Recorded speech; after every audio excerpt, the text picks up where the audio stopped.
where life is known to exist. This same sun has shone constantly on our world for 4.5 billion years. The light that warms our skin today has been felt by every person who's ever lived.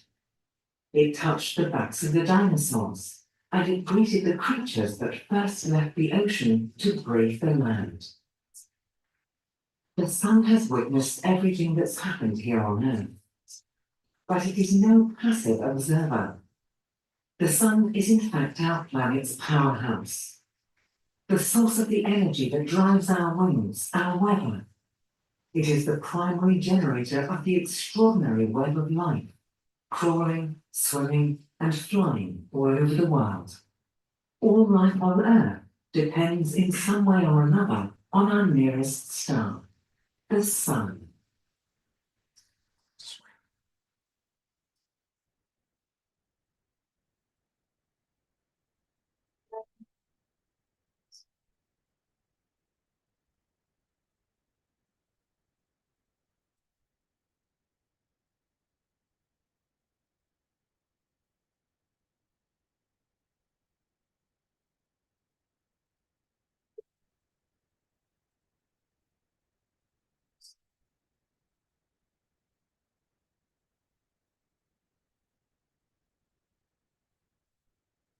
As the sun rises, it holds the Earth's lands and oceans in a warm embrace of light.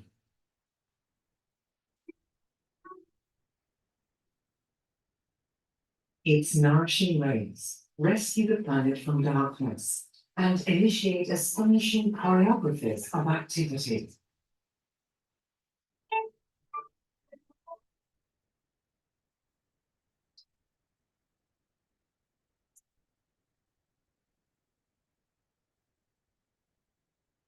Even deep underwater, the sun's glow is crucial to life.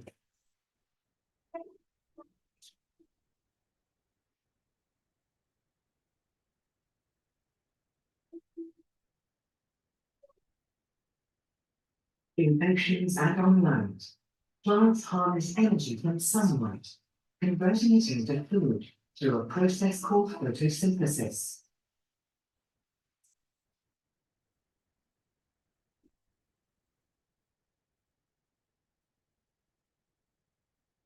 This productivity drives many ecosystems on our planet.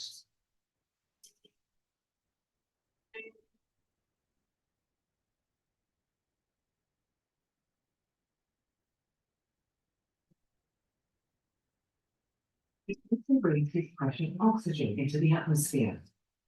This substance we breathe allows our cells to unlock energy from the food we eat.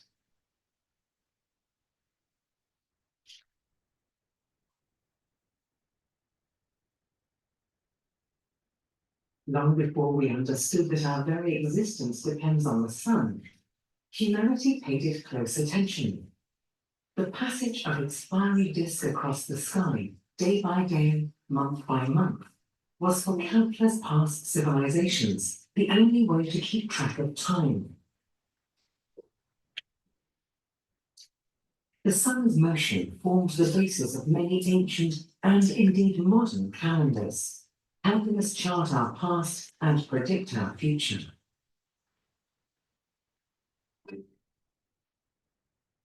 The sun drives the rhythms of our lives. The tilt of the Earth's axis, letting daytime sunlight change in intensity and duration over the course of the year, gives rise to the seasons and their cycles of growth and decay.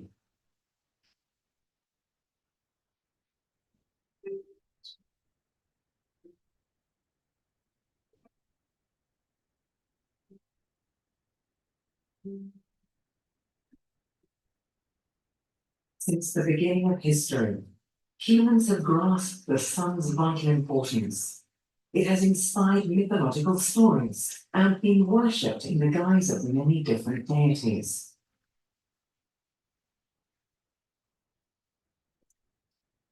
5,000 years ago, humans raised great slabs of stone, erecting the prehistoric monument of Stonehenge in England.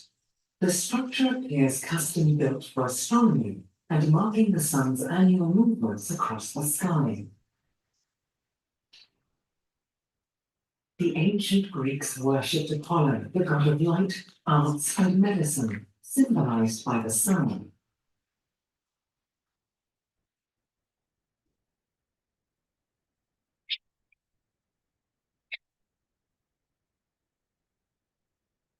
In what is now modern Mexico, the ancient Maya-built monuments aligned with the sun.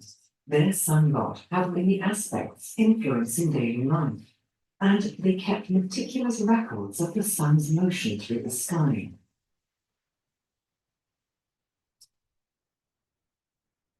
In the ruins of the Inca city Machu Picchu, we find a shadow of clock that tracks the daily course of their sun god, Inti. Modern South Americans still celebrate Inti Raymi on the longest day of the year.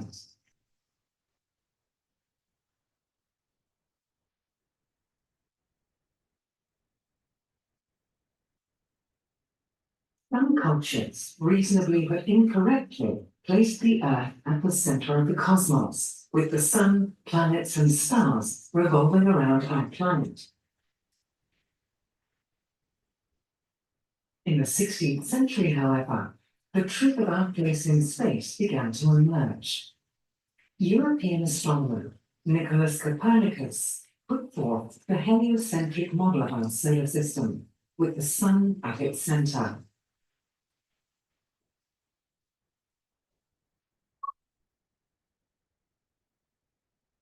Our relationship with the sun has transformed.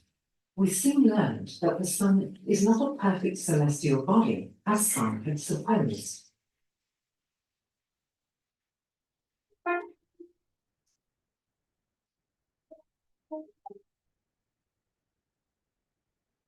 In 1610, Italian astronomer Galileo Galilei was the first to use an instrument called a telescope to observe the sun.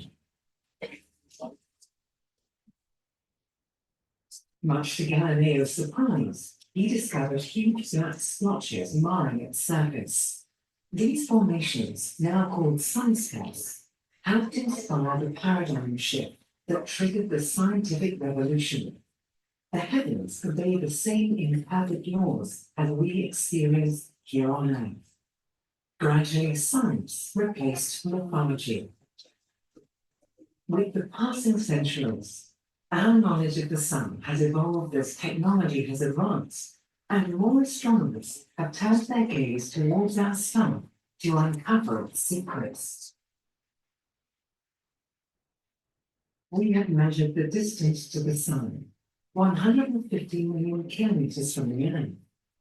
We can now estimate that it is just one of some 200 billion stars in the Milky Way galaxy.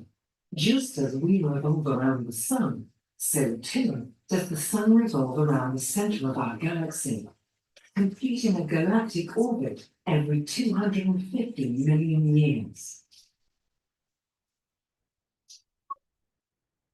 Within this grand structure, we have discovered thousands of planets in orbit around other stars. These exoplanets bask in the glow of their very own suns.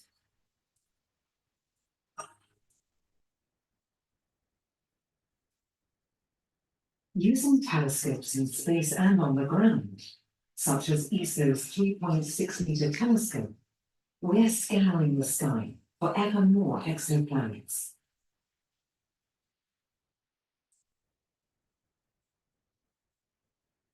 A planet has even been found around the sun's nearest neighbor star, Proxima Centauri.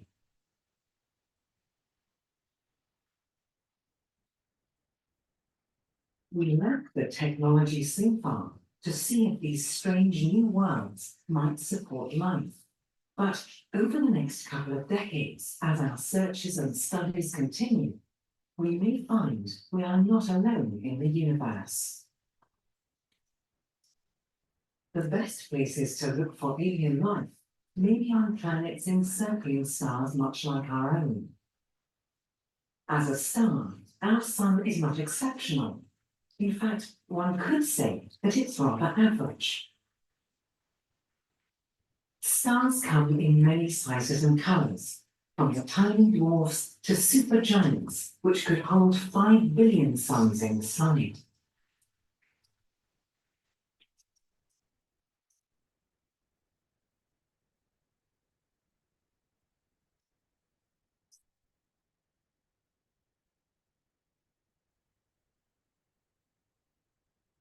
Don't be fooled by the terminology.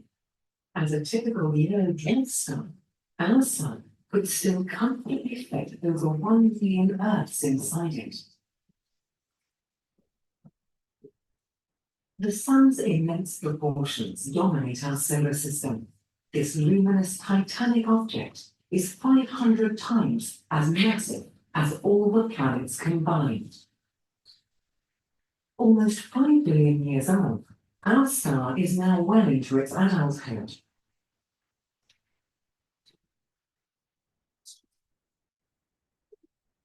Along with the rest of the solar system, the sun's story begins in a mammoth, rotating cloud of gas and dust that collapsed under the pull of gravity.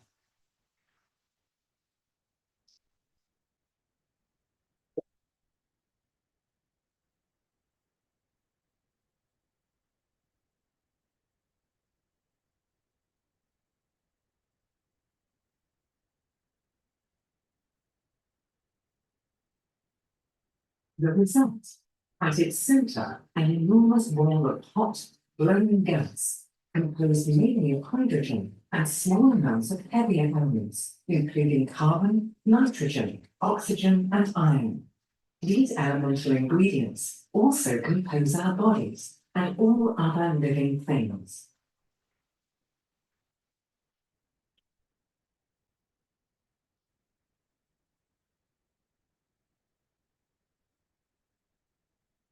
The sun is radically different from our world. Although it has no solid ground on which we could set foot, it does possess a visible surface. This region is known as the photosphere, and it appears to boil like a colossal pot of soup. The temperature of this visible surface is about 5,500 degrees Celsius, more than 20 times hotter than the hottest kitchen oven.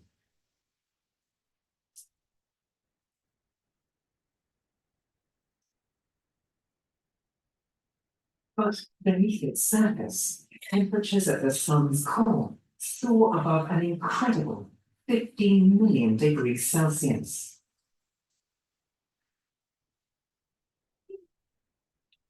If we can imagine seeing inside the sun, we can understand where this energy comes from.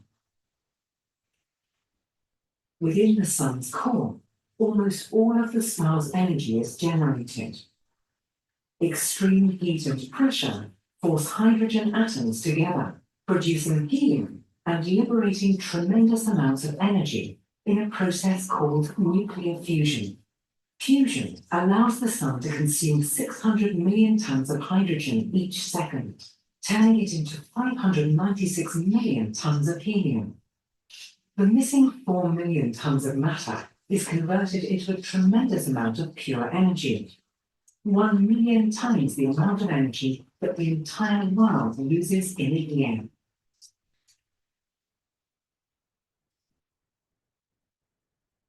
Einstein's most famous equation, E equals mc squared, tells us how even a little mass can be turned into a lot of energy. Since the speed of light is enormous, over 1 billion kilometers per hour, the amount of energy in just a gram of matter is almost unfathomable. The energy liberated by fusion at the sun's center undertakes an arduous journey to find freedom. The crowded stellar interior only allows energy to travel about a millimeter before it encounters roadblocks in the form of atoms. The energy is absorbed and re-emitted until, after many thousands of years, it emerges triumphant from the sun's surface in the form of light and heat. From here, it can finally journey unhindered through the sun's tenuous atmosphere and out into the depths of space.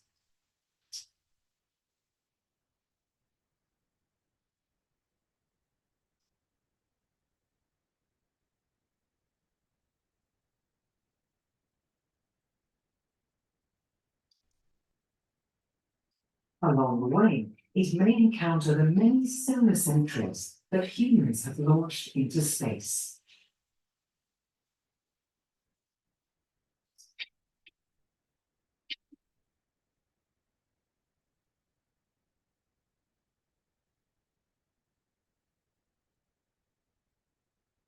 The United States, Europe, and Japan have built observatories such as STEREO, SOHO, and the Solar Dynamics Observatory to provide scientists with a continuous view of the roiling sun. These spacecraft study the sun in X-ray, ultraviolet, and infrared wavelengths of light, which cannot be observed from Earth. Luckily, Earth's atmosphere absorbs these kinds of light. Otherwise, harsh X-rays and ultraviolet would destroy the delicate tissues and cells in biological organisms.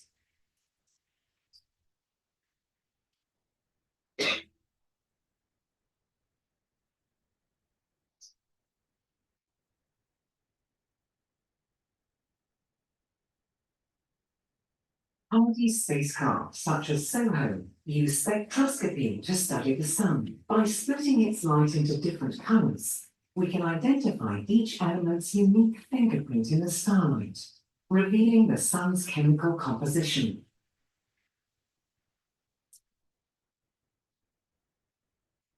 Unlike very energetic radiation such as X-rays, radio waves pass through Earth's atmosphere. These lower energy forms of light can be observed by telescopes such as ALMA in northern Chile, which is able to study the solar atmosphere in ways not possible before.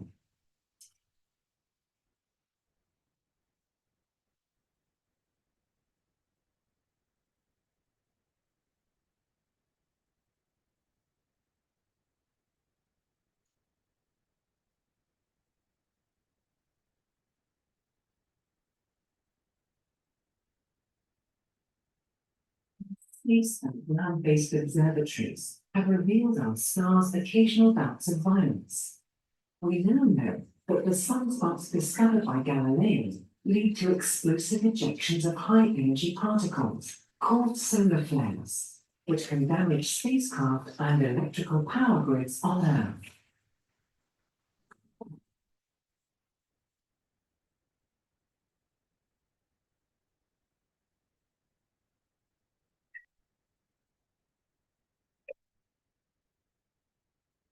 Observations of other stars like the Sun have uncovered a more dramatic danger, superflares of terrible strength. These extreme eruptions would wreak havoc on life. The likelihood of such an outburst from our Sun is slim, but it could happen. Although awesomely powerful and potentially destructive, the Sun is overwhelmingly a force for good.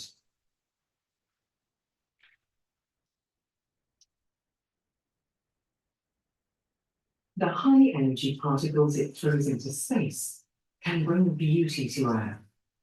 So-called space weather intensifies the ethereal northern and southern lights.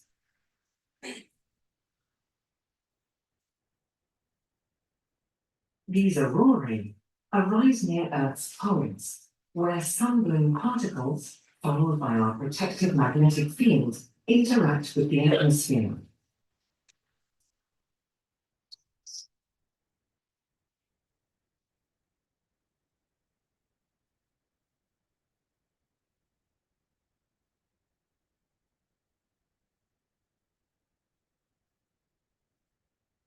Besides animating our world and its menagerie of life, the sun's ample light can also be harvested by solar panels as a renewable, clean energy source for modern civilization.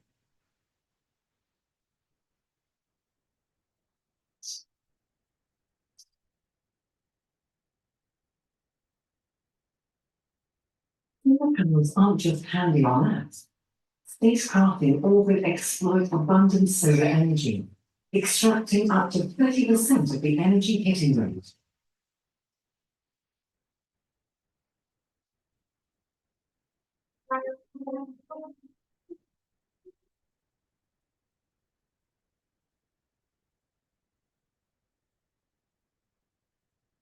Solar power takes energy directly from the sun, but other energy sources rely on the sun too.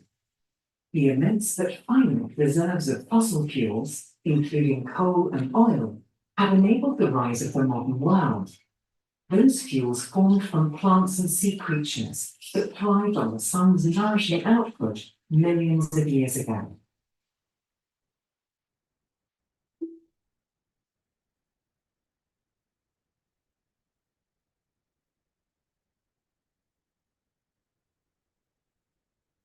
Our zest for burning fossil fuels that lay trapped beneath the ground for millions of years has changed our atmosphere's chemistry, leading to global climate change and ecological peril. Some think that a long-term solution lies not with collecting the energy expelled from the sun, but instead mastering the fusion process that takes place in its core. The fuel needed for fusion is practically unlimited. It only requires hydrogen, the most abundant element in the universe.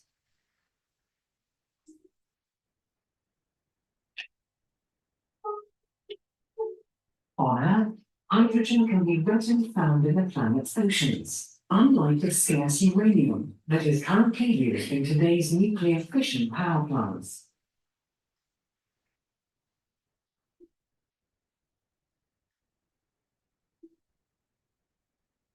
While it is hoped that fusion will sustain humanity by providing an essentially limitless power supply for our needs, the same cannot be said for the sun.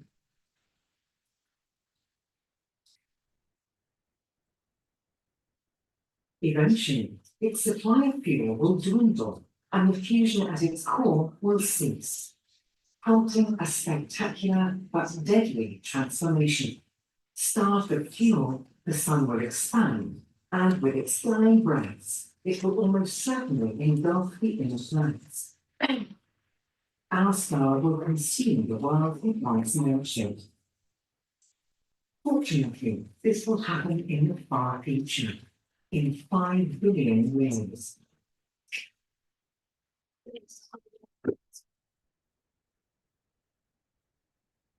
Until then, life will continue to evolve on this small green planet, drinking in the life-giving rays of the northern stars, our sun.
Hi guys, so we're gonna go through the information call. So in the first week, we can go with that.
Yes.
That's actually long string and it's all around the outside of the maybe and it's only 5 and it's horribly overclocked. Yeah.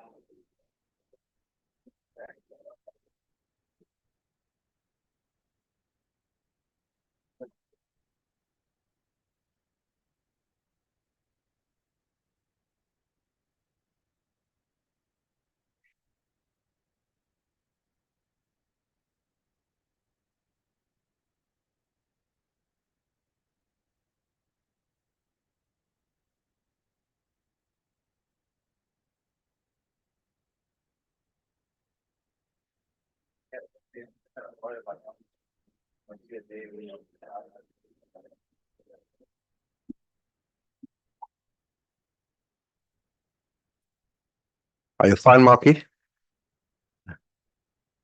Lighting good?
Your presentation will show up over there and up there, and the clicker, yeah. So when you click it, they get the signal up there and then change the slides.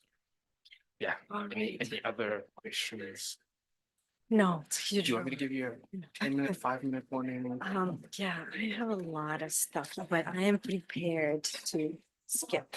Okay. So So- maybe 5 minutes. Okay, shake it 5 Yeah. minutes. sitting over there, and I'll be like, "You have one," and then you give you your one or two. I want to double check how do I pronounce your first name? Snezhana.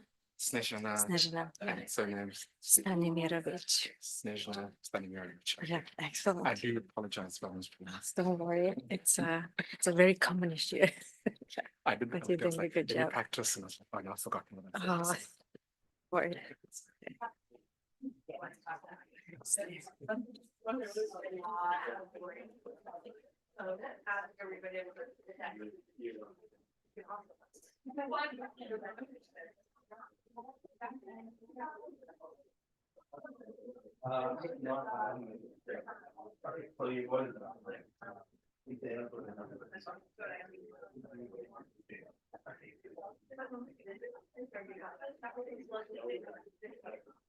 One of them probably find out this.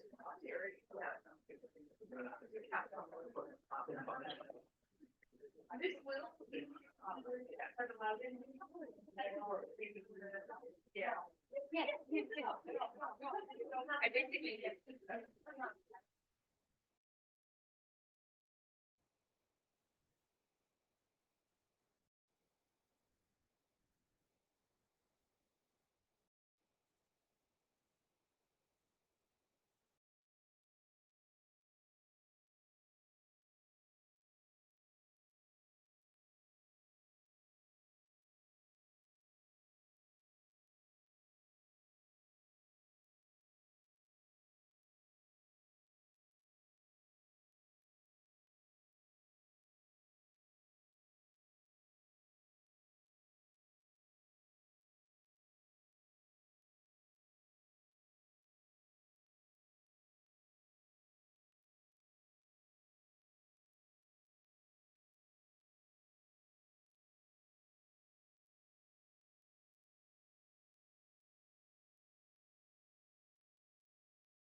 Testing.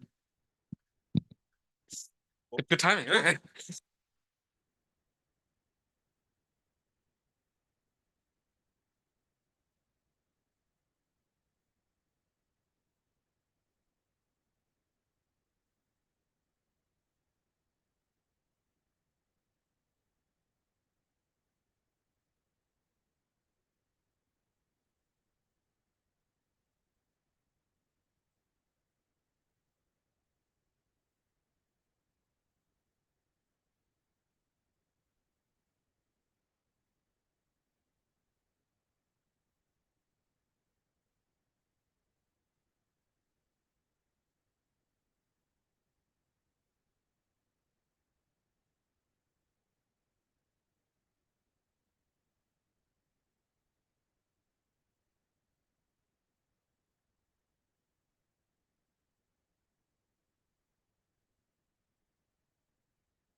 Okay. think let's get ready to start the session so that we remain on time. First question I guess I'll ask is the helper for the session somewhere around? If you are, you can come see me.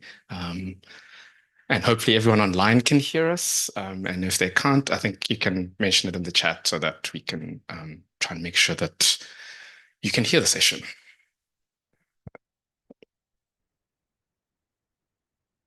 And one other thing I'd like to mention, since this is such a long room, if you have any questions, you can please help us out by coming closer to us because there's only 2 people that'll have the mic. So if you want to ask lots of questions, I'd advise you to follow our fearless leader, Betsy's instructions to sit in the first 14 rows. Yeah. Otherwise, we may miss your question and it just makes the logistics a bit more difficult. Yeah. And then we will also be checking questions online as well. So if you're online, yeah, please feel free to ask questions. Great. So I think it's about time to start the session. And I think we're starting it off really one of the most important aspects of studying, I think, gas and galaxies, which is our own galaxy and surrounding galaxies. And to give a nice plenary on that will be Snezhana Stanimirovic, who'll start us off for the day. Great. Thank you. Thank you, Moses. Okay. So I think you can hear me, okay? All right. It's great to be here. My first time in South Africa, so I'm having a blast visit. And as you know, yesterday we talked a lot about nearby galaxies, and now we're going to zoom in a little bit more and focus on some physical processes on parsec scales, on basically cloud scales. And I just want to emphasize what Michelle Kluver said yesterday. As you will see from this talk, we are really starting to blur the boundaries between Milky Way studies and studies of nearby galaxies. Essentially, for a very, very long time, we could do certain kind of studies only in the Milky Way because that's where we had high resolution and sensitivity. But now with the new telescopes and observations of nearby galaxies, we are really able to do that in many more different environments and really probe a very wide parameter space in terms of local conditions. And that's really very interesting. And so this talk will focus on the Milky Way, recent studies of the Milky Way and the Magellanic Clouds. And I want to start with this beautiful image from GasCap put together by Antoine Marchal. So this is much higher resolution and sensitivity than observations than what we had previously. So let's see, how does this go? Okay. So yesterday we had a very lovely introduction about why is H1 important for galaxies. And I just want to highlight a couple of additional points. So H1 occupies neutral atomic gas occupies a very important position. It's essentially in between warm and hot ionized gas and cold and dusty molecular medium that goes on to make stars and planets. So basically, atomic hydrogen is a raw fuel for making molecules and therefore making stars. And recent numerical simulations are really trying to emphasize that very clearly. So this is Ron Smith's work, simulations of spiral galaxies, and they really talk about how cold gas fraction depends or influences the star formation rate in galaxies. And there's a clearly strong correlation. And that's what we expect. Essentially, atomic hydrogen on the surface of dust grains makes molecular hydrogen that then goes on to lead into star formation. But turns out it's not all of the H1 that's equally good for making molecular hydrogen. So it's really only very cold and densest regions, which makes sense. That's kind of makes molecule formation much easier and sort of shields molecules for their survival. So I really like this plot. They call this CNM, or cold neutral medium Kennigan-Schmidt relation, that tells us that the more cold gas we have, more cold H1 we have, the more stars and the higher rate of star formation galaxies would have. Okay, so another point I would like to emphasize is that H1 exists in galaxies over a very broad temperature range. So it can go anything from about 10 Kelvin all the way to 10 to the 4 Kelvin. And we know about this from considering heating and cooling processes. And the way we usually like to plot that is by using a phase diagram. This is thermal pressure as a function of density. So heating, cooling processes, in equilibrium would result in this black line, which tells us that over a certain range of pressures, we can have both cold neutral medium and warm neutral medium coexisting nicely together and having very specific temperature and density properties. The region in between corresponds to thermally unstable gas. And essentially, once the H1 gets perturbed through dynamical processes, say supernovae, stellar feedback, shocks, out of that equilibrium, it becomes thermally unstable. And sort of the more dynamical processes we have, the more of that thermally unstable gas we will have. And so I'll talk a little bit more about how we are trying to constrain observationally the fraction of thermally unstable gas. So this is like really one of the very important questions in the community. And another, just a reminder, observationally, we can measure the excitation temperature of the atomic hydrogen. To go from that to kinetic temperature, which is what typically theory simulations give us, we need to know a little bit more. Basically, the relationship between the two is not always linear and depends on all sorts of excitation processes of the 21 centimeter transition line. Okay. So I want to emphasize in this talk, you will see essentially the power of wide field, high resolution, high sensitivity, recent observations, and also a power of large samples of hydrogen, specifically hydrogen absorption lines that have really enabled us to probably for the first time say something conclusively about how H1 responds to local conditions. So just want to briefly talk about H1 warm and cold disk, and then spend a substantial amount of time on local conditions and thermally unstable gas, and we'll see how we go from there. Okay, so we have had over the last 10, 20 years, quite a few different emission line hydrogen surveys of the Milky Way. So at the top, it's all sky H1 4-pi survey with angular resolution of about 10 arc minutes. Slightly smaller area, but at 4 arc minutes obtained with Arecibo. The H1 4-pi is Effelsberg and Parkes. At 4 arc minutes, we have Arecibo images of the Milky Way, which show a lot more complexity. And then at the bottom, just an example from the TOR survey, which is using VLA and at an angular resolution of 40 arc seconds for much more focused field of view. It's really showing us even higher complexity, a lot of interesting filamentary structure that H1 in emission can have in the Milky Way. So yeah, as soon as we increase sensitivity, increase resolution, we see a lot more complex filamentary structure and a whole slew of different morphologies. Let's move on. Okay, in terms of Magellanic Clouds, after sort of a late 90s and very important service of the Magellanic Clouds obtained with the Australian Telescope Compact Array and Parkes, since very recently, GasCap, Galactic Science with the Australian SKA Pathfinder telescope has really played a very important role, and it's sort of bringing us new images at higher sensitivity and better resolution than what we had previously. So this is now going down to 10 to 30 arc seconds resolution, and we have these gorgeous images of the LMC and the SMC and the stuff in between. Another sort of a bonus from there is that the GasCap will focus on and survey the entire Magellanic system and a chunk of the Milky Way plane.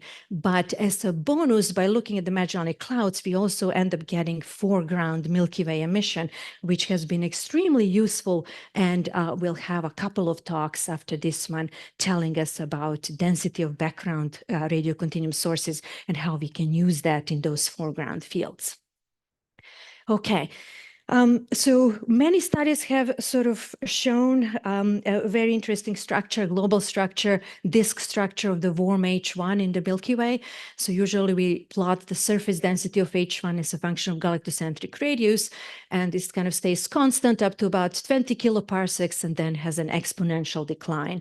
And we have known for a long time that the disk of our Milky Way is very lopsided. It has a strong warp and has a strong flares The disk flares on both sides, as you can see over here quite a bit. And then there have been really a sort of a very brave attempts of essentially using position velocity data cubes, applying the rotation curve and turning that into proper 3D spatial cubes, and from there figuring out the spatial distribution of the Milky Way disk. So here are some examples over here. The details are still not totally right, but it's beautiful to see how much small scale structure and interesting scalloping that disk shows, and that really comes through the interactions, mostly from interactions with nearby galaxies. Okay, so the warm H1 disk has been known for quite a while, and something that has really brought a lot of activity over the last 10-15 years are different H1 absorption line surveys. And you can see in this map over here, there are different symbols coming from different absorption line surveys. And usually those come from selected chunks of the sky. But Dan Robarczyk, who is here in the audience, made a really heroic effort to bring all of that together and bring all of the data products together into a giant H1 absorption catalog that we call Big H1 Cat. This catalog has about over 1,000 unique Gaussian components that come from different directions, and then a decomposition, have temperature, column density. So that has really played a very important role in several of recent studies. And Hip and Callum will show us more recent results of sort of a focused fields with gas cap with very high density of radio background sources. So let's think a little bit about the distribution of the cold H1 disk. This is a recent GasCap result led by John Dickey. So effectively, we cannot see H1 absorption in the disk of the Milky Way very far out from the galactic center unless we do some stacking. So these data points there's a lot of scatter here, but if you focus on the blue lines, here is a result focusing on 8 kiloparsecs galactocentric radius, 12 kiloparsecs, all the way to 40 kiloparsecs. So essentially, we see evidence for the cold absorbing H1 all the way to 40 kiloparsecs from the disk, from the center of the Milky Way. And furthermore, that cold disk also flares, just like what the H1 in emission does. And we can see that by the change of the width of these blue lines. So we can try to sort of put all of that together and compare with other wavelengths. And here is the scale height of H1 as a function of galactocentric radius, zooming kind of closer to the galactic center. So in blue, our emission line, H1 emission data. Orange is cold absorbing H1 disk, and in yellow, it's the CO disk. And for a long time, around 8 kiloparsecs, the only data point we had came from a very old result by Krovizia in 1978 and was sitting over here. And looking between blue and orange, the conclusion was that the cold H1 disk is really mimicking the warm H1 disk. It just kind of follows its structure. But there have been some recent, very interesting developments. First, Trey Wenger and Dan Robarczyk revisited the Krovizia method and realized that there was actually an issue with the way Krovizia was treating inhomogeneous data set. So if they take that big H1 catalog, apply the Krovizia method, they would get the scale height shown in gray. But when they properly using Monte Carlo simulations, better account for some outliers and also for the inhomogeneous data set, they get a blue data point. So basically the bottom line is around radius of 8 kiloparsecs, the disk of the cold H1 disk has gone down by a factor of 2. So this is really interesting. Another interesting result is that we see difference and change in the disk scale height of the cold H1 as a function of optical depth. And I want you to appreciate how low optical depths we are dealing with. So this is below 0.1 tau, which is really important. I mean, Krovizia was never able to see anything like that because now we have much better and higher sensitivity observations. And what you're noticing here is a gradual change of the scale height of the cold H1 disk, going from what we call the thick cold H1 disk, settling down into thin cold H1 disk that has a scale height of only 60 parsecs. This is a really cool, interesting, like a recent result. And what this means is that the Krovizia point has gone down over over here. And what this show us is that essentially cold H1 disk, it's really following beautifully CO disk. It's kind of almost, coupled to the molecular gas, better coupled to the molecular gas than to the warm H1.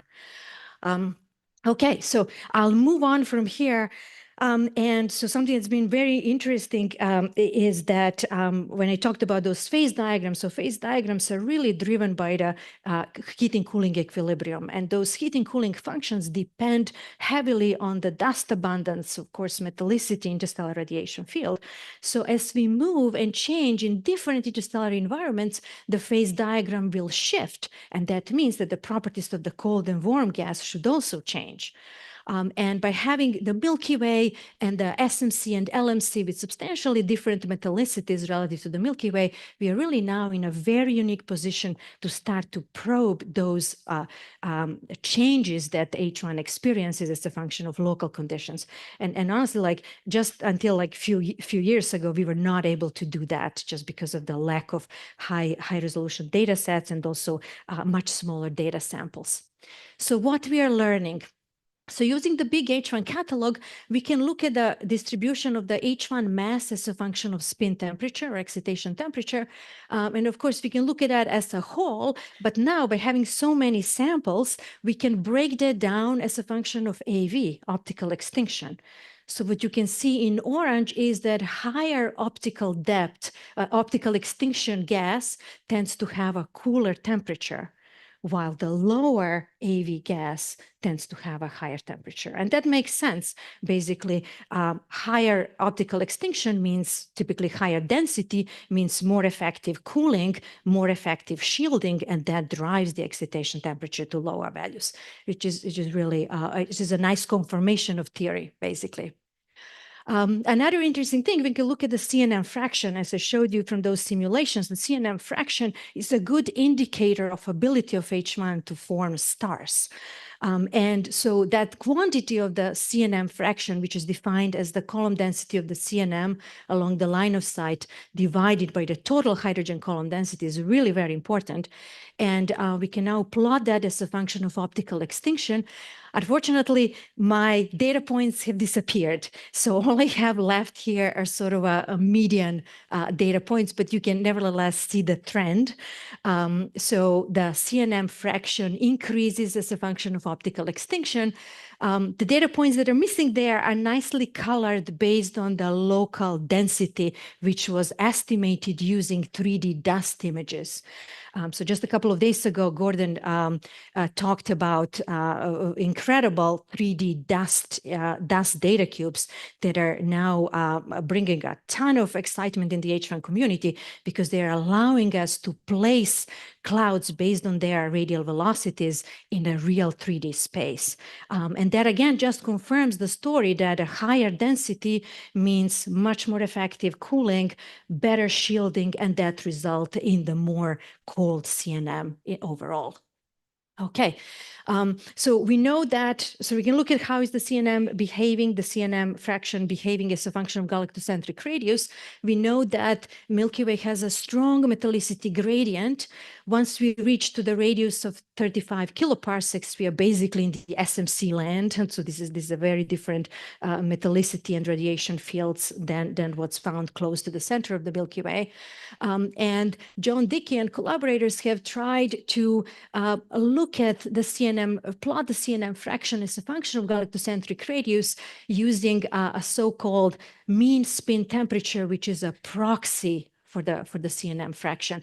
And this result has been puzzling for quite a while. Essentially, while the metallicity gradient is very strong, it appears that the CNM fraction stays constant across the disk of the Milky Way.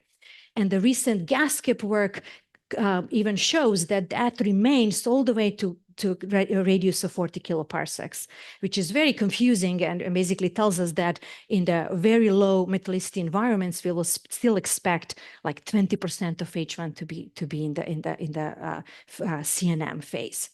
So, so this definitely requires a little bit more work.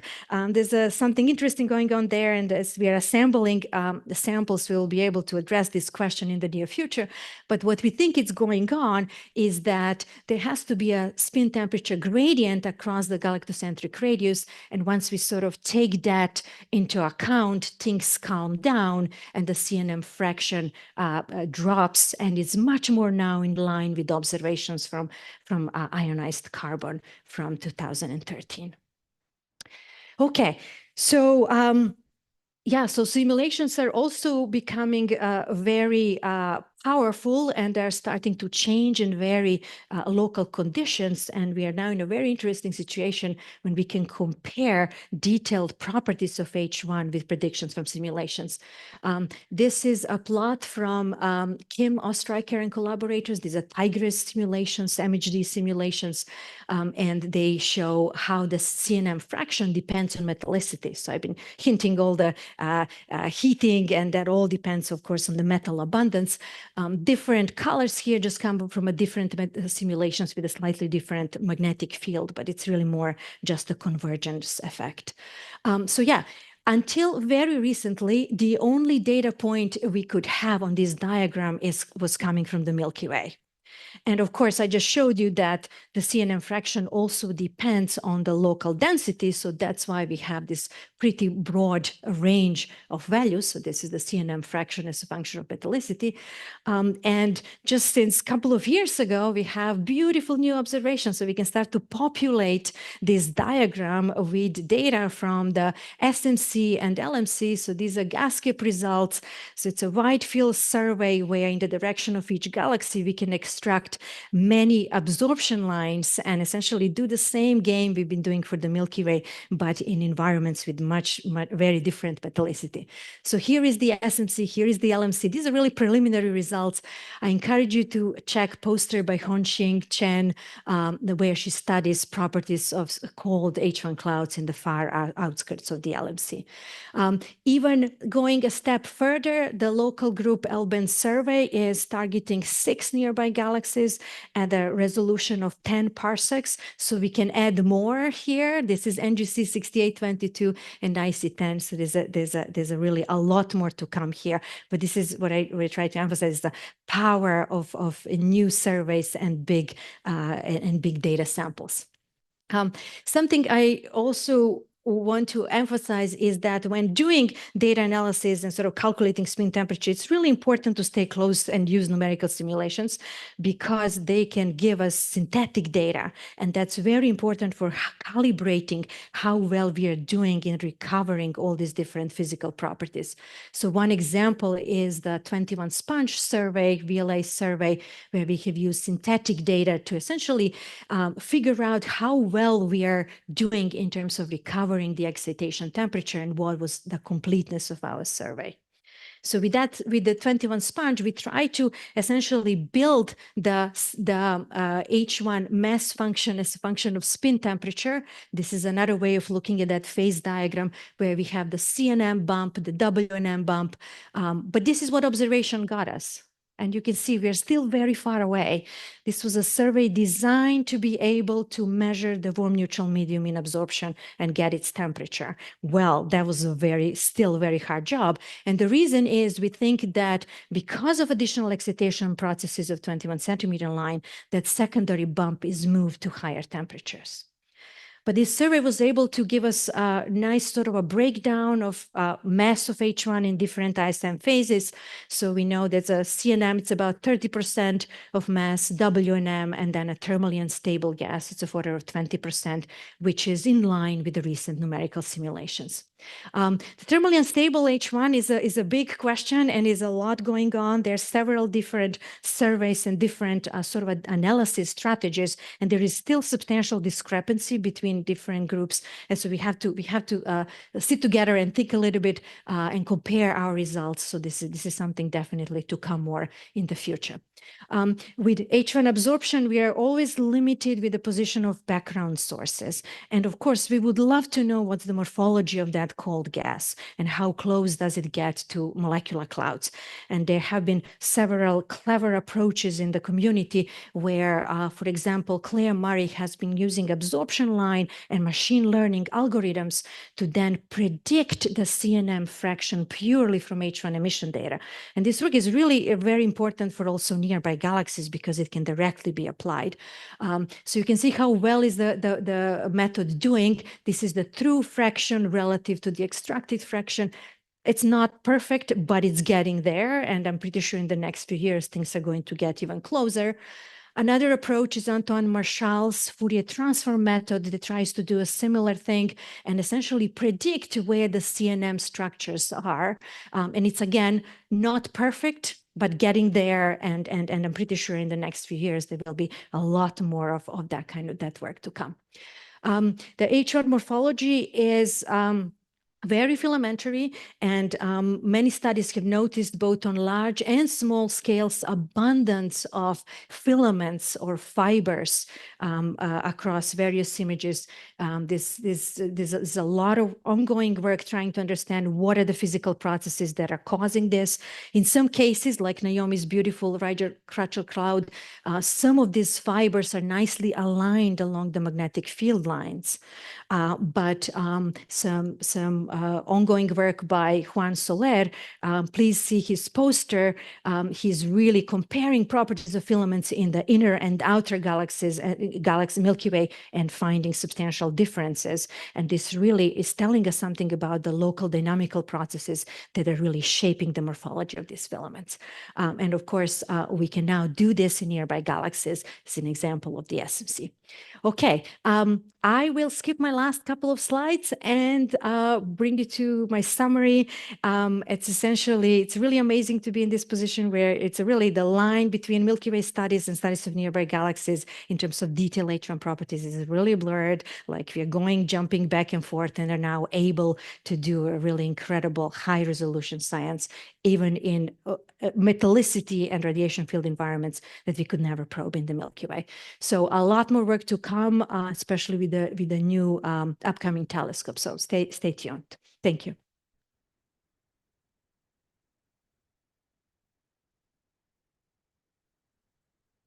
Great. Thank you very much. Are there any questions? Speaker, is there none online? Thank you for the very nice overview. I actually have two questions that are closely related. The first one is whether we can measure the average velocity dispersion in kilometer per second of the cold and warm H1 disk. And the second is whether this velocity dispersion is consistent with the thickness that you measure, because in principle, one may take a mass model of the Milky Way, assume vertical hydrostatic equilibrium, and then get the thickness from the velocity dispersion or vice versa. Yeah, right. We can do that. And the method that's calculating the scale height of the cold disk has a parameter that's basically velocity dispersion. So we can constrain that. It's not a very strong constraint. And as far as I remember, there's the values found in the literature all over the place, I think. But with higher samples and sort of narrowing down and getting better spatial coverage, we can do that better. But yes, you're absolutely right. Yeah, this is one of the parameters that gets fitted. Just to clarify, I thought that from the observations from the line width in different line of sights, it could be possible to actually constrain observationally the velocity dispersion of the gas. Is that doable? Yes. So yeah, we can look at individual Gaussian. So you're thinking more about Gaussian components and then the line width. And yeah, right. Yeah, we can do that as well. Yes. And there are a lot of constraints in terms of how turbulent that H1 gas is. Like we can, place a sonic Mach number value for it. Yeah, but it's interesting. Yeah, we can start looking now spatially and trying to see, is that different close to molecular clouds versus in the field, and play a lot more with that. Any other questions? And just as a reminder to myself and to everyone, when you ask a question, please start with who you are and where you're from, just for the online speakers. Any other questions? So, question.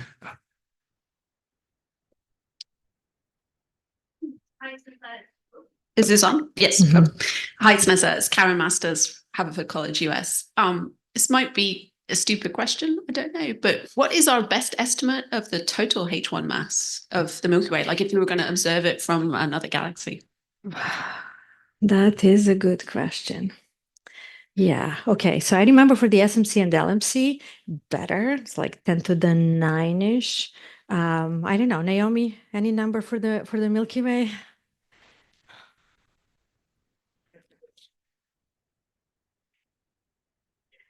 No, it's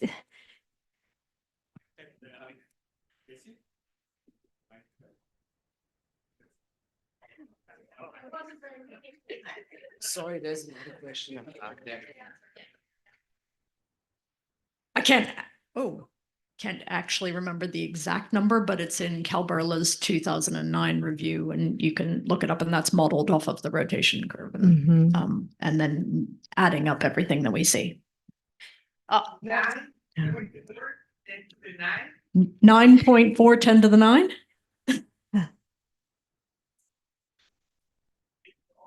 yeah. We'll debate about the correction for the optical depth. Yeah, right. So the correction for optical depth is a tricky part. And yeah, there's H1. So typically when we assume optically thin assumption, that gives us a lower limit on the H1 mass. But with all these absorption line surveys, you're sort of able to now build that correction function as a function of environment and really apply that. And that's going to bring the mass to a higher value.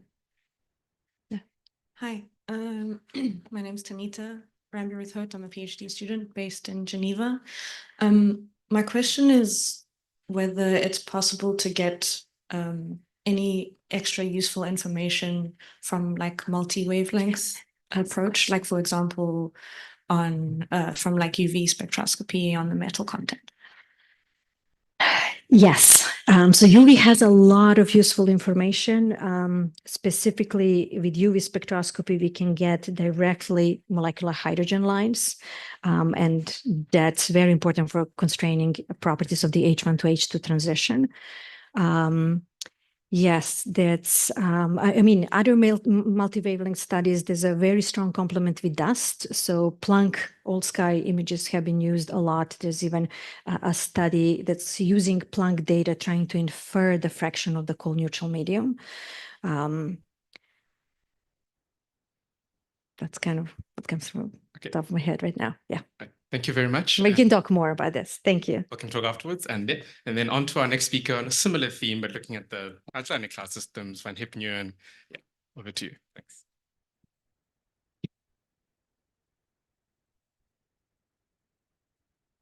Hi, everyone. Can you hear me okay? Yes. So thank you so much, Snes, for the very beautiful overview of H1 gas in the Milky Way, and also some H1 gas in the SMC and MC as well. So as now I just want to focus on the H1 gas in the Milky Way in a very small region towards the MC and SMC. So I am working with the GasCap team, and so I'm really happy to present our recent work today, the largest galactic H1 absorption survey to date to study the cold H1 gas in the Milky Way foreground using ASCAP telescope. So I would like to give a few words about the H1 GasCap H1 survey, and then I will present our recent results, the temperature of CNM and WM H1 gas, and then I would like to revisit the optical depth and spin temperature anti-correlation, and then a few conclusions. Yes, so GasCap H1 survey is a galactic ASCAP survey. So one of many questions that we really want to address in this survey, one I can address here, is how H1 warm gas transitions into the cold gas and then molecular clouds. But in this case, I think I just want to address the first part, the warm gas transitions into the cold gas. So using GasCap survey, we are this is a high-resolution studies of H1 and OH gas in the Milky Way and in the magnetic system. with a very high spectral resolution, 30 arc seconds. So so that means corresponding to a linear size of about 10 parsec in the magellanic clouds and a sub-parsec in the Milky Way, and also a high spectral resolution as well. So the main survey is now ongoing, but we have the pilot data to show. So this one I show you is the map of H1 gas in the magellanic clouds, and SMC on the right, the bridge in the middle, and RMC on the left. It's even more beautiful when I show the movie of the data cube. So again, in this movies of the data cube, you can see the filament structure all the way from SMC to the bridge and to the RMC. So the filament structure are very, very prominent. And if you are really interested in the GasCap data cube, please contact the GasCap team. So in the pilot data, we also have the Milky Way data sets. And from this, I will use the emission data for my current work. Also, RGB movies for the data cube in the Milky Way foreground. Always, you can see the filament structure are everywhere. So now I would like to jump into the main part of my talk, the GasCap H1 absorption in the Milky Way. So far, the previous absorption studies have about 400 line of sight with the absorption measurements. And you see in the bottom corner here is where the GasCap H1 survey is. And the previous surveys, they probed the absorption across the Milky Way and also in and around the molecular clouds. So in the GasCap H1 survey Milky Way, we have about 3,000 measurements of absorption. So that means about 10 to 11 measurements per square degree. And so we have detected absorption features along 462 line of sight. So that means about 2 detections per square degree, with the detection rate is about 17%. A few saturated sources, and we need to exclude them from the analysis. So we have just submitted this paper, and now it's to MRAS, and now it's available on arXiv. Please have a look. So now, why absorption? In fact, because we really want to directly measure the optical depth of H1 gas, and then using the information of the optical depth, we can derive the temperatures of the warm and cold gas. So in this talk, I just focus on the absorption detections, but please see the next talk from Callum for the stacking spectra using the non-detections. So toward a continuum background source, you might be able to detect the absorption spectrum like this, and a little bit away from the continuum background source, you are measuring the emission spectra. So with the GasCap beam, just about 30 arc seconds. So that means a linear size 0.04 parsec. So that means we are measuring emission and absorption very, very close to each other. And so with 2 measurements, on and off source measurements, 2 unknown variables, we can derive spin temperature and optical depth. And to do that, we will combine them, absorption here and emission over here, and do the Gaussian decomposition using the methodology in Heliocentric 2003.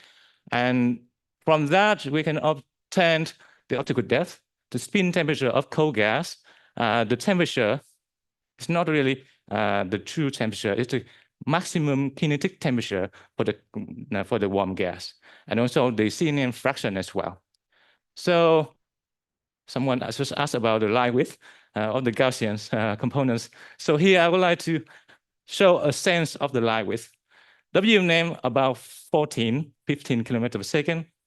And CNM in the absorption features, they are narrower, just 3 kilometers per second. The first results I would like to address to show here is a direct measurement of the optical depth. So on the left, the histogram, and on the right, the distribution of optical depth on the map.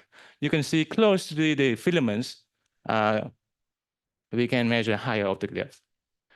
And in this case, with the median values about 0.4 optical depth, that means we are looking at a diffuse region.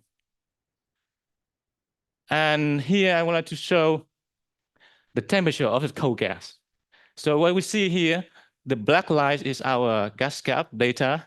I show the histogram and the CDF, and then I compare with the previous absorption studies. So the spin temperature in all surveys about 50 K, and you see the CDF, they are follow quite well to each other. And so in the local ISM, I would say the spin temperature of cold gas is about 50 K, and the CNM thermal properties are universal. So the maximum temperature, spin temperature, we can measure about 300 K, but with from the previous surveys, they have a higher sensitivities, so they can measure higher spin temperature. And how about the WNM temperature? I should plot the histogram and also the CDF of the maximum kinetic temperature for the WNM. So you can see here they follow, we see here the gas cap, we have two populations of the cold gas and WNM temperature. So the maximum kinetic temperature in our sample is somewhere around 5,000 K. And in this case, you can see the CDF, the WNM temperature from different surveys are kind of different. The last thing I would like to show here is the anti-correlation between optical depth and spin temperature. On the left, I show the spin temperature optical depth in linear space. But on the right, it's exactly the same, but just log space. And in fact, in terms of radial transfer, H1 radial transfer, this anti-correlation, there's kind of a complex interaction among 4 parameters: column density, optical depth, spin temperature, and the light width. But here you can see, combined with the previous data, the data from previous survey as well, you can see an anti-correlation between spin temperature and optical depth. And more interestingly, you may realize like there's a lower and upper boundaries. So higher spin temperature, that means a lower optical depth, and higher optical depth, you can measure lower spin temperature. And on the right, you can see that all the data points in the Milky Way can be found below the SMC. So that means there's this anti-correlation would tell you about some information about the environment, like radiation field strength or the metallicity. So with that, I would like to conclude here. For the gas cap H1 absorption survey, we have detect the absorption features along 462 line of sight with the detection rate about 17%. And so 2 detection per square degree. So properties of cold gas across the local ISM seem to be universal with the spin temperature about 50 K. And we have seen the anti-correlation between tau and T-spin. And based on this, we have been developing a deep learning CNM model to predict the absorption, tau, from the emission, T brightness temperature, to give a sense of the temperature of the gas in the Milky Way. So yeah, that's it from me. Thank you very much.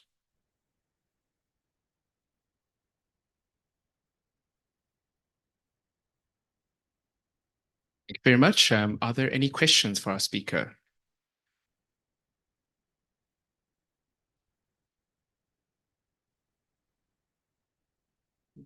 Any questions? Anyone online? There's a question over there.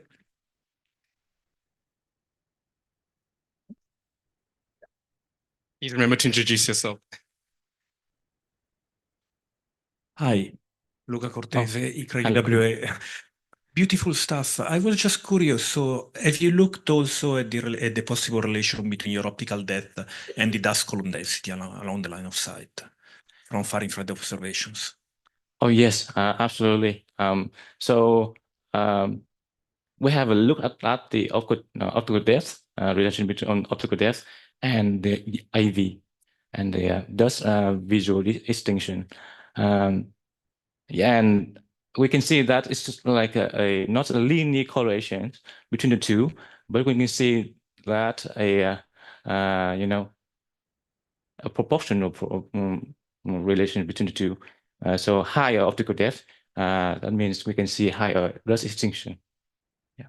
So you wouldn't use dust as a predictor instead of optical depth?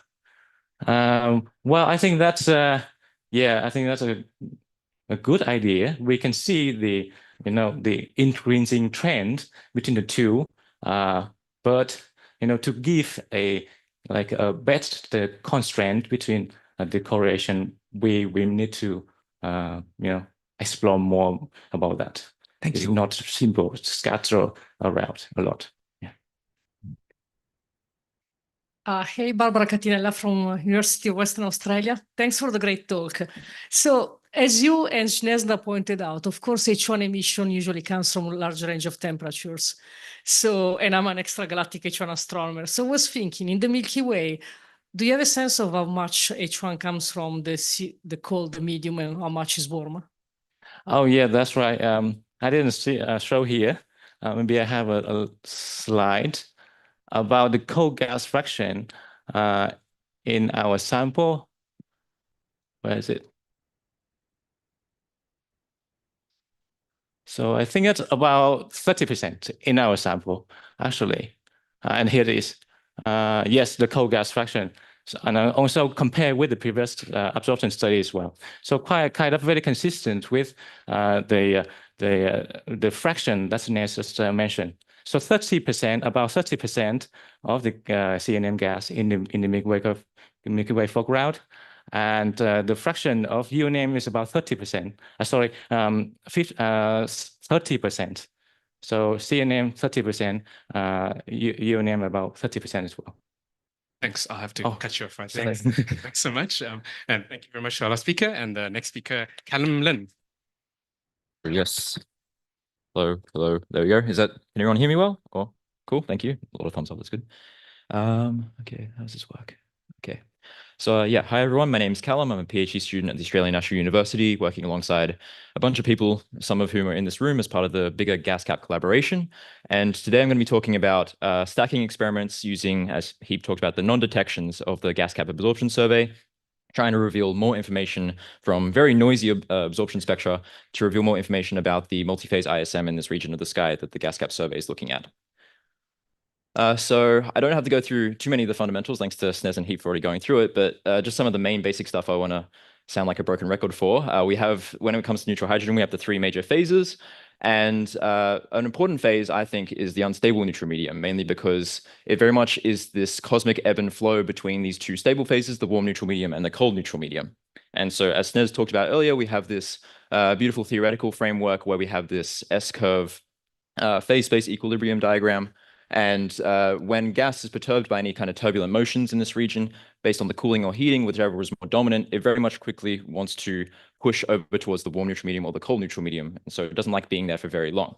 And so whilst this is a very idealistic framework, when it comes to looking at reality, it's of course a lot more complex. And so when it comes to numerical simulations, just as one example of the many that exist, we still have the same phase space where we have a warm neutral medium and cold neutral medium and these dominant red kind of gradients in the heat map here. But when it comes to the unstable neutral medium, there's this very big, broad range which exists basically covering the entire parameter space of the ISM. And so trying to constrain this, improve our understanding of the unstable neutral medium really helps to both improve the theoretical models and simulations that we have of the ISM, but also to understand better the current epoch of gas in the Milky Way and trying to understand what the gas is currently doing as it's flowing between these two stable phases. Now, in order to do this and improve our framework, we need observations. And so to know that we're actually observing unstable neutral medium gas, we need to know its temperature. And so as Snes and Heap have talked about earlier, in order to know the spin temperature of the gas, which is a proxy for its true temperature, we need a combination of both the emission and the absorption spectra on the exact same location of the night sky. The downside is that when it comes to absorption, absorption is very much dominated by cold gas. And so what this means is that if we want to observe anything that's warmer, we require either one of two things, either very, very long exposure times on very specific sight lines to improve its signal to noise, or if we don't have high sensitivity observations, such as gas cap, which has a relatively lower sensitivity compared to the very, very high sensitivity observations that we have, we can instead use just a large number of sight lines and work with stacking to improve its signal to noise and then obtain a sensitivity that's comparable to those high sensitivity observations. So stacking is nothing new. It's been done both in extragalactics and galactic as well. One key highlight I want to point out is the 21 Sponge survey. 21 Sponge was already quite a sensitive survey as it stood with individual sightlines, but recent work tried to combine, by Claire Murray and collaborators, tried to combine these couple of dozen sightlines all over the plane of the sky in the Milky Way, stack them together and trying to reveal much warmer components. And they found a component that was very broad and around 7,000 Kelvin. So very much in this warm neutral medium phase. But so whilst this is very useful and helps our understanding of the Milky Way physics and what's going on, one downside is that these points are all over the plane of the sky, all over 4 pi steradians. And so a better understanding requires us to localize all of our sources and sightlines and trying to get a better understanding of the smaller spatial variation of these warmer phases. And that's where gas cap comes in. So as was talked about earlier, gas cap is focused on this red box just here towards the southern sky, towards the LMC and the SMC. And improving on these 300 or so sightlines across the entire plane of sky, we instead now have a lot more, almost doubling the current sample that we had prior to that. And so Heap talked about the detections, the 400 and something detections, whereas I'm going to be talking about the red points here, which are all the non-detections. And so whilst these are all filled with noise, the absorption spectra are basically, you can't tell anything that's going on, they nonetheless still hold this important multi-phase information. And so by stacking, we hope to reveal that. Now, in order to stack, we need to make sure that we're accounting for things like galactic rotation and other processes that can push these components differently in velocity space. And so the good news is that the emission has better noise characteristics. And so by using the peak in emission, we shift these spectra to align them and align their major components before stacking. And so by shifting all of them correctly and stacking in velocity, we obtain a spectra that looks like this. Now, using a similar Gaussian decomposition to what Heap talked about, using the Hiles and Trollin methods from the early 2000s, it reveals 2 components in absorption here. We have a very narrow component that I'm drawing very poorly, and which has a spin temperature that we estimate to be around 100 Kelvin. And we also have this broader feature that exists that has a spin temperature of around 300 Kelvin. Okay, that's cool. One problem that kind of arises is this understanding of this broad component more importantly, and understanding, is this actually a physical component that we have, or is this just being produced by a bunch of other components that are producing this much broader feature? After all, if we look at something like the detections, on the right here, I'm just showing an example of one of the highest sensitivity detections from gas cap that Heap decomposed. And we see that whilst we have this beautiful narrow component in absorption that's perfectly aligned with the peak in emission, that's why we shifting the things the way that we are, we also have this extra slightly broader component that exists that is slightly offset from this narrow component. And so could it be that there's just a bunch of these multiple component sightlines that we don't know about because the absorption spectra is all noisy, producing this much broader component? And if that's the case, does that mean that when stacking, our spin temperatures and all our other characteristics aren't actually a true representation of what's going on? And so that was a bit of a worry at first. And so the main work that I looked at was using toy model simulations. I won't go into too many details about how I've done that for the sake of time, but I'm more than happy to talk about this after outside this session. But some important results that we actually find are quite interesting in the sense that if we have all these secondary components and if we stack all these multiple components, multi-component sightlines, I should say, the peak optical depths or any kind of amplitude characteristics that we get from these broader components are actually lower limits of the true average that we would otherwise get if we perfectly were able to center all these components. This, of course, kind of makes sense. If we have a bunch of different Gaussians all at different velocities and we stack them together, we're broadening out this Gaussian. And so to conserve flux in our average, this means that we have to also reduce the amplitude in order to conserve flux if we're broadening out the component. What's interesting is that the lower limits that we find are still linearly correlated with the true values. So if there's anything, any lower limits that are similar in their values, even though we don't know what the true optical depths are, we know that they are still similar, even though we only know the lower limits. So that's a bit of a worry, but when it comes to a lot of different things with stacking, as I'm sure extragalactic work is starting to work on stacking as well to improve their signal to noise. And so especially with the case for extragalactic sources, it's also important to consider this as well, because pencil beams, whilst they are very high resolution, they still have some finite physical size scale that they're looking over. And especially at extragalactic distances, you're looking at much bigger portions of the of a galaxy compared to what we're doing here in the Milky Way. And so these kind of considerations are also kind of important to reflect on as well. Fortunately, the spin temperature, because it is a division between the absorption and the emission, and because these velocity offsets are also happening in the same way in both of these spectra, and it's a division of the two, they cancel each other out. And so the spin temperature is actually a very good characteristic that still remains correct. It's still very well correlated to the true average of the individual sight lines. And so that's still good to use. So what that means is if we go back to this total stack, we find that this 300 Kelvin component that we have is a true representation of an average of 300 Kelvin. So it's kind of at this mixture, this crossroads between warmer cold neutral medium gas and colder unstable neutral medium gas, with its other properties such as its peak optical depth and being lower limits, and its full width half max and Mach numbers being upper limits. Now, with the remainder of my time, I'll be talking about some of the more interesting stuff that we can do with gas cap, and that is spatial distribution. Because we're at a we're very spoiled in the Milky Way for how many sight lines that we have in absorption, we can start to play around with how we bin things spatially.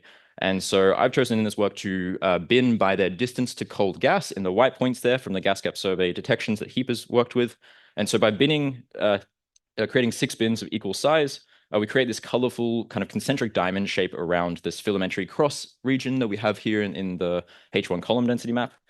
And by binning these together, it's kind of a proxy for how close these non-detections are to cold gas.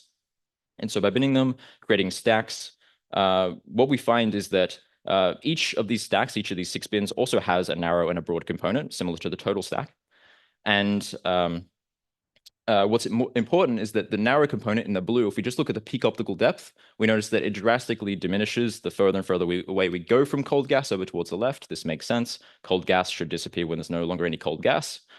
But what's interesting is that with the broad component in the red here, we find that the lower limits of optical depth are very close together. And so, as I alluded to earlier, lower limits are still linearly correlated with the truth. And so these values, whilst we don't know the true values, they're still kind of correlated to each other as well, or very similar. And so this implies that there's some kind of length scale that is bigger than the current gas cap survey exists for this 300 Kelvin component. And so if you do the maths, that ends up being the total plane of sky length scale is around 100 parsecs. And so that means that this 300 Kelvin component exists on a length scale that's around 100 parsecs or greater. When it comes to the spin temperatures for the broad and the narrow components are also relatively unchanging as they go away or towards cold gas, except for this point down here, which is the closest point on the right. That just shows that there's this continuous transition between unstable neutral medium gas to cold neutral medium gas as we're getting very close towards the dense filamentary structure. But for the most part, they stay relatively the same. And so this implies that if we go back to the optical depth, which varies drastically with a narrow component, it means that the optical depth is varying on both much more by orders of magnitude and on much smaller timescales than the spin temperature is, which is varying basically negligibly. So I'd like to conclude with my summary here, but this is really just kind of the first part that we're working with stacking and absorption as a whole. We're kind of at the beginning stages of understanding the spatial distribution of absorption on the night sky, and the gas cap survey is continuing on, and it's going to have more time in more regions of the sky, and so hopefully we can obtain higher temperature gas through higher sensitivity observations, and also start to understand what's really going on with the spatial structure of temperature in the Milky Way. So I'll conclude there, and I'm happy to take any questions. Thank you.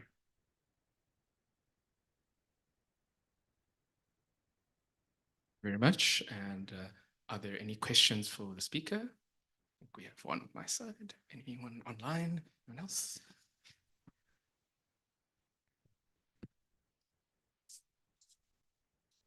Great, Stas. Thank you very much. I'm Céline Pirou from the European Southern Observatory in Germany. I wanted to ask you, an other speaker of a gas map survey, something that Tanita has started on is, how many of these objects will be optically bright? Because obviously there will be upcoming large surveys of hydrogen optical spectra. also behind the LMC and the SMC, but will cover sodium in particular at the galactic position. So I was curious if we could, look at sodium where you've been looking at H1 in particular. I think that would be perhaps an interesting project. Yeah, it does sound interesting. I'm kind of unfamiliar with what it actually looks like optically in this region of the sky. I mean, you have the filamentary cross in this region of the sky here, which kind of comes down from the galactic plane, which is kind of existing up here. I'm kind of unfamiliar with what it looks like in the galactic coordinates, but I'd love to talk about that and have a look further. Yeah, let's do that. Thanks. Okay. There's some. Maybe have one last question. So I have to battle between the two of you. I don't know who's first.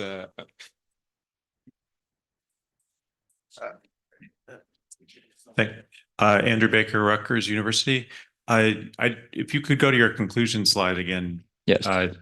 In the third bullet down, you mentioned the velocity offset of multiple components in each line of sight, and I just wanted to understand it. Are you talking there about offsets of multiple absorption components or offsets of absorption components relative to the emission component that you're using to align things? The former. So just the fact that we have multiple components along a line of sight. There will be, of course, some slight, there typically is like a 1 kilometer per second deviation between emission and absorption components that we seem to find, but that's kind of negligible compared to the effect of just having multiple components. So yes. Great, thanks. Okay, thank you very much, speaker. And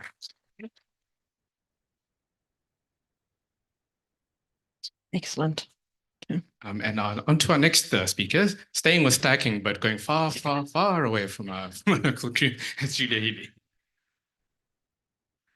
Morning, everyone. While we're waiting for my slides, oh, there we go, to appear. My name is Julia Healy, and I'm currently a research scientist in the UK Square Kilometre Array Regional Centre based at the University of Manchester.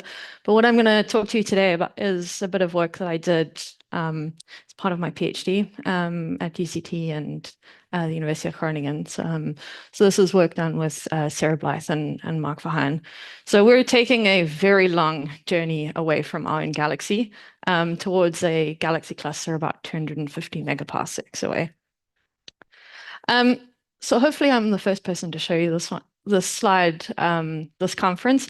Really what we're looking at in this work is trying to understand how galaxies evolve. So we know galaxies look and come in all the sort of different shapes and sizes and can be largely separated out into blue and star-forming disks, as we have here, and then all the galaxies which look somewhat red and dead.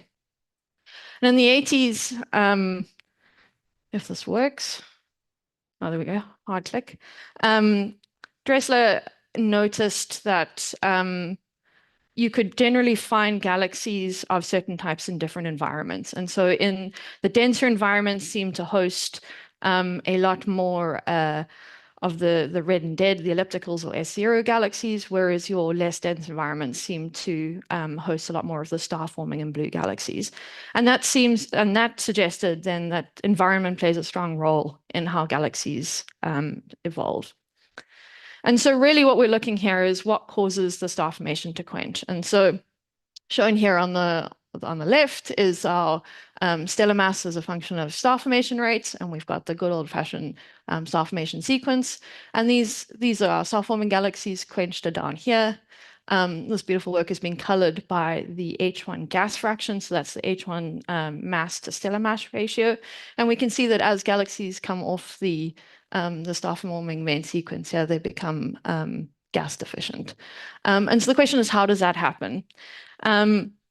Eri Chung made this really nice illustration which shows the different processes that can cause galaxies, particularly in these dense environments, to lose their gas. And so it's a question of, and all these processes go over different timescales. And so what is causing these galaxies to lose their gas? So this work is focused on galaxies in clusters. Galaxies clusters form like everything in this universe, through hierarchical structural formation. So you're accreting smaller blocks to make bigger things.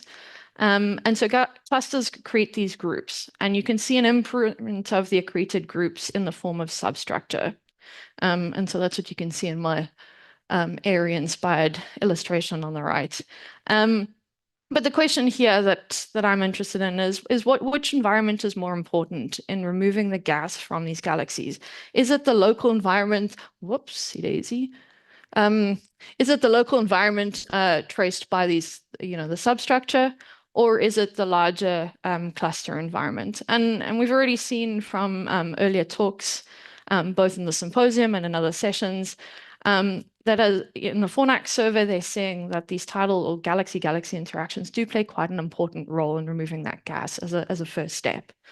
So the cluster that I have been looking at is Abell 2626. And shown here is we're focused on the center of the cluster. And you've seen this galaxy a couple of times in Focus Meeting 2 and in earlier the session. This is JW100. And it's one of these galaxies that's undergoing extreme ram pressure stripping. It's a jellyfish galaxy. And so the work that I'll talk about now is based on a collection of papers published as part of my thesis. So the greater part of this environment, A2626, is embedded in a larger supercluster environment. So here it is in the center. So all the 2626 galaxies are in green. It's got a nearby cluster slightly behind it called 2637. So those are the magenta guys. And then these orange galaxies correspond to an overdensity that we nicknamed the swarm. So this cluster, as I mentioned earlier, is located about 250 megaparsecs. For reference, that's about 2.5 times further than Coma. The virial radius of this cluster is about an order of magnitude less than Coma. Before we embarked on this journey, there were no H1 observations, which really meant that we were, probing what's going on in the gas in these galaxies for the first time. So initially, the start of this project, we got 14 and a half on target, 15 hours with Meerkat to look at this cluster in the first open call. And so that was 4K, using 4K data. We then have since followed it up with another 2 tracks, totaling 11 hours on target with Meerkat at 32. And so we've got, you can see here, so this is now I've just isolated only the cluster members in gray, and you can see where the H1 detections are in the green boxes. So this is really cool data. It's pretty deep. It's consistent with at a limiting magnitude H1 mass of about 2 times 10 to the 8. This is consistent with what we're seeing in Coma. But because our first H1 data was with 4K, we're limited by the 4K velocity resolution. So our spectral resolution is only about 45 kilometers per second. So how does this cluster look relative to other clusters? I do want to say here that all of the H1 measurements that I'm going to show you from here on out are using H1 stacking.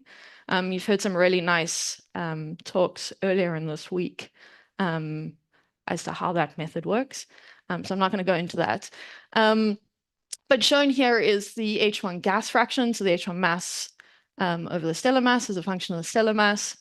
The green kind of shaded area here are measurements from the X-gas survey. So these are largely field measurements.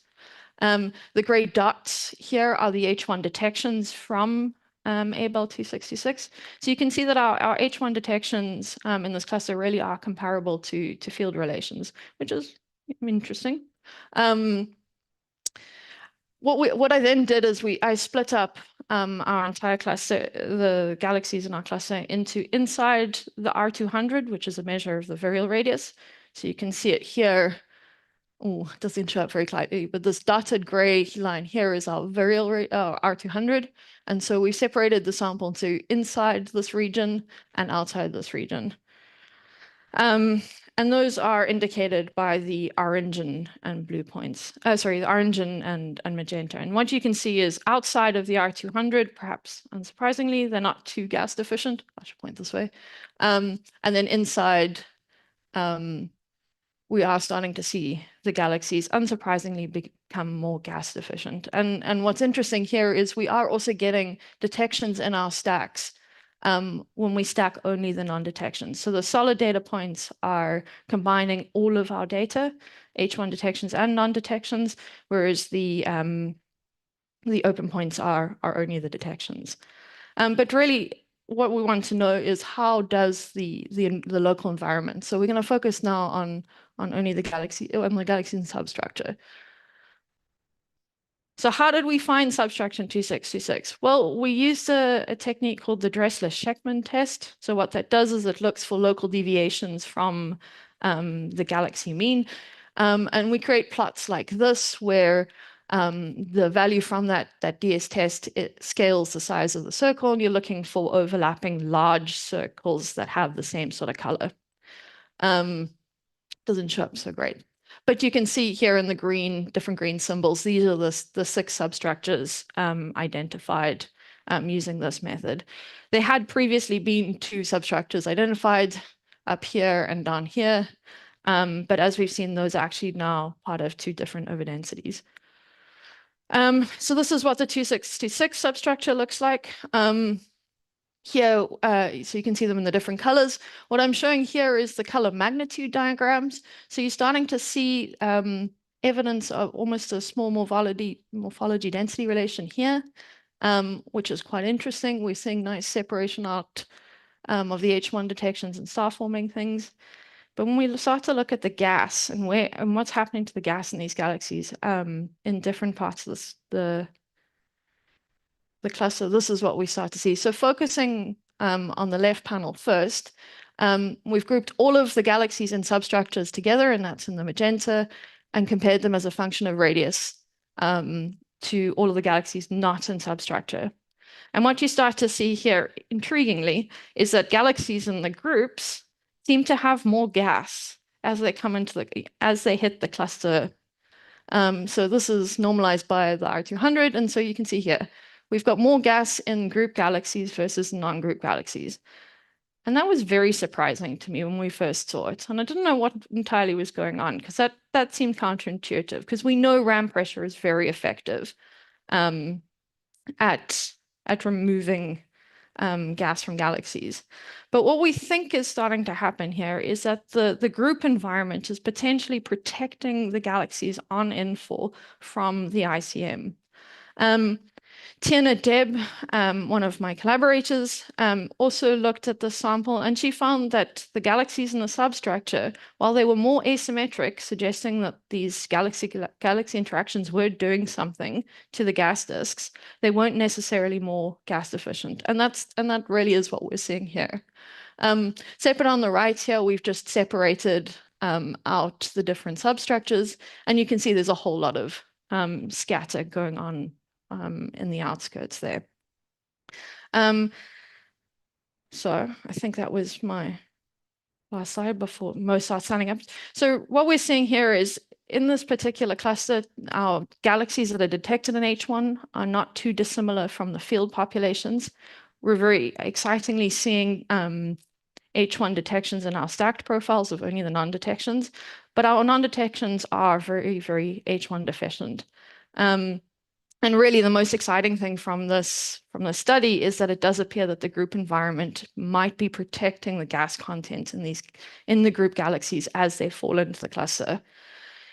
Looking forward to the future, what I've got here on the right, and the colors are not showing up great, but I know the Zoom guys can see it. We've got a much larger field Meerkat 32K survey that encompasses out to about 3 times the R200, so we can do a much wider H1 survey on this cluster. And that's complementary to the Weave wide field cluster redshift survey, so we'll have the accompanying redshift spectroscopy. And I really am looking forward to Foremost and the future wide field H1 redshift surveys complementing the wide field H1 surveys we're getting not just from ASCAP and Meerkat, but also looking forward to SK Mid so that we can extend this work to many more clusters. Thank you.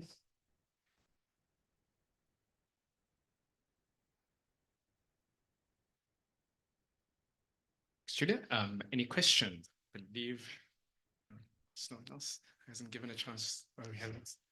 Question?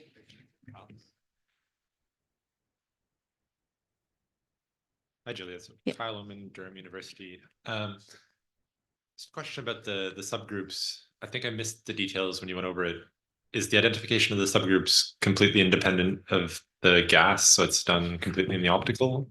Or in other words, is there any risk that galaxies with more gas could preferentially end up grouped or in groups?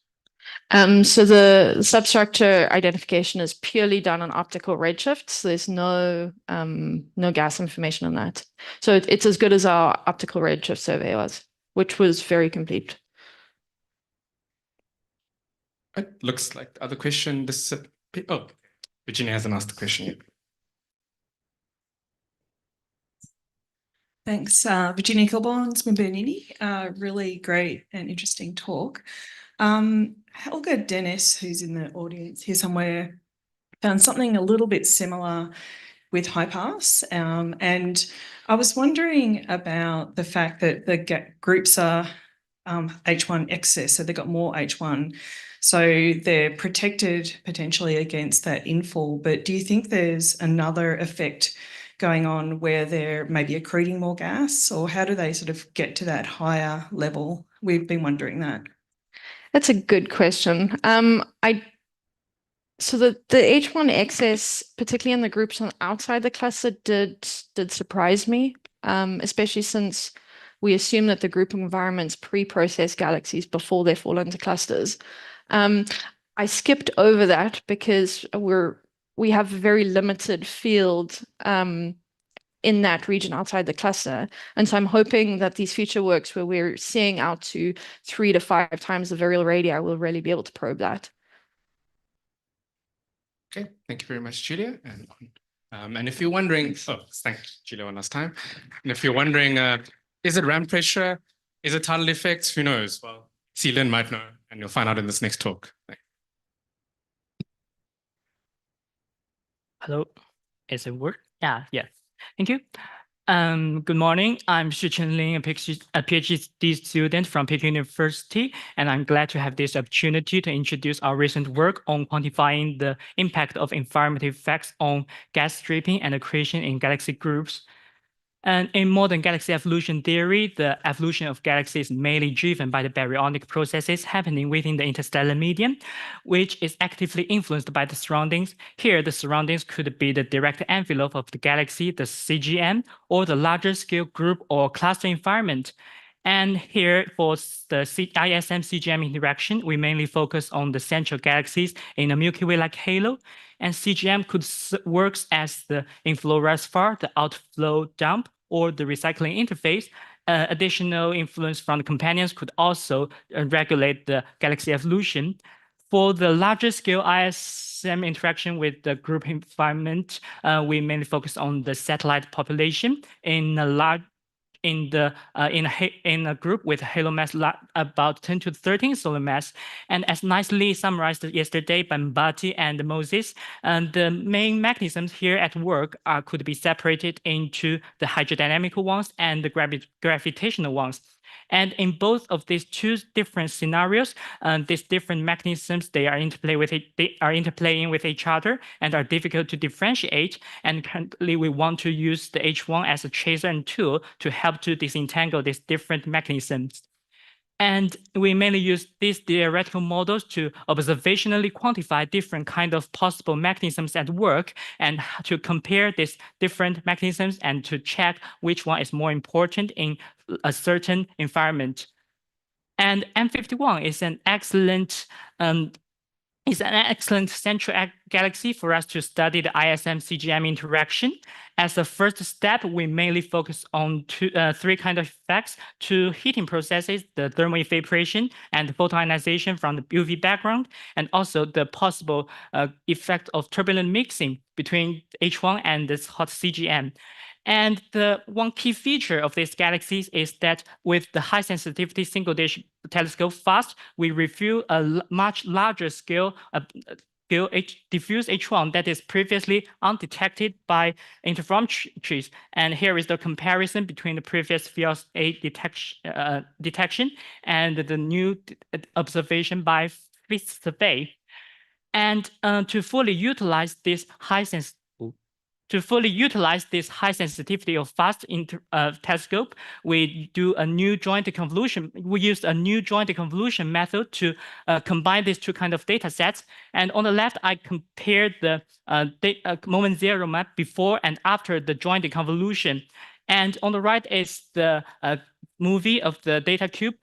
We compare the result of this new joint convolution method on the left, and on the right is the traditional linear combination of the Kalender model and the single dish cube. And we can see that because with this deconvolution, we could consistently combine the two kind of data sets. So we won't see the negative pattern that we can see highlighted in these circles on the right, these black negative patterns. And so for this newly detected large area of diffuse H1, we want to know what is the possible fate of them. Are they currently being heated, or they are actively accretion gas from the surrounding CGM? And to do so, we estimate the thickness of this diffuse H1 structure and compare it with the prediction of two possible heating processes, the critical threshold thickness. The first is for the photoionization, and we can see that most of the line of sight we've detected out of the optical disc, they could safely survive the photoionization. But for the thermal evaporation, actually, especially out of the about 2 times of the optical radius, 1 R25 is 12 kiloparsecond, and out of it, we can see that most of the line of sight actually are susceptible to the thermal evaporation. But we still observe such a large area of diffuse low column density H1, so it is quite possible that there were some kind of cooling mechanisms that help this H1 to survive. And we find that in this diffuse region, the velocity dispersion and column density, they show a positive correlation.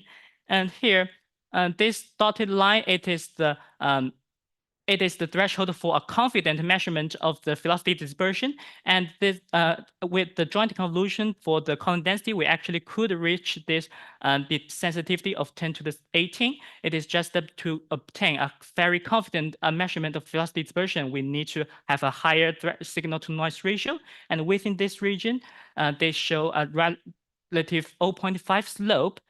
And this is consistent with the theoretical model of this diffuse low column density H1 being condensed from the turbulent mixing layer within the cold phase and hot phase by their sharing. And the theoretical model could also predicted the possible entrainment rate for this kind of cooling by sharing, and it is indicated by these purple arrows, and we integrated over the whole possible interface area and to find a total cooling rate of about 1.5 solar mass per year. And this is about 1/3 of the total of the central star formation rate in this system. With this, we further assume that this newly condensed CGM, they have originally rather static. So for those originally are moving interstellar median, by the conservation of angular momentum, and the final product would begin to inflow, and we estimate this inflow profile with several assumptions. And on the right, we can see that they are generally consistent with also 1/3 of the total star formation rate, and it is comparable to the previously estimated inflow rate within the denser region, in the denser region within the inner disk. And for another part, to move to a larger scale, we focus on the NGC 4636 group, about 10 to the 13 solar mass, to quantify the mixing environmental processes in this system that are at work for satellites. We mainly focus on two kind of effects here, and one is ramp pressure stripping, and another is tidal interaction between satellite galaxies. And with the high sensitivity of FAST, we could detect to a mass limit about 10 to the 7 solar mass, and we could thus trace to the very advanced stage of gas removal. And this paper has published, and you could scan this QR code to get the link. And here is the illustration of how this of the main model we used. On the left, we show the ramp pressure stripping model. We mainly compare the ramp pressure from the intra-groove median with the anchoring force from the self-gravity of the gas, or from the gravity for the inner part. It would also include the gravity from the stellar disk. And for the right, we mainly compare the possible perturbation from these possible nearby perturbers, and their perturbation compare with the a regular rotation. So it is ramp pressure versus the anchoring force, or the perturbation versus the original regular rotation. With this physical model, we define three different parameters to describe the full stripping process. The first is the stripping strength. It is defined at the edge of the optical disc, and just the ratio between the ramp pressure and the anchoring force for ramp pressure, and the perturbation versus the original regular rotation for this for the tidal interaction between galaxies. And with this, we extrapolate this parameter into a profile of strength, and we could decide out of which certain radius the gas would become strippable, indicated by this green region. So the strippable gas fraction for these two kind of mechanisms are this green strippable gas over the total gas. And finally, it is the stripping timescale, and it is if the conditions are being kept the same, after how much time all of this green gas would gone. So we use this way we actually use the position, redshift, and the mass to decide to calculate the strippable gas fraction for two kind of effects, and to determine which one is more dominant. And the most direct influence of the environmental effects is the removal of gas. So here we compare the shrinkage of H1 disk by the ratio between the H1 and the stellar disk, and we can see that they indeed show anti-correlation with either the tidal strength or the ramp pressure strength. But the scatter is quite large, because currently we plotted all of H1 detected galaxies in this plot, so different effects, they are mixed with each other. But if we separated them according to which strippable gas fraction is larger, so we only plotted the tidal dominated region or galaxies, or ramp pressure stripping dominated galaxies, the relation become much tighter, and it indicates that we indeed successfully selected out the galaxies that are undergoing with certain kind of mechanisms. And so after separating them, we could further combine them into to get a full picture of the stripping process. We mainly use the distance to the group center as the clock for the infalling for the most gas-rich galaxies, because they are most likely to be the first-time infaller. So we could evade the nature-nurture separation. And we use the model between the gas richness and the distance. So the removal of the gas either is from the stripping or from the star formation. And we could estimate the stripping timescale, and we find that the stripping timescale become much smaller when we enter 1x of the Figaro radius R200. And we could also get estimate for galaxies with different initial condition. If this stripping model is correct for all of them, then we extrapolate our model to get this depletion timescale for galaxies with different initial condition. And you can see that when they are quite gas poor, when they first enter the group, and the depletion timescale would be much smaller than other initial condition. So the definition of depletion timescale should be very careful. And I leave my summary for these two scenarios here, and I'm happy to take questions. Thank you.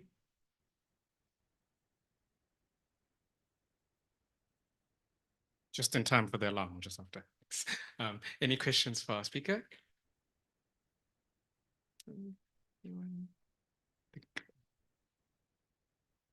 Person.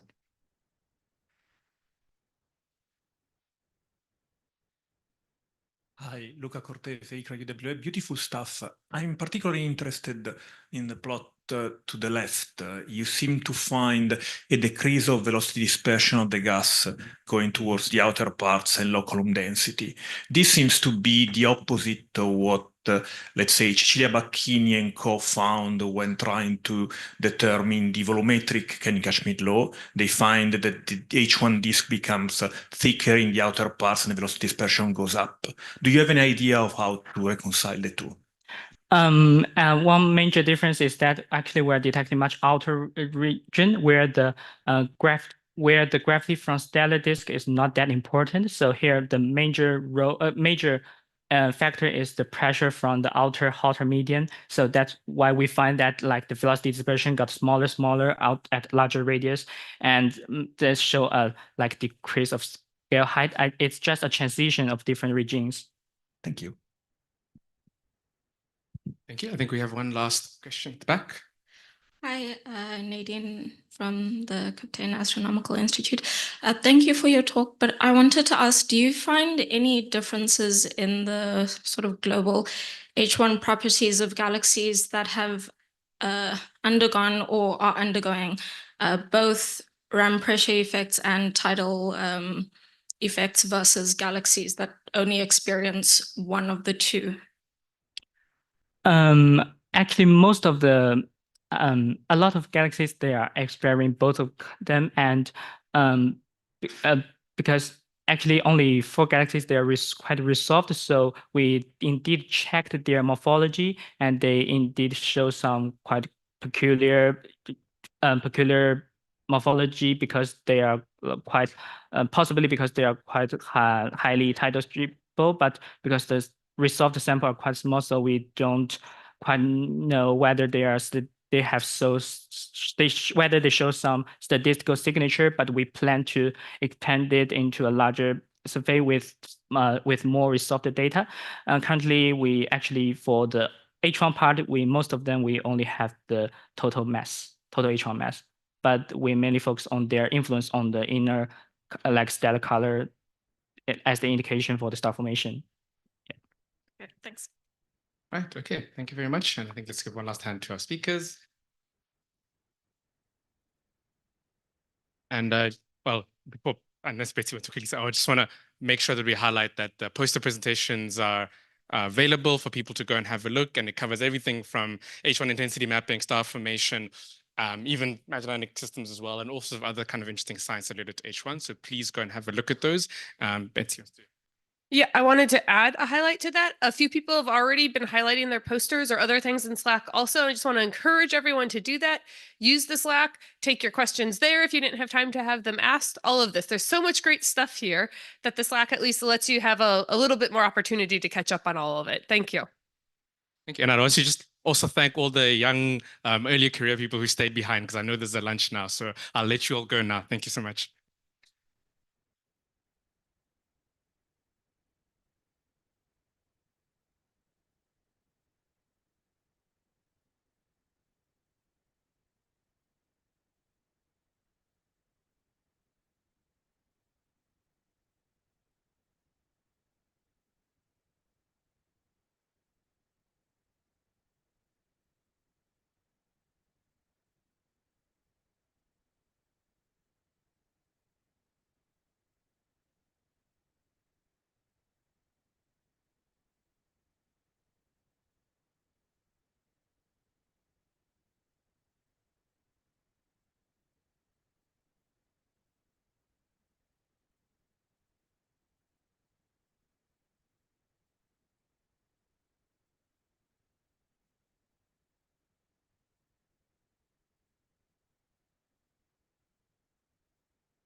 Okay, here's the mic for you. It's got a on and off switch. Yes. And then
No, it's gonna be okay. Good afternoon, everybody. Please have a seat. We're gonna start soon. So as always, if you want to ask a question and you are in the second half of the room, please come forward so it's easier to give you the mic. We're going to try to let the young people to ask a question first. So please don't be shy. And yeah, and that's it. So we're going to start now with Romil Dave that will tell you everything about H1 simulation. All right. Well, I will tell you everything that Kyle did not tell you yesterday. So yeah, this talk is going to follow on a little bit from Kyle's excellent overview, and yeah, I'll talk a little bit about. Let's see. Here's the clicker here. The process of how we try to connect H1 observations to the sort of things about galaxy formation that we'd like to know, namely the baryon cycle. So, of course, what we're trying to do is to understand, the origin of the Hubble sequence and to understand how this all emerges from the Big Bang, et cetera, et cetera. And of course, that not only is it a morphological sequence, but we know it's correlated with a huge number of properties that split, very roughly bimodally among the galaxy population. But when we look at the stars, we're only looking at a small portion of that, right? The H1 is much more extended than this. And in particular, H1 provides a good tracer for, as we've heard about before, the interface between the galaxy and the circumgalactic medium. And so there's this notion that really emerged from simulations in the late 2000s from various people that the galaxy formation is not about halos and forming into disks and then those merging, but not so much as it is about an exchange of mass, metals, and energy between the galaxy itself and the surrounding circumgalactic medium, and that's what we call the baryon cycle, right? And this just illustrates sort of a movie from Fire that shows this stuff going out, coming in. It's a very complicated process, schematically represented here, but the idea is that a lot of the information, a lot of the interesting physics is going on, in the regions around galaxies, and this is an opportunity for H1 to probe both, in terms of imaging, but also in terms of the properties within the galaxy that are affected by all these sorts of processes. Okay, so what's interesting about H1 in particular? Well, so there's this, famous diagram. I'm sure you've all seen this before. This is the stellar to halo mass ratio as a function of halo mass, and it shows this characteristic shape, which has a peak right around L star. And the current thinking is that essentially this portion is owes to this drop off rather owes to stellar feedback, and this owes to AGN feedback, right? And the nice thing about radio data is that we can probe both of these things, right? So the stellar feedback is this baryon cycling stuff, and that, of course, is probed in this extended region, which H1 provides a nice tracer for, and then can probe down to fairly low mass galaxies as well in H1 relative to what's available in optical, but also the radio data that we tend to now believe that these radio jets are the primary mechanism by which energy is deposited into the circumgalactic medium that eventually enacts quenching. Now, maybe there's additional things as well to do with mergers or whatnot, but this seems to be a required process, right? So all of this is probable in the radio, which is why we're very excited in this community about Meerkat and the SKA.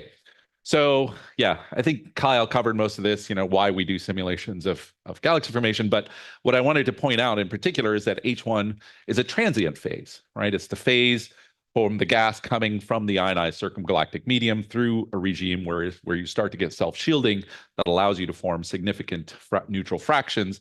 And then once it gets down to very dense gas, of course, forms into H2 and eventually stars, right?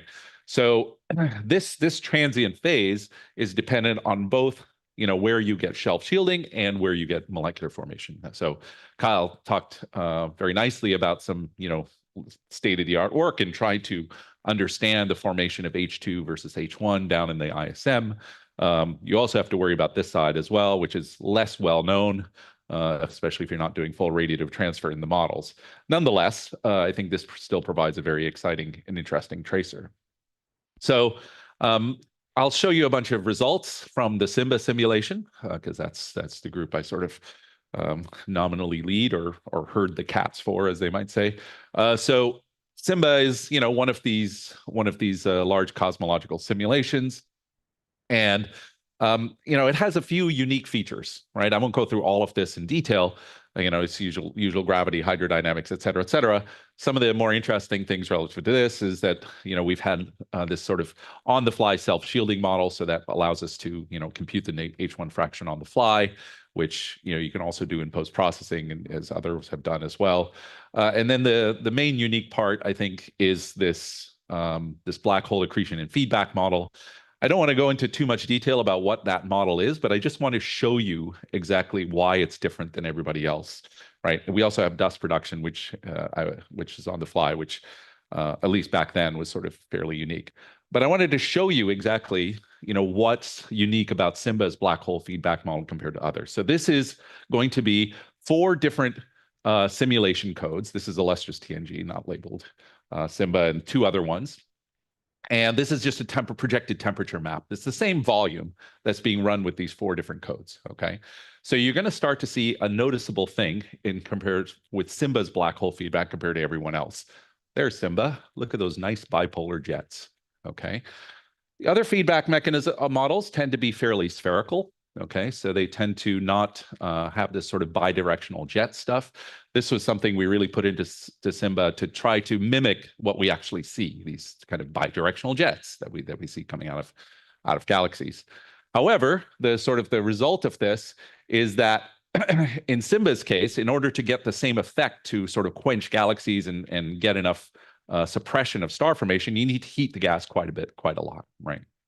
So you see on intergalactic medium scales, SIMBA ends up much hotter than everything else. You'd think this was easy to discriminate by redshift 0, but it's not. And in fact, many probes agree with this better, and many probes agree with this sort of model better. So it's not entirely clear. But what is clear is that SIMBA makes a big difference for the circumgalactic medium, which is sort of on small scales here, but you can see it's going to have a big effect.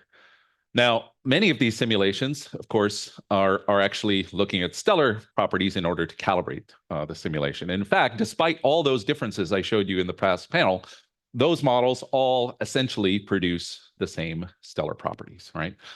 So here's the stellar mass function. Here's the specific star formation rate versus stellar mass main sequence, right? And comparing TNG, Eagle, and SIMBA, they all get it roughly right in the right ballpark, right?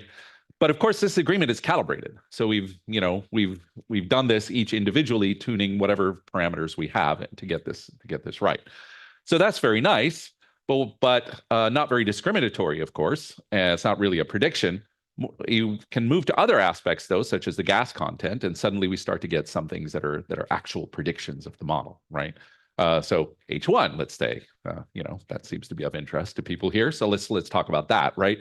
So here's the H1 mass function, right? So the sort of gray area is alfalfa, and here's various simulation models that have been run, right? So again, general good agreement. Eagle not so good, but if you use a higher resolution recalibrated version, it works pretty well. But what's particularly interesting is you start looking at the evolution to higher redshift, right? So you see that basically in SIMBA's case, this alfalfa line is just reproduced for visualization. Obviously, the data is at redshift 0. So in SIMBA's case, you actually have more H1 when you get out to redshift 1 at particularly the high mass end. So your omega H1 has gone up.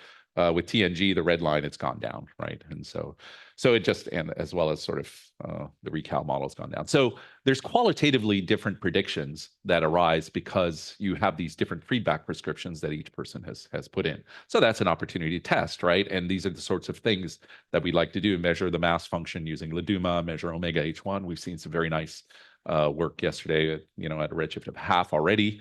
You can look at other things like scaling relations, H1 fractions, so on and so forth. Now, you might wonder why I started talking about AGN jets to begin with, right? Well, surely, I think the conventional wisdom is that, AGN don't matter, right? We're dealing with star-forming galaxies and gas-rich things, blah, blah, blah, blah. Okay, no, wrong. Okay, AGNs absolutely matter, particularly if you're looking at the high mass end of the H1 mass function. So the nice thing about SIMBA is we have all these variants where we turn off, individual feedback models.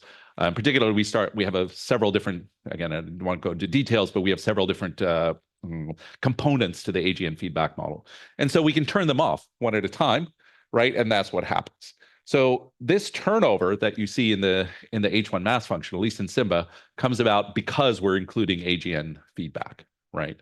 And if for the same reason that you'd have that in the stellar mass function, right? So if you care about omega H1 and the evolution or trying to find high mass galaxies at high redshift, you do have to care about AGN. Okay. But there's more things you can do, of course, with simulations, not just look at these sort of global properties.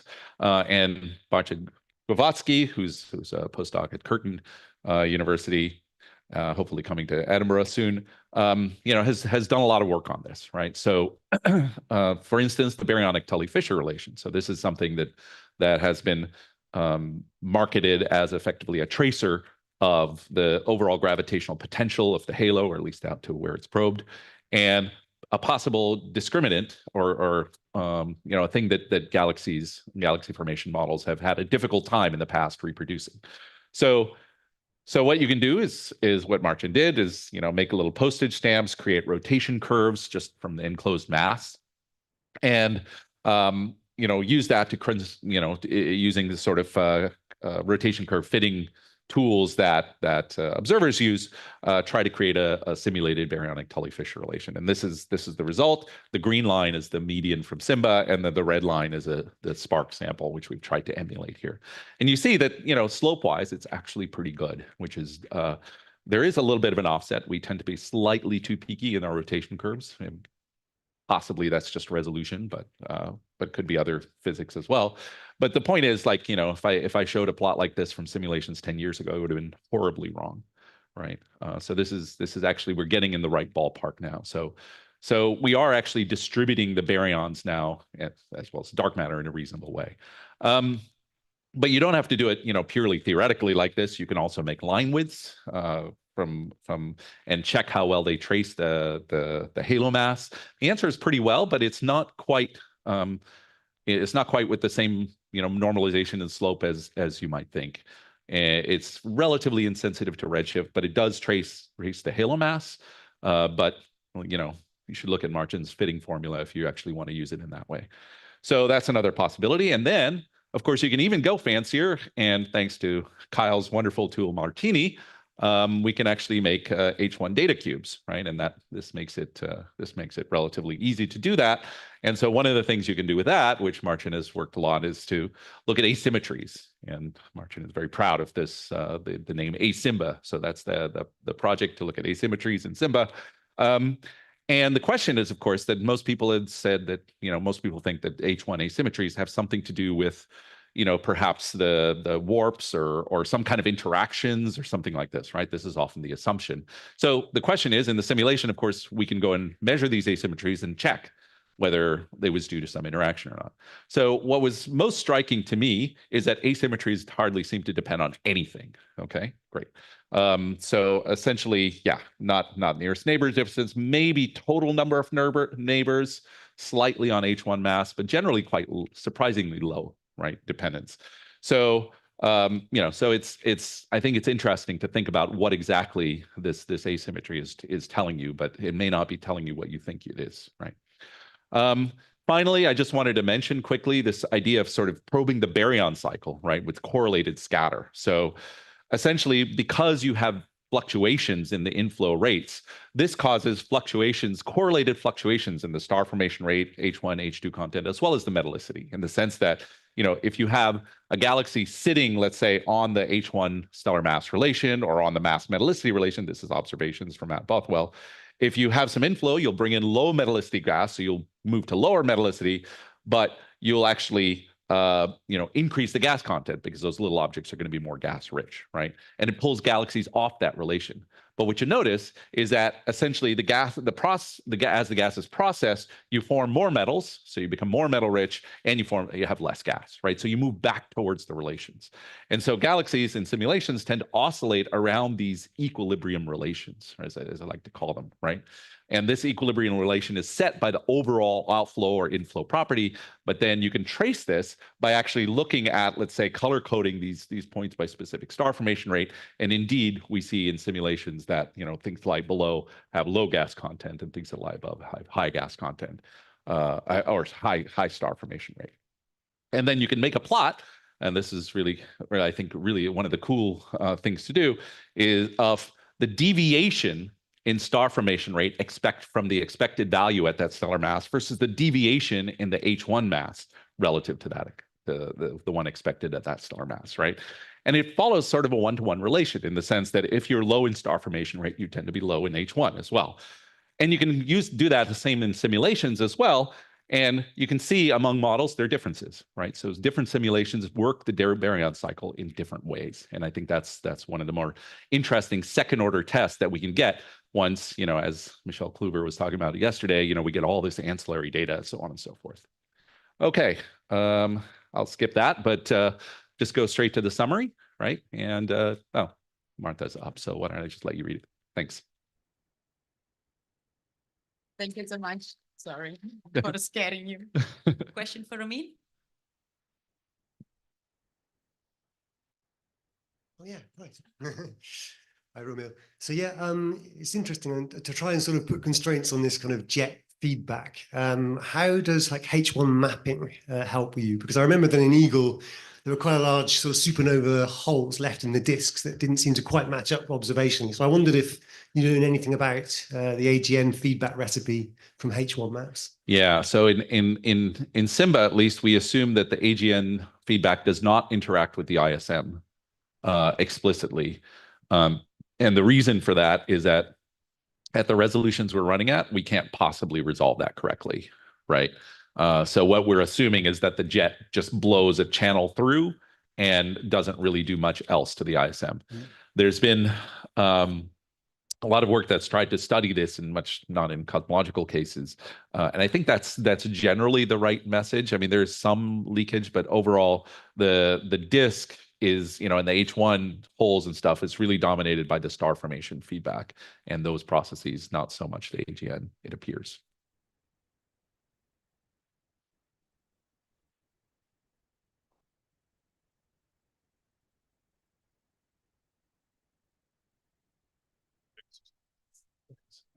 Yeah, thanks, Lister Stavely Smith. Hi, Lister. You talked about extra parameters to explain variance and these gas relationships. What about going back to the baryonic Tully-Fisher relationship, which might be more stable? What would the principal sort of third parameters be that explain variance in that relationship? Yeah, good question. So we tried to look at a little bit to see if we could see anything obvious, like, you know, is it specific star formation rate or something. One of the issues is that, okay, in the Spark sample itself, it's actually a very carefully selected sample, right? It's very disky galaxies, you know, above some H1, so on and so forth. So it's not representative. And then once you select those populations, there isn't a lot of variation among it. So we haven't noticed any trends this way, you know, perpendicular that were obvious, but it's a good idea. I think we should probe that more. I don't think we've exhausted the possibilities. Yeah, that's an interesting idea. This time up, please. Yeah. Got a microphone already. Thanks for that, Ramil. Sabina Valstead, also from ACRA. The next slide, actually, I think, brief question. That tentative trend there with mergers, is that actually saying that the asymmetry is decreasing with an increased number of mergers? Yeah, isn't that funny? Yeah. That's not what you would think, huh? Do you have any insight there? Yeah. No, actually, we're puzzled by it too. One thing that I think that we, at least Marcin did this work, so it's really is, you know, if he was here, he could answer this probably better. But you know, I think we could look into whether or not that's just a consequence, let's say, of this or something like this. that really that it's not really independent. I mean, these are just looked at raw. It's not holding the other variables constant, which is really what we should do if we want to do that sort of thing. But you can see the signature is already very weak. Once we start doing that, we'll probably get nothing. Right. Awesome. Thanks. Yeah. Last week one.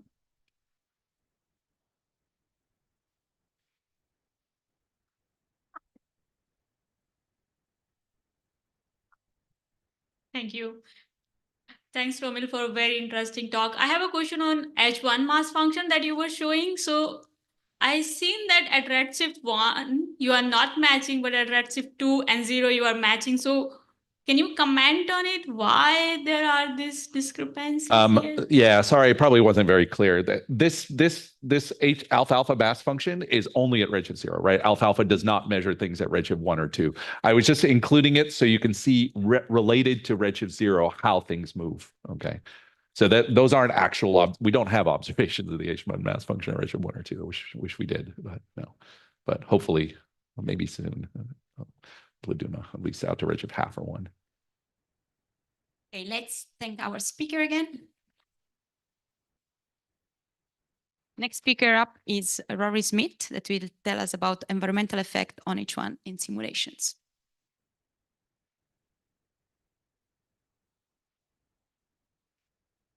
Great, thanks. Yeah, so my name's Rory Smith from Universidad de Santa Maria, which is in Santiago in Chile. And I'm going to be talking about how we can use simulations to better understand environmental effects on H1 gas and in the context of the large-scale structure of the universe. So, long story, very, very short. For a long time, we've known that as we move into really dense environments like clusters, galaxies' star formation rates decrease and their gas content also decreases. And generally, simulations have helped us sort of have a broad understanding that this is repeated in the simulations. And there's a broad consensus that Ram pressure is one of the primary factors driving these changes in dense environments. Of course, tidal interactions can also play a role, but they generally play a role in parallel with the Ram pressure stripping. And numerical simulations have also given us additional information on the process, allowing us to look at the effects on star formation, how the amount of gas depends on certain parameters like disk inclination. We can also study extraplanar star formation occurring outside the disks. We can study nuclear feeding. And recently, we've also looked at how Ram pressure on its own can actually transform the disk spiral morphologies, creating a kind of unwinding morphology, as shown in Bellhouse 2019, where the spirals are compressed on one side and stretched out on the other side.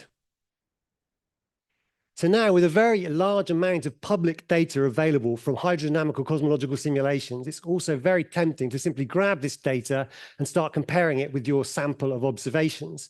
But we have to be a little bit cautious because while the broad trends for decreased star formation and gas content are consistent with the observations, at the detailed level, they're not exactly the same. There seems to be evidence for some overstripping and also some overquenching. For example, if we look up here in very massive clusters, in particular at the lower mass end into the dwarf regime, we see that the quenching fraction often reaches as close to about 1. In other words, almost all of the dwarfs are being quenched in hydrodynamical cosmological simulations. And this just doesn't really agree with the observations. So this is an example of the overquenching. And we also have a similar case of overstripping of the atomic gas, where if we look at the low mass end, once again, there seems to be about a dex difference in the gas fractions compared to the observations. So what this means is that if we really take a sample of galaxies from a hydrodynamical cosmological simulation that look like our observed sample, they may not have got into that situation in exactly the same way as the observed sample did. But there are other ways that we can use cosmological simulations to constrain what's happening in dense environments. And one great example of this is the phase space diagram. So this is an example of a phase space diagram. We have a 3D velocity with respect to the cluster on the y-axis and a 3D radius on the x-axis, and they're both normalized. So this is a 3D phase space diagram. And in this case, an object falling into the cluster tends to follow a very sort of well-understood trajectory through the 3D phase space diagram, falling in from A, reaching pericenter at B, moving out into the backsplash region around C, and eventually relaxing into the bottom left corner in the virialized region in the bottom left. So what this means is that location in phase space gives us really valuable information on time of infall into clusters. However, this is a 3D phase space diagram. If we want to compare it with the observations, we have to consider projected phase space diagrams. And so projection effects make things a little bit more complicated. Nevertheless, projected phase space diagrams can still give us constraints on infall time. And a nice example of this is from Pasquale 2019. Now we have a line of sight velocity on the y-axis and a projected radius. So this is a projected phase space diagram. And we're splitting it up into 8 regions, numbered 1 to 8.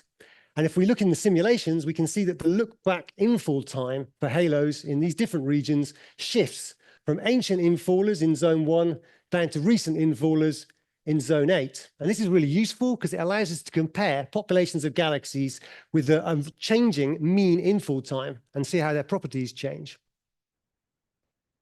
We can also combine the constraints provided by phase space on infall time with additional information like star formation rates that are observed in clusters of galaxies. And this exercise was conducted by Rhee in 2020. And basically the projected phase space diagram is pixelated. And then we look at all of the histogram of the infall times in each pixel. And then we match it up using an abundance matching approach with the star formation rates that are observed in the same region of the projected phase space diagram. And this allows us to produce a kind of evolving star formation rate as a function of infall time curve. And we can then fit these curves with a delayed quenching model. And there are a couple of important parameters here. There's the delay time, which is the time after the galaxy has fallen into the cluster before quenching begins. And then there's the tau cluster, the e-folding time for quenching timescales. And Jinsu did this exercise using an MCMC approach to constrain the values of these 2 parameters. And in general, the delay time turns out to be roughly similar to the crossing time of the clusters. In other words, quenching starts near pericenter. And then afterwards, the quenching e-folding timescale is roughly of order 1 gig a year with some mass dependency. Now, you can also find a really nice example of this by Kyle Oman here in the audience with us in 2021 for H1 stripping.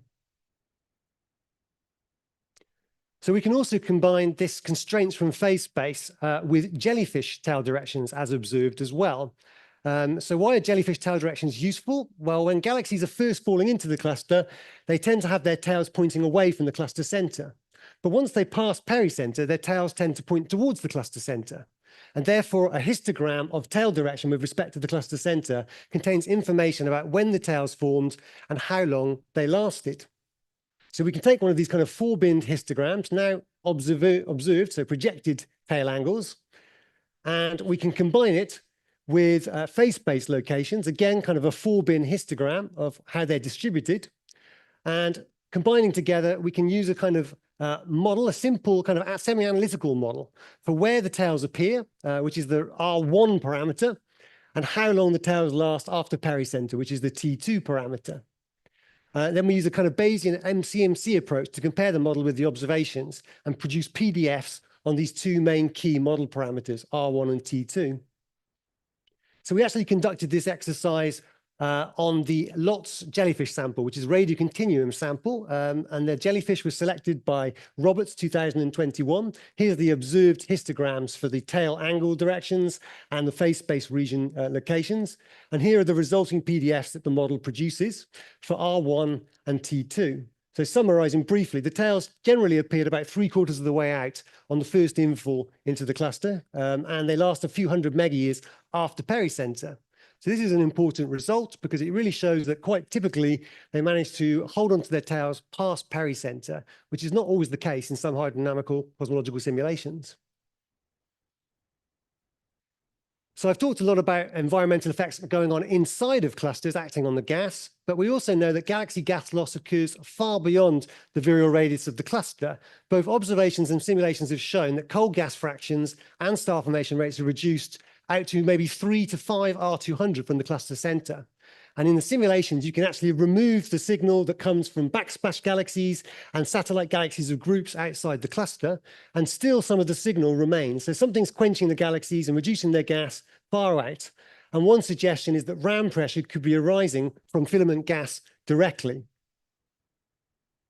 So we've actually studied this using a set of zoom simulations of voids. We've basically zoomed the entire void. And we discovered that there's a population of halos that are experiencing quite fast wind speeds. So basically, we're looking at the speed of the ambient gas flowing past the dark matter halos, because this can result in ram pressures. And these fast flow halos tend to be located pretty close to void walls. These are the red points here. And if we look closely, in many cases, we can see a jellyfish-like morphology in the gas distribution. Here's some example of the gas tails, and they generally point back towards the void walls. So eventually we understood that the reason for this is due to the very complex flows of gas in the large-scale structure. So if you look here, we have an example of a void wall seen edge on, and these are the ambient gas flows. Gas flows onto the void walls from both sides as the voids on either side expand towards the void wall. And any galaxy that's moving towards the void wall actually moves with this flow, so it doesn't really experience any ram pressure. But if it crosses the void wall, it comes out the other side and finds itself moving counter to the flow of the ambient gas. And this is what actually results in these fast flows and the tails then pointing back towards the void walls.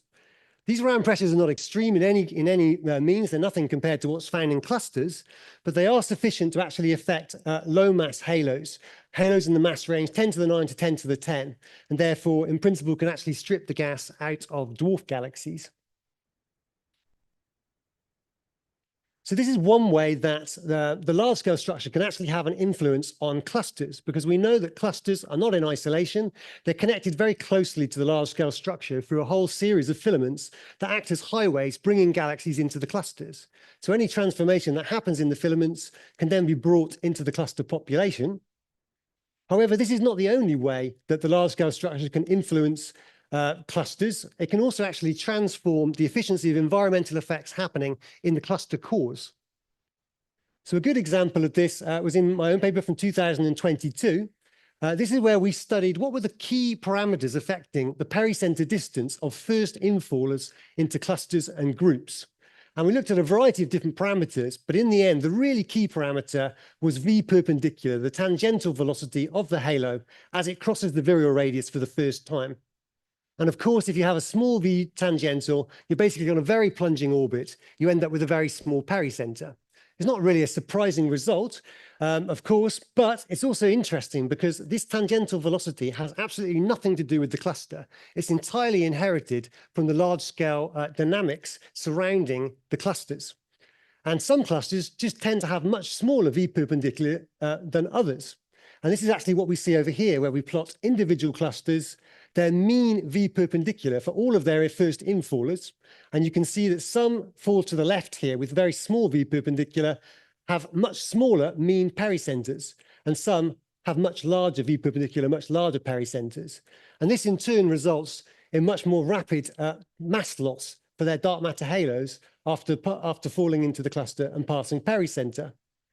So we really need to start considering not just the clusters on their own and what's happening in the cluster, because even an identical cluster may actually have different large-scale dynamics surrounding it, and this can actually have consequences for the environmental effects inside the cluster. So finally, my third way that large-scale structure can influence groups and clusters, and this is actually one of the most dramatic ways, is that they can actually completely transform the morphology and shape of the groups and the clusters, and also the BCG inside the cluster as well. So we studied this process with a stack of 100 heterospec clusters from the Heterospec Clusters Survey. And we also looked at all the surrounding large-scale structure around those clusters using the FCSS Redshift Survey. And what we discovered is that there's a very strong and significant signal for alignment of the cluster shape with the large-scale structure, and also the BCG at the very center of the cluster, its position angle aligns with the large-scale structure out to huge scales, out to about 10 R200 from the cluster center. And this is a very strong signal, and it seems to be implying that all of this preferential feeding from the filaments into the cluster over time has built up and completely transformed the shapes of the clusters and the BCGs themselves. So some of this science, thank you, some of this science is the motivation for the Chances Survey, which is a Chilean cluster galaxy evolution survey of about 100 nearby galaxy clusters. We do spectroscopy out to about 5 viral radii from each cluster, so we can fully map out the large-scale structure. And we go all the way down to dwarf galaxies, which is really important because they're sensitive to environmental effects, and there's so many of them that they're really good for tracing out the large-scale structure. And there's great synergy here with Eurosita and Meerkat as well. Of course, all of this large-scale structure is so important, as I've been trying to impress on you, and we need new tools in order to trace out the large-scale structure. And so this is OneDream. This is an international interdisciplinary collaboration between astronomers and computer scientists in the UK, Chile, and the Netherlands. And it's actually a 5-tool package for tracing out filaments. The main core of the package is the LAAT, which is the locally aligned ant technique. I like to call it ants in space. These are basically virtual ants that wander around the cosmological environment looking for one-dimensional structures and leaving behind pheromone trails that attract more ants and then further highlight these structures. So they're really good at finding filaments in a noisy background. If you're interested, you can find out more in the Candusi method paper. And there's also a GitHub where you can download it and try it out for yourself. And there's some very easy worked examples. It's all wrapped in Python, so it's nice and easy to use. So I'm just going to finish up mentioning the Smooth Filaments project, which is a set of zoomed simulations of clusters and their filaments out to 6 viral radii. So this is meant to complement the chances survey. These simulations are being conducted with Ramses. They're kind of moderate resolution simulations by today's standards, but they have very high time resolution. And this allows us to do extremely close monitoring of time evolution of the halos, track the halos very accurately. And we're concluding dark matter and hydrodynamics in the simulations and currently testing subgrid physics recipes as we speak. I think I'm almost out of time, so I just wanted to mention that we do OneDream tracing of the large-scale structure, hence the Smooth Filaments name. And finally, I just wanted to highlight, this is one of the very large filaments surrounding a cluster, multiple other clusters along the filament. And this is a temperature map. Anything yellow here is multiple millions of Kelvin, if not 10 to the 7 Kelvin, so intercluster medium temperatures. And what's really interesting here is you can really see this high temperature gas traces all the way along the large scale structure, linking all of these groups and clusters. And these little blue dots here are cold disks interacting with that medium. If we zoom in, we can see that there are tails all over the place, not just inside the clusters and the groups. We can even see halos coming in the intergroup regions, crossing the filaments and producing tails of their own. So I think in these very dense filament regions, there really is the chance for H1 tails to form far beyond the cluster virial radius. I think I better finish up there with my conclusions. Thank you. Thank you so much. Question? You have an online one? Mike. Sure. Thanks. Right. So this question is from Mark Verheyen. He's online. And he asks, could the radio tails from LOTS, so the Loeffler Sky Survey, persist longer than the gas tails, which means overestimating T2 for gas detectable ground pressure stripping?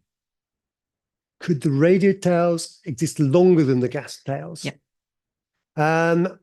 In principle, you have the delay time while the cosmic rays are kind of dissipating in the gas tail itself. So in principle, there could be a time difference between what we see and yeah, how long the actual tails exist. I think what we should actually really consider this to be is when the tails can appear and how long they are visible. That's, I think, the better way to describe what we're doing, rather than physically saying this is where the tails are and how long they last. It's about visibility. Okay, thanks. We have time for another couple of questions. Hello, Munira Hussain from the University of Cape Town.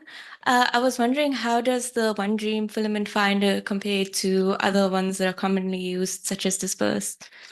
Let's see if I got a slide or not. I think I have a slide. Oh.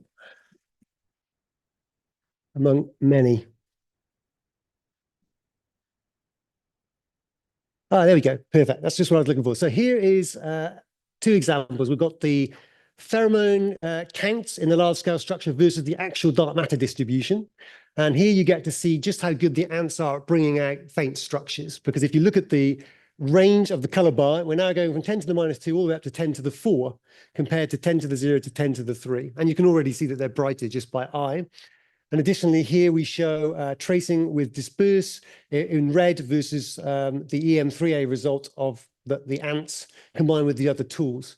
I think that in general, we get quite consistent results with disperse. If you have a very strong filament, you're going to get an almost identical result, except perhaps a little bit smoother, as you can see here. I think where we might differ a little bit is when you go down to the really, really weak filaments or very noisy region, where we felt like that we were less likely to produce spurious filaments with our approach. We have time for another question. Okay. May I ask the next speakers to come down, please? Kyle Oman from Durham. So you said at the start that most simulations you find that they overstrip and overquench satellites. My feeling has always been that that's basically limited by numerics, right? We're not going to resolve, say, the scale heights of gas disks in these large-scale simulations. Any ideas on, we basically just have to live with that, I think, right? So can we work around that, or? I think this is a great question. I actually don't know the answer to the question. Is it resolution? Is it a combination of feedback acting on the gas combined with environmental effects? Is it a bit of both? I'm not actually sure the answer. It's got to be a bit of everything. So when you increase your resolution, maybe things will improve, but we don't see an improvement in TNG50 on this issue particularly. So I'm not sure resolution on its own is the answer. Maybe this separating into different phases will help us. If you have a separate molecular phase, an atomic phase, this could help. I hope that this is something that people designing the next generation of hydrodynamic cosmological simulations are really thinking about as a constraint. The disk structure and things like Eagle TNG is set by the feedback. And so, yeah, resolution won't help there, but maybe future models will. Right. Yeah. I think it's something that needs to be considered. Great. Let's thank Rory again. Thank you. Our next speaker is Nicolas Luber. I hope it's pronounced correctly. That will tell us about the H1 Chronicles, connect the galaxy evolution with the cosmic web. Please. Hello, everybody. I'm Nick Luber. No need to be formal. Postdoc at Columbia. Somebody asked me how I came up with the name H1 Chronicles. I have no idea what it means. I gave my abstract to ChatGPT, and this is what it came up with. So don't blame me if the title doesn't make any sense. I just thought it sounded snappy. I thought that'd get a bigger laugh. Guess not.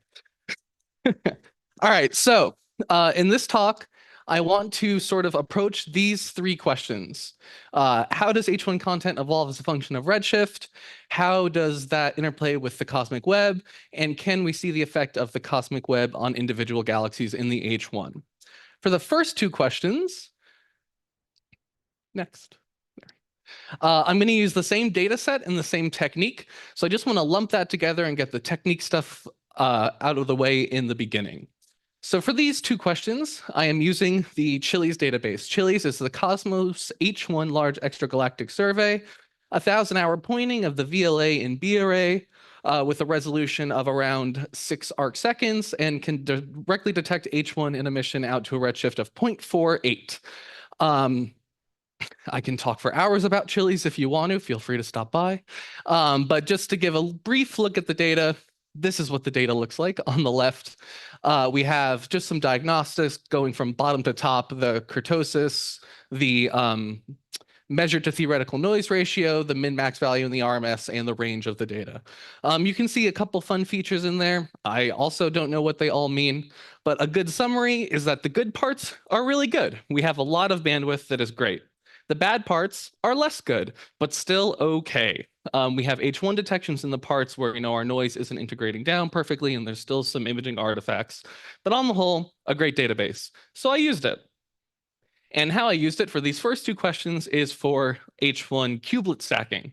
So I'm not going to talk too much about this because there's been many talks about stacking. We all vaguely know what it is. I just wanted to highlight one feature that it's kubelet stacking rather than spectra stacking. So I can go in and clean up the kubelets and also clean them so we can get accurate flux measurements. And these 4 spectra are going to be not shown in this presentation. That's a funny design flaw. But they're representative of the sort of spectra that are used for the data that I'm going to show. So, they're not signal to noise of 100, but they're nice little detections of H1 out to redshifts 0.48, which is super cool. Okay, So that stuff's out of the way. So how does H1 content evolve from massive galaxies out to intermediate redshifts? So of course, I'm using intermediate redshifts to be Chili's hard cutoff of 0.48. And I'm using massive galaxies for galaxies with a stellar mass between 10 to the 9 and 10 to the 11.5 or 12.5, whatever, the upper limit, just so we exclude any weird results from the Cosmos catalog. And specifically going to be looking at blue galaxies. And what I call blue galaxies are those with an NUV minus R rest frame color of -1 to 3. So the first thing I did is looked at them in, oh, excuse me, 3 redshift bins at approximately 0.15, 0.32, and 0.42, give or take a couple. And I split it up into 2 mass bins. One mass bin for stellar masses between 10 to the 9 to the 10, and then all the other ones as the high mass bin. So I call it high mass bin, intermediate mass bin. Great.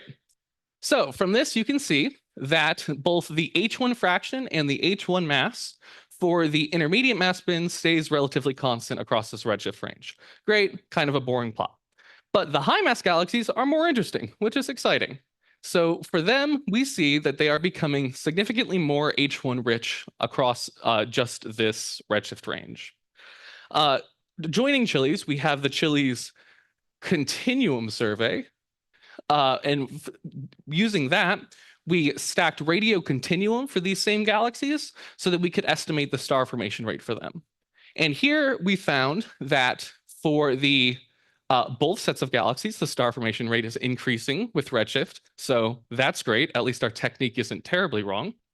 And we find a steeper increase in star formation rate for the intermediate mass galaxies than the massive galaxies. So we're going to take these 2 results and put them together and make everybody's favorite timescale, the H1 depletion timescale in the top corner there.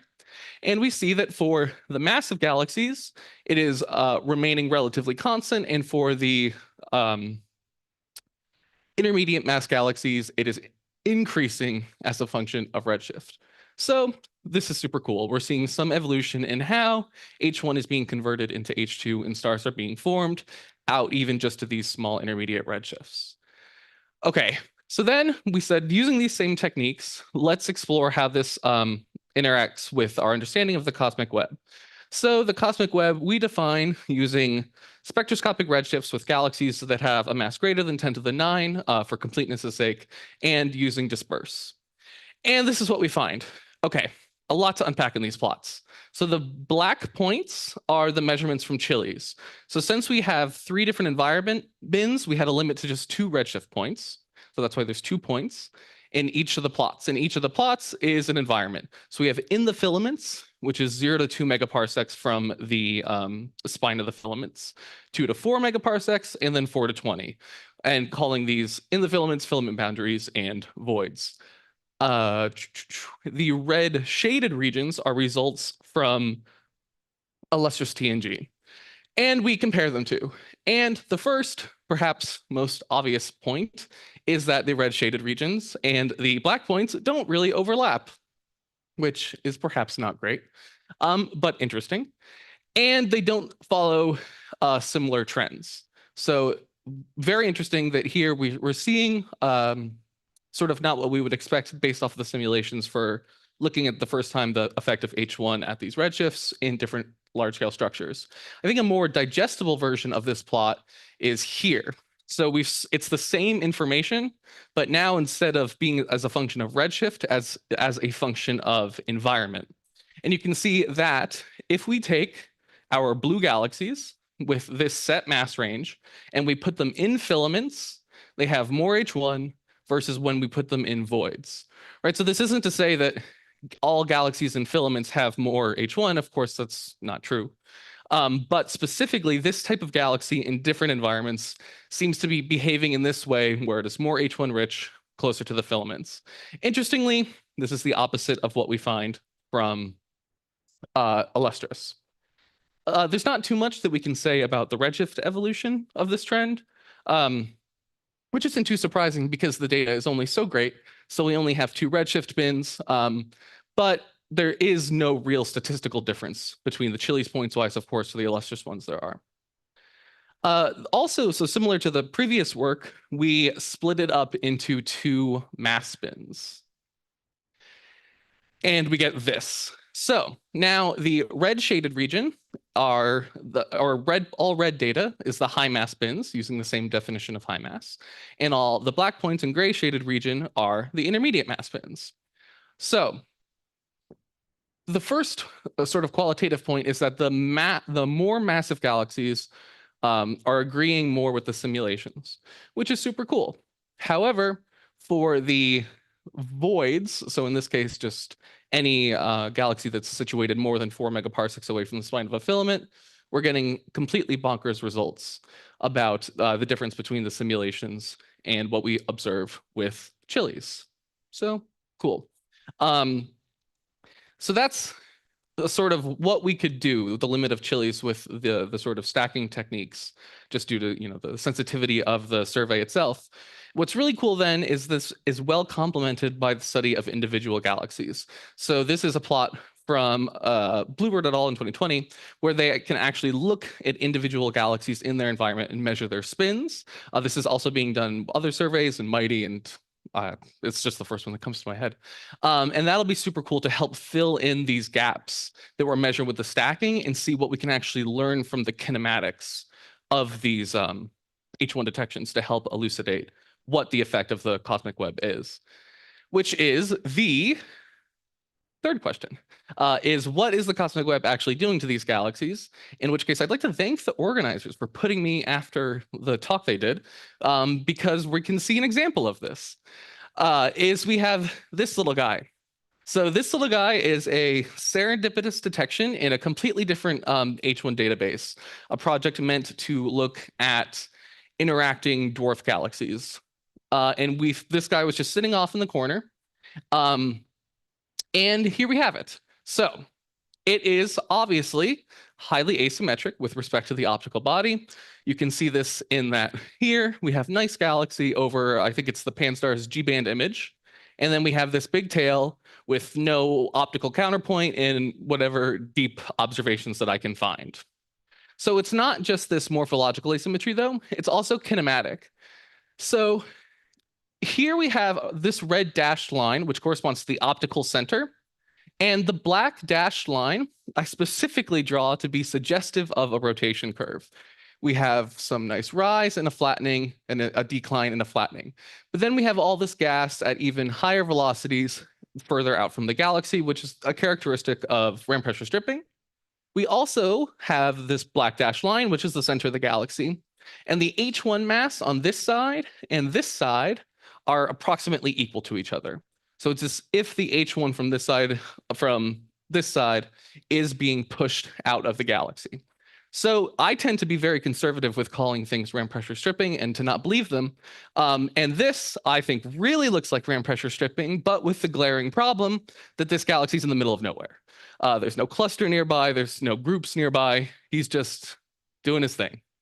However, then with, of course, my interest being in the large scale structure, I looked at the field with disperse. And this little guy is right near the intersection of 2 filaments, which you can, sort of see here. Always hard to plot these things in 3D, at least for me. So it's right there around the intersection. And what's super cool is that in disperse is, I think it's the second paper that he wrote, sort of the proof of concept paper, they did X-ray observations of a intersection of filaments and actually detected previously unknown hot gas there. So we could be seeing actually cosmic web stripping of this small galaxy. Just to give you a sense of scale, the H1 mass is about 2 × 10⁸, which is super cool. So yeah, here's a pretty picture. But yeah, so I think it's a pretty believable scenario for actual cosmic web stripping of the gas. And I think that is my time. So here are some summaries. Thanks. So much. Question for Nick?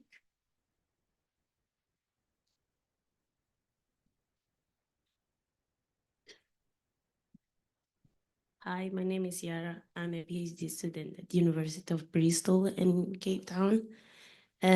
You mentioned that for more massive galaxies, they tend to be more H1 rich in this redshift range. So does the star formation rate increase by the same percentage in these type of galaxies?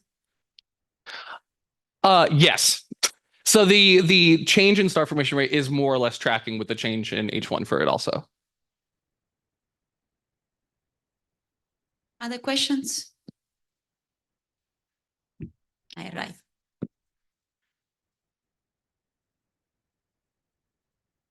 Oh, the slides were down there. I didn't even notice.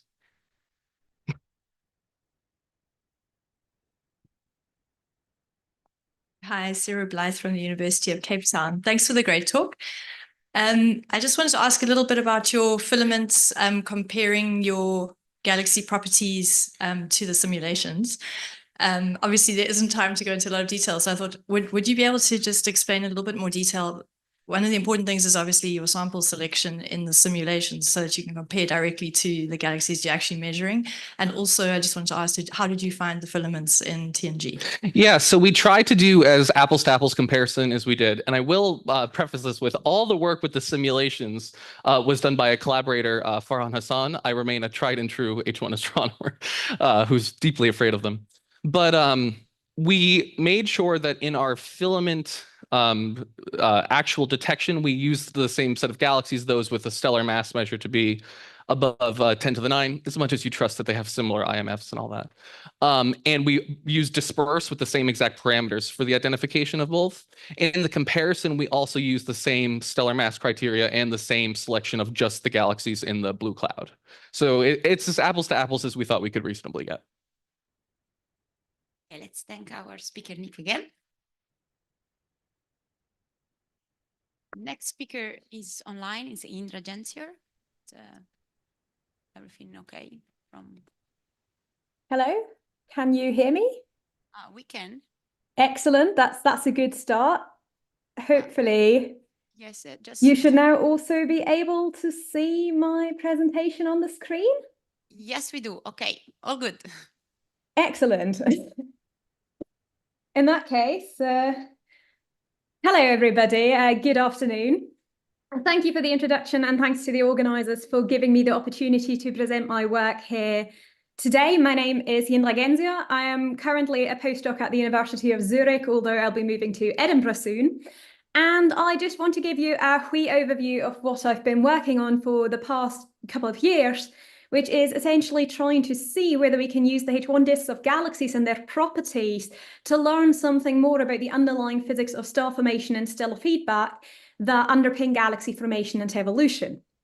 And to set the stage a wee bit, I too like to think about galaxies in terms of this baryon cycle or this gas regulator picture where we have our galaxy that sits in its circumgalactic medium and dark matter halo within the cosmic web, and then we have our gas flows onto the halo, from the halo onto the disk of the galaxy, where stars are assumed to form out of that gas at some point after it's cooled and collapsed at a rate that's just proportional to however much gas is available, and then feedback from those stars, as well as AGN, although I'm not going to talk about AGN anymore after this, can drive outflows of that gas back out into the CGM or further out of the halo. And then the global properties of galaxies are set by this balance of the mass flows you have of inflow versus outflow. And that actually works quite well at giving us a good idea about these global galaxy properties. So why am I talking about this? Well, because actually, if we look down onto these smaller scales, and particularly star formation and feedback physics that I've just glossed over, is that there's still a lot of uncertainties in the specific physics. For example, there's now been a growing body of observational evidence that the star formation efficiency, so how much gas actually gets converted into stars on a given timescale, varies both within and between galaxies. It probably depends on the turbulent properties of the gas. It might even become a bottleneck for this cycle in the right conditions. And on the other hand, if we just think about stellar feedback, again, there's been increasing evidence that this so-called early stellar feedback, so these winds, radiation, pressure, photoionization, etc., from these young massive stars is important, at least for setting the ISM structure before supernovas start to go off. But the relative influence of these processes, especially with respect to either pre-processing the ISM or then driving outflows, etc., is still not fully understood. So there's all of these uncertainties, and we're hoping to learn more about that using H1 as our tracer, and we've already heard a lot about this, that very broadly, at least on the long time scales, H1 will eventually provide the fuel for star formation after it's become molecular, whilst at the same time, we also expect it to be really sensitive to all of these feedback processes. If we just imagine a supernova going off, blowing a hole into our distribution, expelling some gas, driving turbulence, etc. So we expect it to be a really sensitive tracer of these processes we're interested in. And of course, I think with the SKA coming, we're all very excited about all the cool stuff we're going to see. So just another good reason to look at this. But as I said, the question I'm trying to answer with this talk is, well, can we use the H1 to learn something more about these star formation and stellar feedback physics? And the way we're doing this, I'm a numericist, so using simulations, where the one thing all of the simulations I'm analyzing have in common is that they're all galaxies that at redshift 0 have approximately the halo mass of the Milky Way. That's the only selection criteria. They're drawn from a suite of cosmological zoom simulations, as well as the Firebox cosmological volume. And the key point here is that these galaxies were evolved from high redshift down to redshift 0 with 3 different star formation models, because we simulate all Pathfinder galaxies, once with the sort of more canonical constant star formation efficiency, and once with this so-called multi-freeform model, which is just a fancy way of saying that in this case, our star formation efficiency does actually depend on the turbulent properties of the gas via the virial parameter and the Mach number. And Firebox is classic Fire 2 physics, so very high constant star formation efficiency, but also requiring gas to be self-gravitating and molecular and genes unstable before forming stars. So a little bit between the 2 different models we have for Pathfinder. In all cases, these galaxies experience feedback from supernova as well as winds from evolved stars, but only the Firebox galaxies will also experience these early stellar feedback processes during the evolution.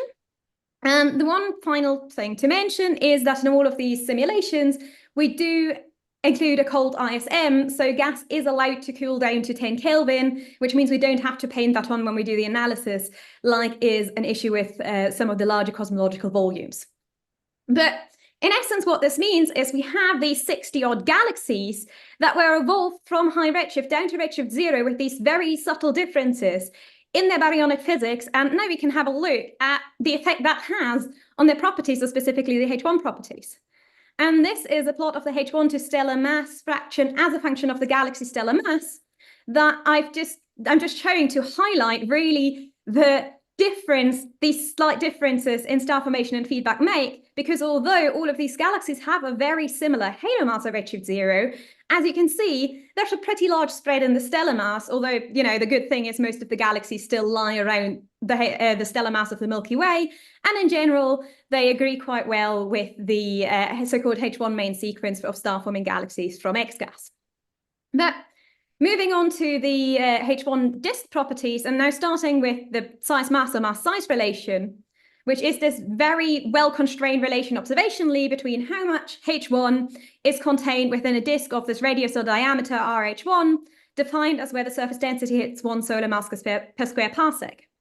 And the reason this is interesting to look at for the simulations in particular is that for any reasonable H1 surface density profile, we do expect our galaxy to lie on this relation. However, as has also been shown, that if your feedback model is maybe a bit dodgy, or if your star formation is really weird, maybe your disk won't be on the relation, and that would be not good, but interesting. Though if we look at this for our galaxies and our different subsets, they do all fall on the relation, agree well with observations. So in that sense, yay, sanity check passed. But of course, this doesn't really tell us much about possible differences on account of the physics.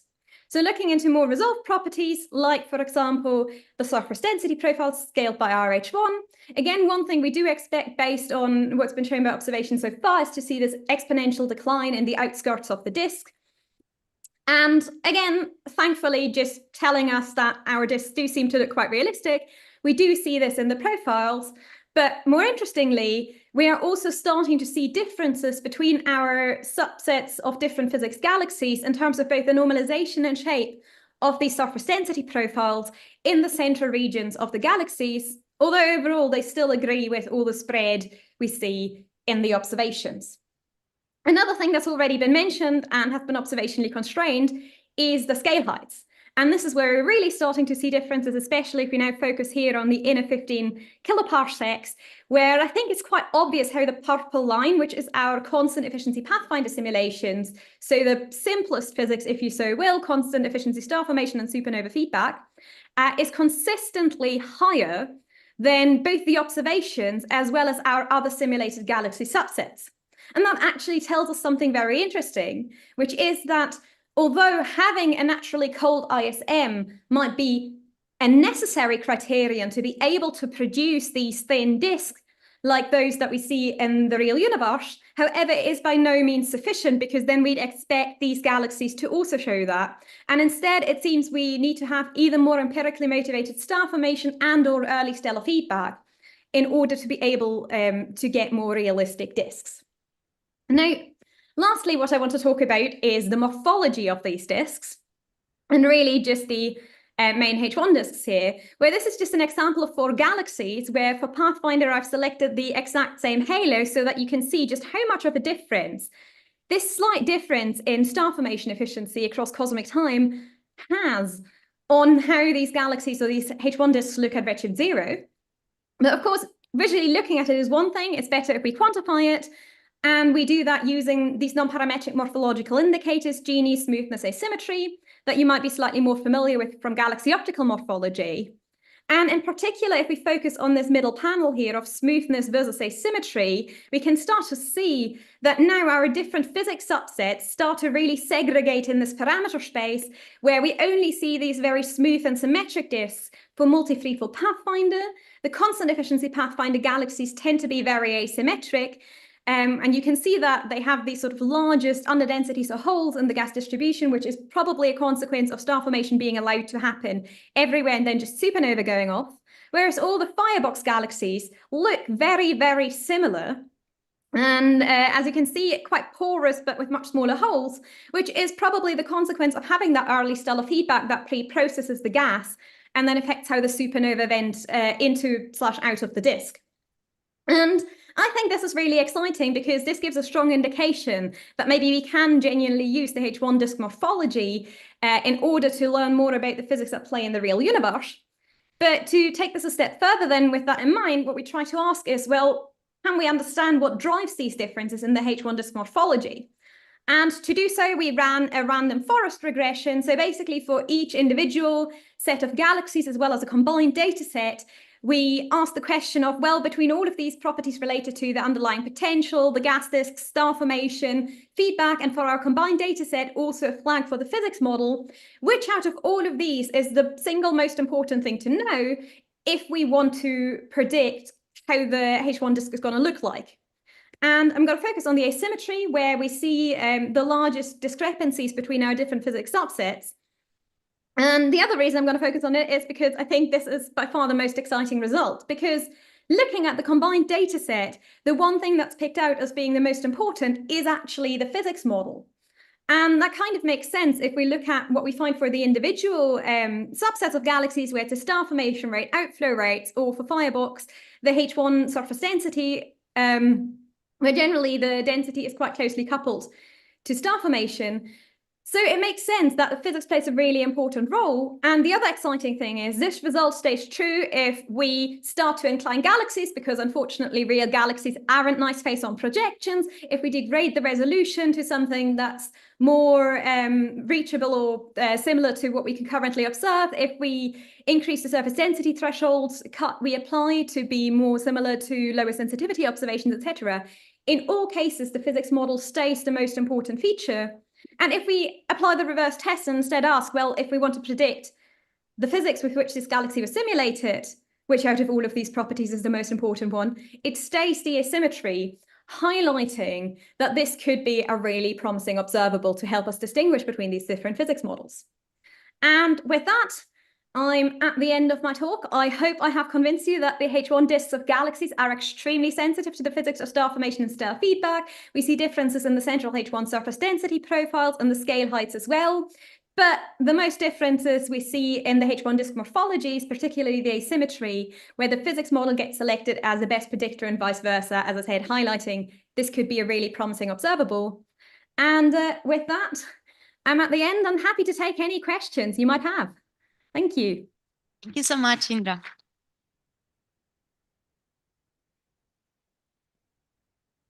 We have a question.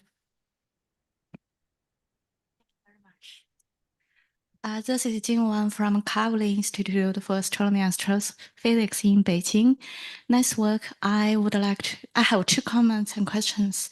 The first is that I think the purple line, the scale heights plot, we may need not worry too much about the relatively thick disk of the purple line because things, they tend to significantly miss the relatively high dispersion diffuse H1. The fraction of missed gas changes significantly from 10% and 50%. That may account for some of the offsets. A second question I have is that I slightly disagree that the different simulations reproduce the size-mass relation equally well, because we can see some systematic offset. I think this time again, that's purple points. The scatter is much smaller than the systematic offsets. Thank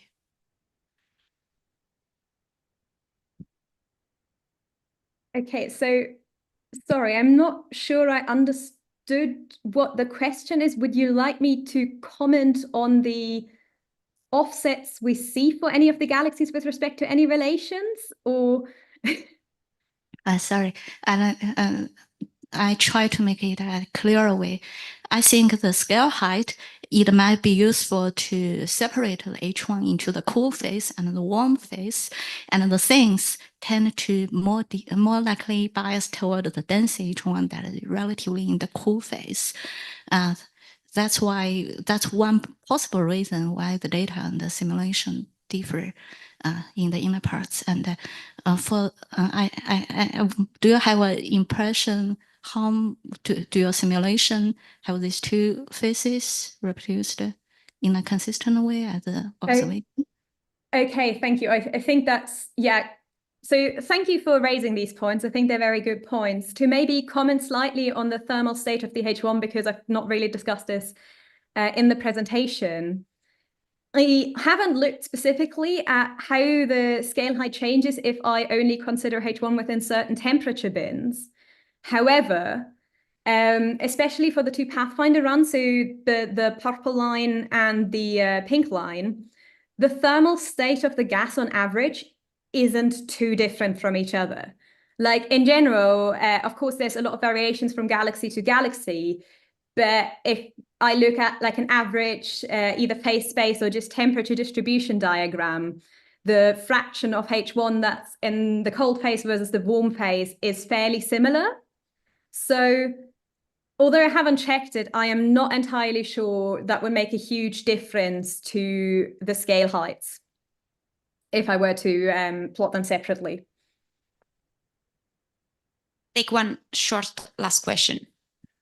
Hi, Indra, Luca Cortese from ICRA UWA. Thanks for the nice talk. I'm intrigued by your comment about asymmetry. So I was wondering, of course, observationally, we know there is a widespread range of asymmetries, both in 2D and 3D of H1. So are you confident that the difference that you find between different prescriptions are going to be larger than the difference we find observationally? I'm not 100% sure yet. This is one of the things I do want to look into as part of a follow-up of this initial work.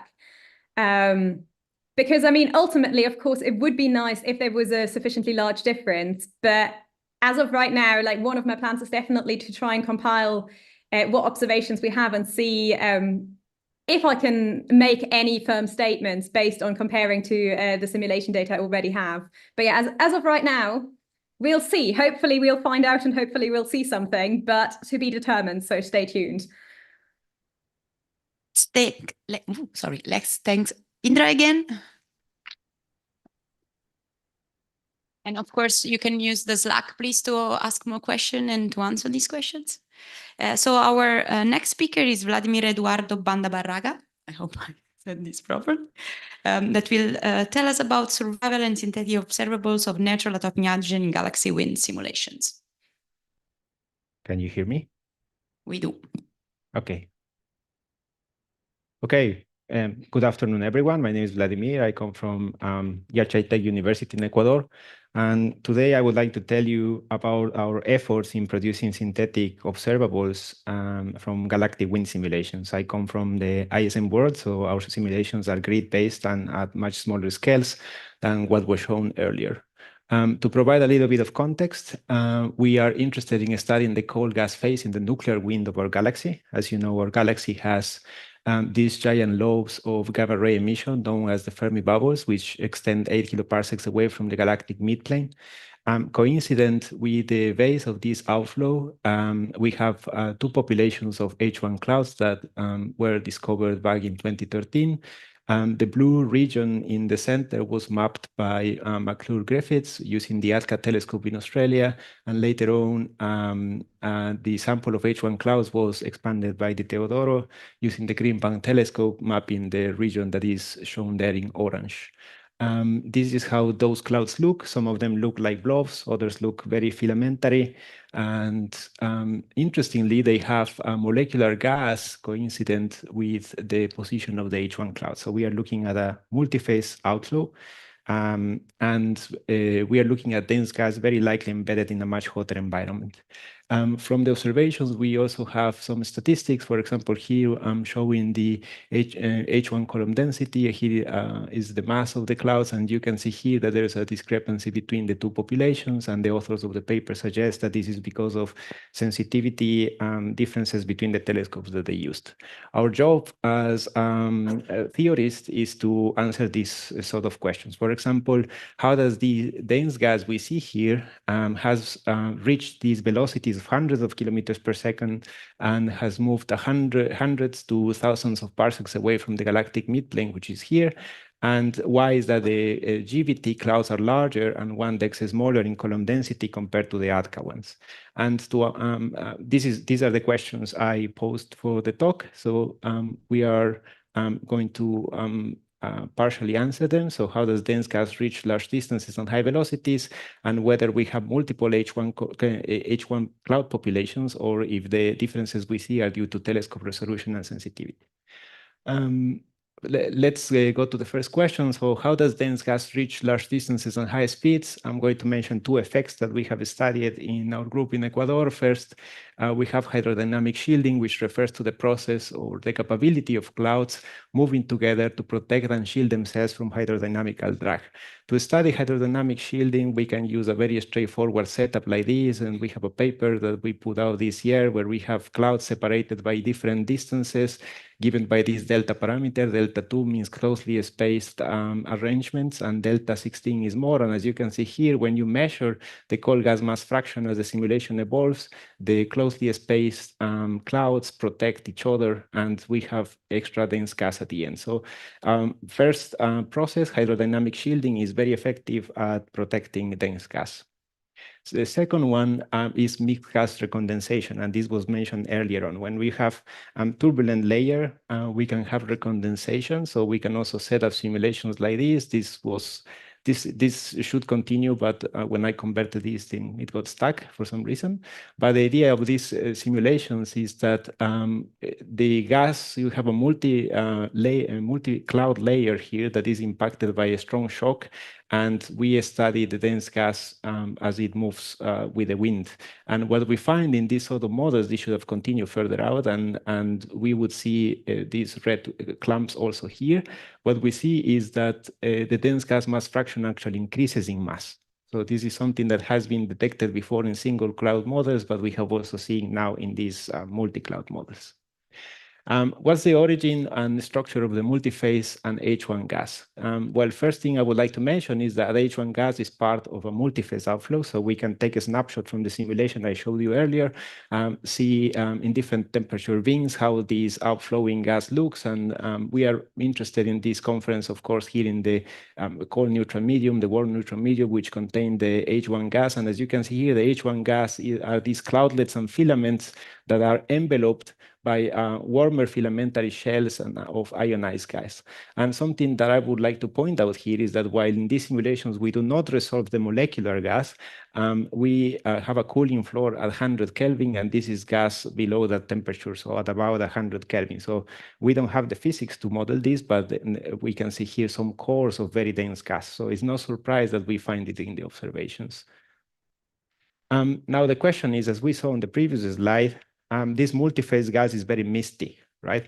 So the question is, can we actually see this in the observations? And to answer this question, we need to produce mock H1 column densities that we can compare with the observations and produce, column densities like this. So this is one of the snapshots. We have produced column densities from our simulations, and we can correct for the beam sizes of different telescopes. So this is the same snapshot as seen by the Green Bank telescope. This is the beam width, the ADCA telescope in the middle, and ASCAP here on the right. And as you can see here, what would appear to us as a bluff and the Green Bank telescope would actually be very misty looking in, the ASCAP image. So with the Green Band telescope, for example, we wouldn't see, or we don't see this gas substructure, and that means we observe systematically lower column densities. And now the question is, when you see an observation, whether we are seeing just this blob that could be, form of this extra substructure. The second question, I showed you this histogram where we saw two seemingly different populations of H1 clouds. We can study this, and this is something that has been done by PhD student Andrei Antipov at the Hebrew University of Jerusalem in a collaboration with us. And here we show a new simulation. This is brand new, and it would hopefully be on archive very soon, where we have, again, a shock impacting a system of multiple clouds. We see here density. As you can see here, there is dense gas that has survived the interaction with a very strong shock, again, because of recondensation. And something new that we have added recently, and Andrei has worked a lot on this, is to use a code based on a friends of friends algorithm to actually search for topologically connected clouds and study their properties. So these are volume renderings of the clouds that we extract from the simulations, and now we can study the statistics of each of these clouds in a lot of detail and compare that to the observational results. And this is what I'm going to show you now. So we have seen, for example, these histograms before. So we remade these histograms from Di Teodoro. And here in green, we have the Green Bank telescope clouds. In gray, we have the ADCA clouds. And on top of this, we have overplotted our simulation clouds. And as you can see here, because we have this misty outflow, we are, of course, producing a lot of very small mass clouds that we don't see in the observations. But when we correct for the angular resolution of the ADCA telescope, the Green Band telescope, and their respective sensitivities, and we place them in a plot like this, where we have on the y-axis the H1 column density, and on the x-axis the cloud sizes, the observations are shown with the crosses here. The GVT ones are in green, the ADCA ones are in gray, and these are our simulation results. You can see that we can explain the seemingly different populations of clouds just by treating the same simulation using the observational constraints from the telescope. So we are basically looking, according to our simulations, at the same population of clouds. It's just that we would need to correct for the telescope sensitivity and resolution. And this is another question that we are also trying to answer related to the previous one, is like, what about synthetic H1 spectra? Now we are also in a position to extract H1 spectra using tools that are very widely used and known in the community. For example, the YT Python tool, Trident, Starburst 99, and Cloudy. My student, Daniel Villarreal, has put together a pipeline to take UV background from Starburst 99, feed this into Cloudy, which produces an ion table. The ion table then is input into YT and Trident is a ray tracing tool to produce synthetic spectra. Our simulations are run with the Pluto code, but by Mignone et al. And then jointly, we can produce now column density maps and spectral spectra from the simulations. So we have tested this to study magnetic trapping in wind cloud models. You may have seen that by previous groups that when you include magnetic fields, you have a single cloud impacted by a wind in a wind tunnel. You orient the field aligned with the wind, transverse to the wind, and the transverse field has protective effects on the dense gas. So in this case, we can check, for example, now, well, the magnetic field has a morphological effect on these single clouds. You can see it's very, very different. And now the question is, what happens if we extract H1 absorption spectra from these models? And this is carbon-4, for example. We see that the transverse magnetic field has the effect of broadening the lines. And then in the last few months, and this is fresh, we have wondered what happens when we, for example, vary the magnetic field and study H1, and what happens if we vary the UV background that we include in the models. So this is H1 with the aligned field. This is the spectral line in H1. This is the transverse magnetic field. You see, we see the same effect as in carbon-4, broadening of the line. Much deeper line.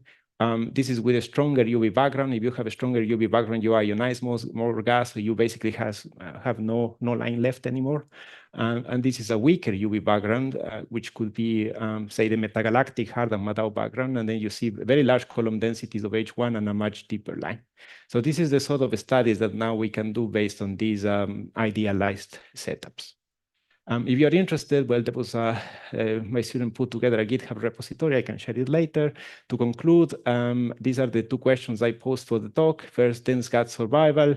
We have hydrodynamic shielding, mixed gas recondensation, and transverse magnetic fields aiding cloud survival.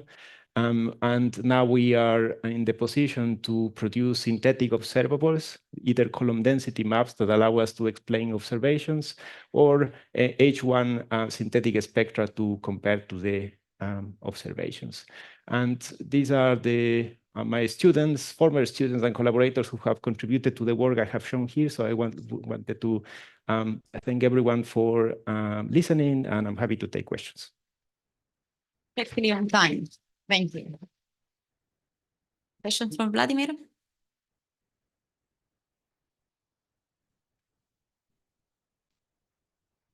It's Federico. That's fine. Federico Lelli from the Arcetri Observatory. In cosmological simulations, in many of them, there is the need of eject large amounts of cold gas all the way out to hundreds of kpc. So I found it very remarkable that for your community, having clouds at just a few kpc is a significant challenge to explain. So my question is, do you think that these protection effects that you described may actually be effective out to very large distances, and such cold clouds may survive for even longer time, reaching, beyond essentially the virial radius of the galaxy? So that's a very good question. So what we know is that this depends a lot on the environmental conditions. So I myself study the clouds very close to the starburst, or very close to the galactic midplane, where the conditions are appropriate for recondensation to be effective at producing new dense gas, because the pristine dense gas that we see close to the galactic plane, that's basically gone. All gas that we see at, say, hundreds of parsecs or a kiloparsec or so, then that's new gas that has reformed from recondensation. But I would need to double check the temperature densities that we would have, say, 50 kiloparsecs, and then based on those, we could see if gas would survive when growing mass, or if it would be destroyed, because it's highly sensitive to the initial conditions. Let's thank our speaker, Vladimir, again. Sorry, please ask a question on Slack, or just ask directly to the speaker. Sorry, we are slightly late. It's my fault. Can I ask the speaker for the sparkles to come down, please?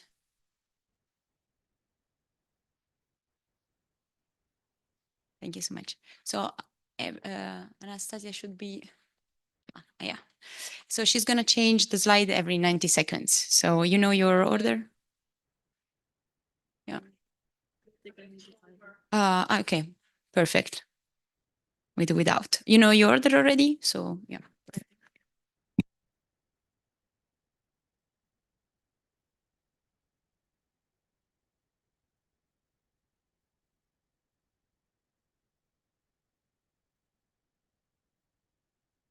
Then let's start.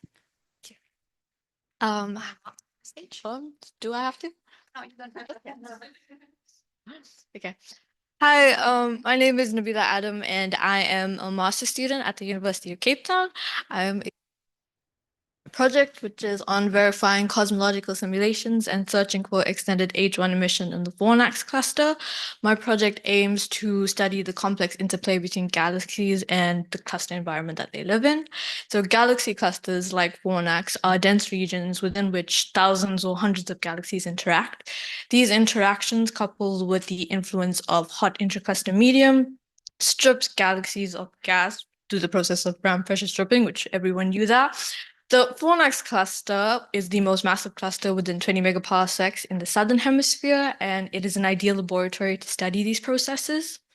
The Meerkat Fornax survey is currently mapping H1 in Fornax, covering an area of 12 degrees squared out to column density sensitivities of 10 to the 18 atoms per square centimeter. So we're able to study diffuse gas, and because of that, we're able to study the effect cluster environment has on galaxy evolution. In parallel to that, we're using TNG50 cosmological simulations, and these offer high resolution predictions of cold gas distribution in Fornax like halos. And this results in a framework within which we can compare observational data to theoretical models. And if you want to, okay, I'm going.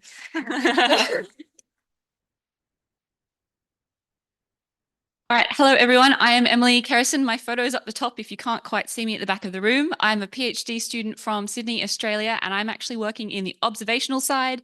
So I'm working as part of the ASCAP Flash survey team looking for H1 absorption. You'll hear a lot more about our survey tomorrow from our project scientist, Hae Yoon, but these are some of the nice H1 absorption detections that we have from the survey, so a little bit of a spoiler. What I'm actually interested in is the broadband properties of these radio sources. So this is just a random sample of the H1 detections that we have from our untargeted search. And I actually have a second slide. Is it possible to?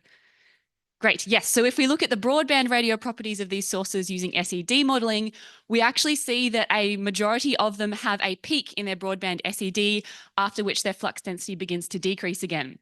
This is a really good signature that we're actually looking at very young radio galaxies where the jets are still quite small and haven't propagated out very far beyond the host galaxy.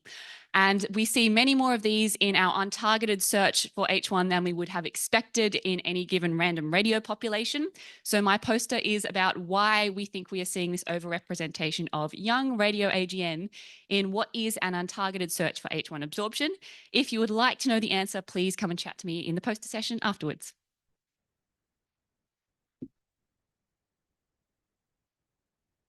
Hi everyone, I'm Hongxin Chen from the University of Wisconsin-Madison. I'm a PhD student there. So my poster is about the H1 cold clouds in the outskirts of the magnetic clouds. In our study, we use a gas cap survey, which you might heard a lot about it in this morning talk. And it provides the highest resolution towards magnetic clouds, which allows us to study the CM and WM phases of H1 in the outskirts of such low mentalistic galaxies. So in this plot here, you can see the sources that I selected from the gas cap survey. And after some decomposing works towards the emission and absorption spectrum, we can actually get the cloud properties such as, next slide, please. Next slides. Oh, okay. It's actually something two, but it's just one. So the properties include the optical depth, spin temperature, CM fraction, and H1 cone density. And if you can come to my poster, you can see that there is a very special distribution for the CM fraction as a function of H1 cone density. And we also identify a very special source for the LMC, which shows lowers the CM H1 column density but higher CM fraction. And we also identify filamentary structure about the source. If you are interested in that, please come and see my poster. Thank you.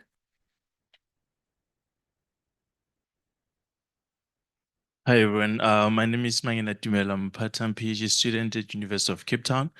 I'm working with Jacinta Delhaize and Prof. DJ Pisano. So on our work, we're trying to study the H1 content of the AGNs and non-AGNs. We're going to be using the data from MIT H1 survey.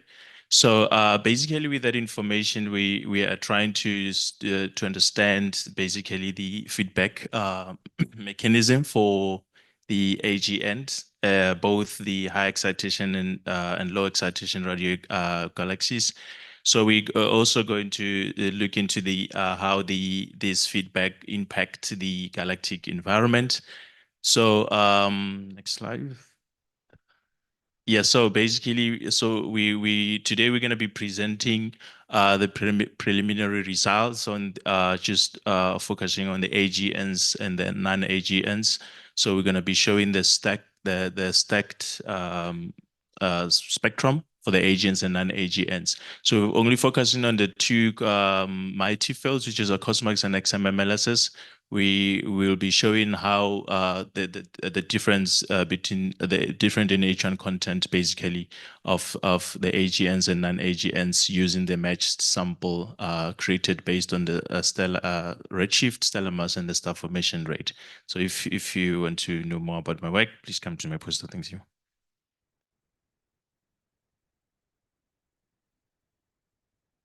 Hi everyone, my name is Mika Naidu and I am a PhD student at the University of Witwatersrand. My post is going to be discussing the stacking that we've been doing of H1 and OH in infrared luminous galaxies in the Meerkat-Laduma field.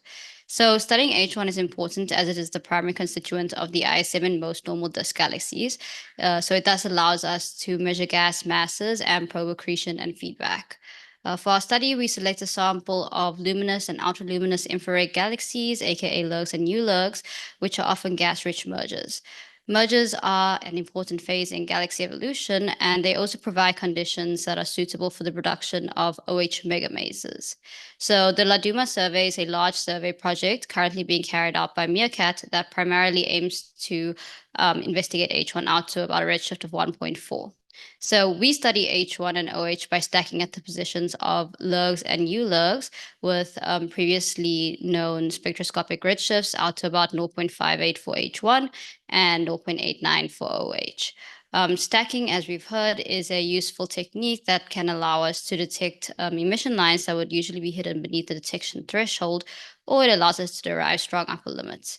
And yeah, we find some interesting results regarding the ISM phases in merging galaxy systems. So if you'd like to know more, I urge you to please come chat to me at my poster later today. Thanks. Okay, let's thank all the speakers of the session again, please. And then you're free to go for coffee. Apologies for the slight delay.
You ready to talk?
Okay, everyone, if you could come in and try to take your seats, we're going to get started in our final session for today. My name's Karen Masters. I'm at Haverford College in the US, and I'll be the chair today. Just a reminder that we're going to try to keep to time so that we can all leave on time. Please, when you ask questions, introduce yourself. And if Andrew Baker has arrived, could you please upload your slides and or go to the back to do that? That would be very helpful. But first up, we have Martin Meyer, who's going to be talking about what he's talking about. I've forgotten the title. Sorry. Right, H1 scaling relations. My guess is something to do with H1. Excellent, yes. Okay, well, great. Thanks very much. And thank you also for the opportunity to talk about some of the great work that's happening in this area. So H1 scaling relations are, of course, one of our key methods for understanding the role of H1 in the baryon cycle. And in particular, they're a simple way, or at least a seemingly simple way, of parameterizing the connection between H1 and some of the other major properties of galaxies, such as their stellar content, their star formation rate, their morphology, or whichever parameter you care to look at. And then having derived the observed trends and the scatter, you can use those to try and unpick the often quite complex underlying physics that's going on and differentiate between different theoretical models. Now, also on a slightly different tangent, you can use them as an H1 mass predictor. So this is extremely useful for someone like me if you're trying to plan a survey and get your parameters of that survey right for the properties that you're trying to study. But more physically, you can also use them as a gas richness metric. So you can compare the observed H1 mass of your galaxy to what's expected based on their optical properties. And then you can look at the differences of that to derive either an H1 excess or an H1 deficiency to look at, for instance, different environmental properties. So to begin with, I just wanted to give you a bit of an overview of some of the main H1 scaling relations. This won't be all of them, but hopefully gives you a bit of a feel for the scaling relations that are in common use. So perhaps one of the most basic ones and where it all started is in the H1 size mass relations. There are two flavors of this. So on the left is the relation that you get comparing to H1 disk size at the column density of 1 solar mass per square parsec. And on the right is the corresponding relation if you're using optical disk size. So what you can see is if you're using H1 disk size, you get a very tight relation. So that only has 0.06 decks of scatter over 5 orders of magnitude. And this is a compilation by Wang et al.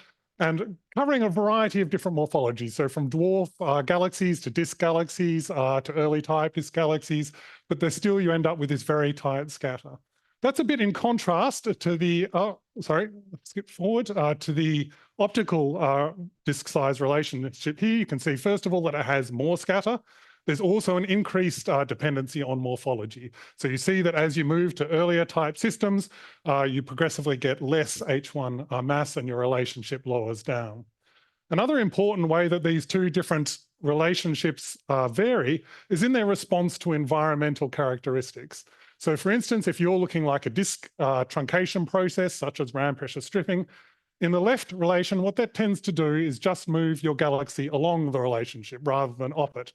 So if you're truncating your disk, you're both decreasing the size of that galaxy as well as removing mass, which is different to the case over here, which if you've got a process such as ram pressure stripping and you're assuming that's not altering the stellar properties of the galaxy, but only its H1 mass, you'll cause a simple drop of the galaxy down below the relationship, which makes it particularly useful as an H1 deficiency metric, and one of the initial ways that this all got kicked off. Now, there are, of course, a whole heap of other parameters and scaling relations that you might care to look at, and this is a compilation from the X-gas survey. So on the y-axis, we now have the H1 gas fraction, or more properly, the H1 to stellar mass ratio, and then plotting that against a few of the key parameters, so stellar mass, stellar surface density, which is often used as a proxy for galaxy morphology. So you have increasing contribution of galaxy bulges over towards this size, with a transition threshold somewhere in the middle, around about 8.7, where you transition to more bulge-dominated systems. We have the correlation here with specific star formation rate. And then alongside this, we have the correlation with NUV minus R color, which is more of a tracer of unobscured star formation in the outer disks of galaxies. So what you can see is overall you have these decreasing trends in the H1 gas fraction as you move to higher stellar masses and towards more bulgy systems. And that's consistent with the general trend towards gas-poor, quiescent, mostly early type systems as you go to higher stellar masses. Looking at the bottom row, you have an increasing gas fraction as you move to higher specific star formation rates, and then also towards bluer stellar populations. This plot over here is sort of particularly useful. It's been talked about a couple of times in the position of this trend line here, gives you an estimate of the gas depletion time.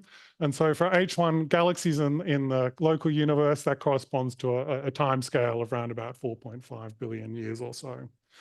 One thing to notice here is also the scatter between these different diagrams. And what you see that decreases as we move from the top left, the stellar mass, the scatter is getting progressively lower and lower and lower, with the tightest correlation being the one with NUV minus R color.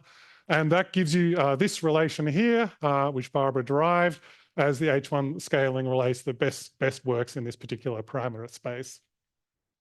And I should also say, you can see some of these non-detections. In the stellar mass space, they're actually quite spread out over the entire stellar mass range, which is a little bit different from these other parameter spaces where you see a tighter correlation. Now, H1 is, of course, only part of the story. If we're wanting to understand the connection with star formation, we want to look at the intermediate material, which is H2. So this is now replacing the H1 fraction with the total gas fraction of H1 plus H2. And so what you can see is you get fairly similar relations, which is perhaps not surprising given the dominance of the H1 mass, but they do get a little bit tighter, which shows the importance of including H2 in looking at these properties. One important way that they differ, and you can see that they're colored here by the molecular gas fraction, so the ratio of H2 gas to H1. And what you can see is that the scatter clearly correlates with the molecular gas fraction. But you can see it does differ in some important ways. So particularly looking at these top two diagrams, you can see that the gas fractions decrease at the higher mass end, but as you move to the lower mass end, the H1 and the H2 are decoupling. So you get the H2 gas fraction is actually plateauing, and you're just getting increasingly H1 gas-rich systems, and that's true in both of these metrics here. Another one down here is you can see that the scatter at fixed specific star formation rate also clearly correlates with a molecular gas fraction, with the H1 rich systems preferentially sitting above. And it was interesting to hear Ramil's comments on this in the previous session. Now, looking at all this, it's a highly multi-dimensional space. And so using a single parameter is not really going to tell you the whole story. And so it's useful to move into spaces of higher dimensions. So here, just plotting this now as the gas fraction as a function of star formation rate and stellar mass. And that tells you a couple of important things. So you can see the gas fraction clearly decreasing as we move to lighter bluer colors as we move along the star-forming main sequence. And alongside that trend, we also have the trend in the perpendicular direction, where we have very high H1 gas fractions in the highly star-forming galaxies at the top of the relation here, and that progressively drops down as you move towards the more quiescent systems. Another multidimensional parameter space is this one, the so-called gas fraction plane. And plotted down here is now sort of recasting that in a slightly different way. So star formation with the NUV minus R color and the morphology with the stellar surface density. And this is showing the tightest relation that was derived from that work. Now, one particular comment that I want to make about this is if you collapse this back down to a single parameter dependence, so H1 gas fraction on stellar mass, your sample selection is going to clearly be important. So if you're, for instance, only looking at the blue galaxies, the star-forming galaxies, you're going to get a different relation to that if you also add these galaxies down here. So that will, if you add these in, you'll preferentially lower your observed gas fractions. And then you can also have an impact on the slope of the derived relation, because these all preferentially sit at higher masses. So you can cause your your H1 to stellar mass relation to curve. So just bear that in mind. Another parameter space that's particularly important is the impact of halo mass. And so these are showing some results here. So again, we're just looking at H1 gas fraction versus stellar mass for a few different studies, both looking at direct detections as well as H1 stacking relations over here. And the clear trend that you can see here is as you move to higher host halo masses, that the scaling relations preferentially lower down. And that's not only operating at the cluster scale, so these are the red lines above sort of halo masses of 10 to the 14, but it's also operating at group scales, so impacting both the green and the pink lines going down to halo masses of 10 to the 12 and above. Now, these trends also persist at fixed star formation rate and stellar surface density, so it's not just a reflection of the morphology density relation, but it is showing you the impact of environment in these systems. Now, as a side note that I just want to make, because we're seeing lots of plots of the H1 gas fraction to stellar mass, the important thing to consider in those plots is also the distribution of halo mass that you've got going into those studies. And you can see that, for instance, by considering the plot over here. So you can see you've got the offsets going on between those different relationships. But then if you're going to average all of those together, what's going to happen is that the resultant trend that you would recover would be slightly steeper than any of the individual trends that are going into this as a function of halo mass. And similarly, if you were to change the distribution of your halo mass in some way or another, that would have an impact on both the offset and the slope of the derived relation. A slightly different parameter space to consider these trends is not just with the H1 content of individual galaxies as a function of halo mass, but the entire H1 content of a particular halo as a function of halo mass. And so that includes both centrals, satellites, and it might include any sort of intra-cluster or intra-group material that's not associated with galaxies. It's the total H1 content of that halo. And what you see, this is a compilation from Ajay Dev, is you get a relation observationally that looks something like this. And it seems to have some sort of threshold halo mass scale where you get a transition in the slope of the dependency. That's both been seen in a couple of studies, both interferometric and single dish studies with a halo mass scale of around about 11.4 being the transition point. So that was seen also by the Resolve and ECO teams who dubbed it, I guess, the gas richness threshold scale. It's the point at which your H1 to halo mass ratio peaks. And then it also seems to correspond to a shift from in the galaxies that are occupying those halos to a more numerically dominant dwarf population down at this halo mass end. There's also been some discussion that it might potentially correlate with accretion mechanisms as well, with, I guess, cold gas being able to more efficiently accrete into these lower mass halos versus potentially being shocked, and those efficiencies decrease as we move to higher halo masses. Another interesting thing just coming out of the last session, which is something I hadn't considered, was about potential cosmic web stripping of these dwarf systems. And I can imagine that's something that also could come to play in this scenario, where you preferentially force down the H1 content of those low halo masses because of the very large scale environmental effects. Now, comparing that to simulations, you can see there's actually quite a bit of scatter. There's not a whole heap of agreement going on between what's happening observationally and what's happening theoretically. So that's showing in this plot here with the observed data points so far, all really largely showing this same trend, in contrast to some of the simulations which show these strong dips due to AGN feedback. I think there's a couple of things going on in that. So one, there's been some commentary that observationally we have quite large errors in our halo masses. So that could be washing things out by moving data points to the left and right. But also I think there's quite a bit of work that needs to be done on the simulation side as well. You can see there's quite a bit of variability going on between both the depths of these peaks and exactly where they're occurring. So it's definitely a parameter space in which we want to investigate a little bit more. Another thing which I haven't really commented on, so far I've just been looking at mass dependencies. Another thing that's very important to consider are kinematics and angular momentum.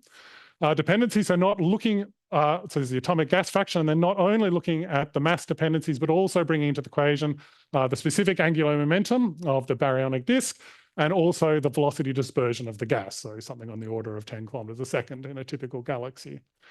And so what this quantifies is a sort of showing you how resistant your H1 gas is to collapse. So when you have very high values of this parameter here, you can see that essentially your entire H1 disk is stable against collapse. Now, that's, I guess, not physically reasonable in its extreme, but you can see, for instance, in the Little Things galaxy, we do still get galaxies with extremely high H1 gas fractions.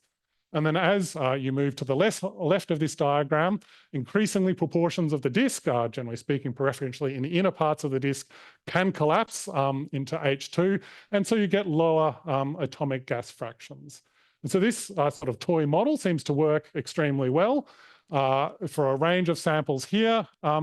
Again, these are just some points being plotted from clusters from galaxies in the Virgo system. You do see that, again, you once more get a suppression of their H1 content. So this is another way that you can measure the environmental effects through a slightly more physically motivated model, but also a more complex one observationally. All right. There we go. So what I wanted to move on now is move on to some of the results from the Pathfinder survey. So looking forward a little bit more, and we've already heard about a few of the great results coming out of these projects. And this is just a summary, I guess, of where I see the field going forward and what are the kind of parameter spaces that we want to investigate. So first of all, everything I presented was done in the local universe. So clearly we want to take all of those studies and start trying to understand how they're going to evolve with time. So move to higher redshifts. We also want to move to lower masses. So I've heard a number of talk about interesting things happening in the dwarf galaxy regime that are potentially different from galaxies at higher masses. We fundamentally need larger data sets. This is clearly a highly multivariate problem. And so if we want to characterize the H1 content of galaxies in these multi-parameter spaces, we just need large samples of galaxies to be able to do that. Mostly also, I've been talking about galaxies. We're talking about the H1 content just on the scale of galaxies. An important thing is clearly to connect that to their environment. So I've talked a little bit about halo masses, for instance, but in connecting that H1 content both to their CGM and the IGM, and then also to the large scale structure is clearly important. We heard a very nice talk from Nick looking at those correlations with filamentary structure. It's extremely early days for that kind of work, but that's certainly one of the directions we want to head in the future. Looking in the opposite directions, another thing we want to do is move down. So star formation doesn't happen just on galactic scales. We'd really like to start going down to break these scaling relations down as a function of morphological component, or even get to sort of, you know, the kiloparsec or the parsec scale and get right down to closer to where star formation is actually occurring in galaxies. And the final thing is just we still have a bit of work to do on our analysis methods, which is perhaps where I'll quickly begin on that front. So there's a few different ways that people have used to try and study H1 scaling relations. The most sort of direct path is just through direct detections. You know what you're looking at. It is preferentially biased towards gas-rich systems, but you have a fairly clear path to interpreting the data you get. H1 stacking is fantastic for trying to push the sensitivity of your data and move out in redshift into lower masses. Generally speaking, it is only looking at the mean relation, though. There are some ways of getting to the scatter, but it's hard to do that. So it's primarily useful for looking at trends in the means and medians of your galaxy population. And then probably the most recent one is people using Bayesian analysis methods, both on direct detection as well as on sources that are really below your detection threshold. There's been a couple of papers come out that's useful in the sense that it also gives you a handle potential on the scatter that's happening in the galaxy population as well. One major point, though, is that all these different methods don't necessarily give you the same answer, and you need to be very careful and aware of that when you're using the different methods. So obviously, as I said, direct detections methods preferably look at gas-rich systems, whereas stacking, you can, for instance, select on stellar mass and look at the entire population. But indeed, just simple things by averaging logs or taking the log of averages will also give you different results. So if you're comparing different studies, you need to be aware of that. It's perhaps less of an issue if you're just looking internally in the one study. The final thing I wanted to comment on as we move in this Pathfinder era and towards the SKA is the issue of recovering accurate fluxes. And all of these sources, generally speaking, we're operating at the noise threshold, and by stacking you by definition are, which means you're working with uncleaned data, which is not really your preference if you want to recover an accurate flux for a system. There are a few ways around that. One is you just don't resolve the emission in the first place. It's one of the few instances where lower resolution is your friend. Alternatively, people have used a few different methods, either through simulations or modeling, to try and correct for that. As always, we've heard about kubelet stacking. But even with those methods in place, like something like kubelet stacking, if your source, your stack, is only a few sigma, it's going to be very difficult to apply enough cleaning cycles to fully account for your dirty beam. So you still may, even doing that, you still may have issues you need to address. So I now wanted to move on to some of the results. So this is, first of all, a project, I guess, close to my heart, which is the DINGO survey. This is a 3,200-hour survey of the G23, so it's 2 adjacent tiles of ASCAP and 2 frequency settings. So this is where we started out with a 16-hour observation. This is showing a mosaic of moment 0 sources in the system after 16 hours. This is the map that we got after observing for 50 hours. So you can see you get a whole heap more galaxies beginning to appear. And then finally, our current result, which is the H1 source distribution from 100 hours integration. And this is a single pointing with ASCAP. It's only 100 hours. We're going to be moving to 800 hours per field and doing both fields. So it should end up with a really nice data set to start studying some of these relations. This is just plotting the initial results that we're getting out of that data set. So showing, then shown in red here, as you can see, this is a direct detection sample, so it preferentially sits above the X-gas result. So we're probing the upper envelope, I guess, of the H1 stellar mass distribution. But we do here extend down an order of magnitude in mass, at the moment, around to our masses of 10 to the 8. Now, that's not all we can do. We know where thousands of galaxies are in this field from the redshifts of the gamma survey. And we can use that to carry out spectral stacking. And that results here are shown in the blue line here for the blue galaxies and the black line for all galaxies.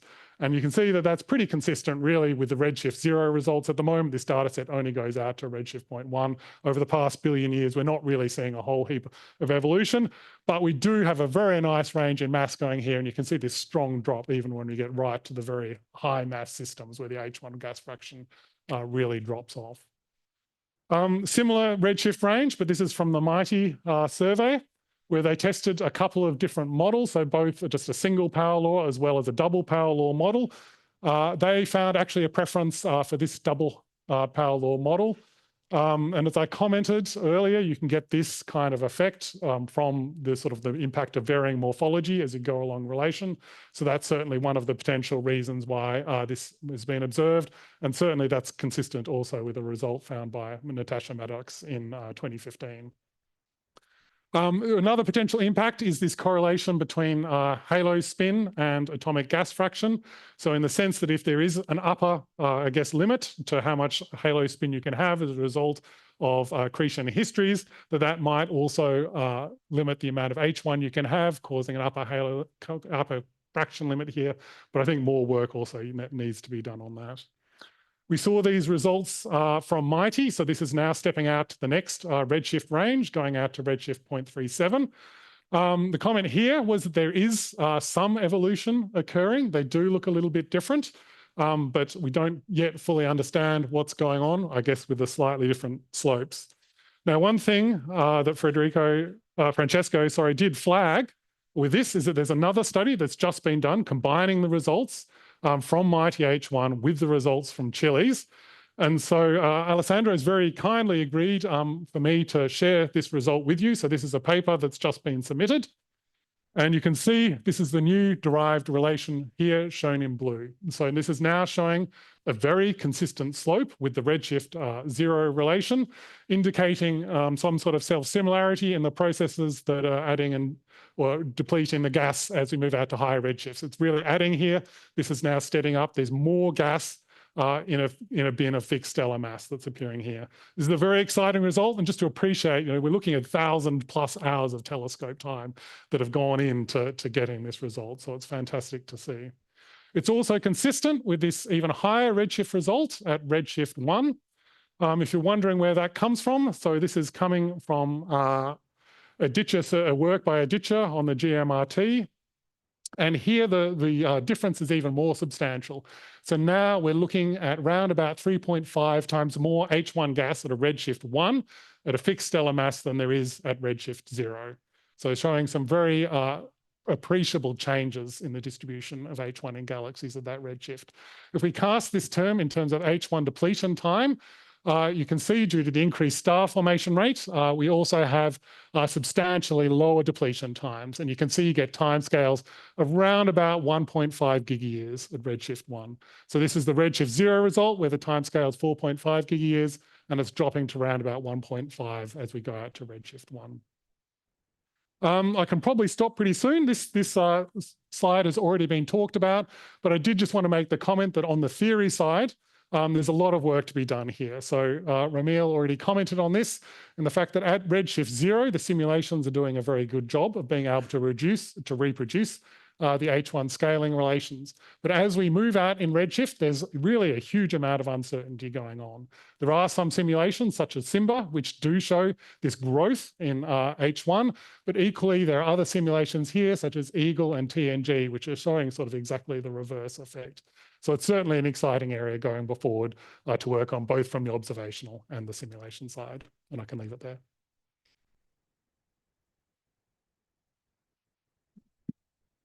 Thank you very much, Martin. Do we have questions? And well, just 2 reminders about questions. Say your name, where you're from. If you're at the back and you want to ask a question, please come forward to help us out.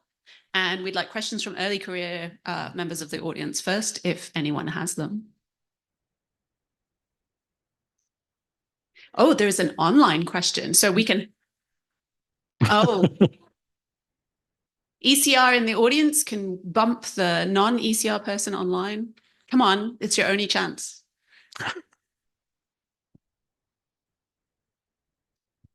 Oh, we have a question here. My bad. Oh, you're going to do the online question. My bad. Sorry. Go for it. From not so ECR Mark Verheyen, who is raising his concern that H2 is extremely important for scaling relations as well, and we will not be able to observe H2 for such samples as we will have for H1 and SK era. And he's asking if is there a suitable observational proxy for molecular hydrogen that you would prefer for this type of work? Look, it's a challenging problem. I mean, for DINGO, we're just doing a very limited subset of the field. So we have this huge 30 square degree region. So instead, we're just taking out a tiny little bit of the end, and we just hope that we can get enough of a statistical sample to represent the galaxy population. But yes, it's a challenge.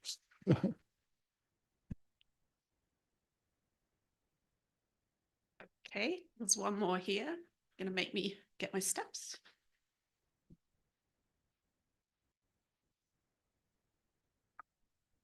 Thanks. I'm also ICRO, but it's not a planted question. I was just, what are the prospects for like, or the accuracy, say with Euclid, Nancy Grace Roman, PhotoZs will get good enough that you can really start doing stacking science even with photometric redshifts with H1? Yeah, well, Natasha's probably the best person to answer that question. She's written a paper on the topic about Well, what the actual. So you have to go for it. Yes, that's true.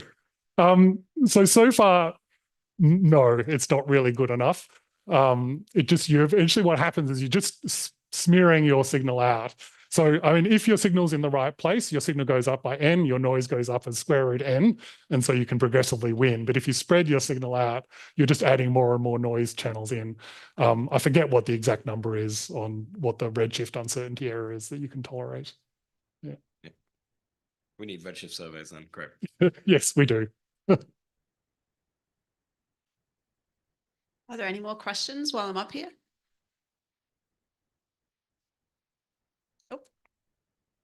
It's not really a question, but like an answer to that is that I've tried some stacking with GRISM spectroscopy, which we had to throw it out of our spectroscopic sample for stacking for Leduma because it was just not doing enough.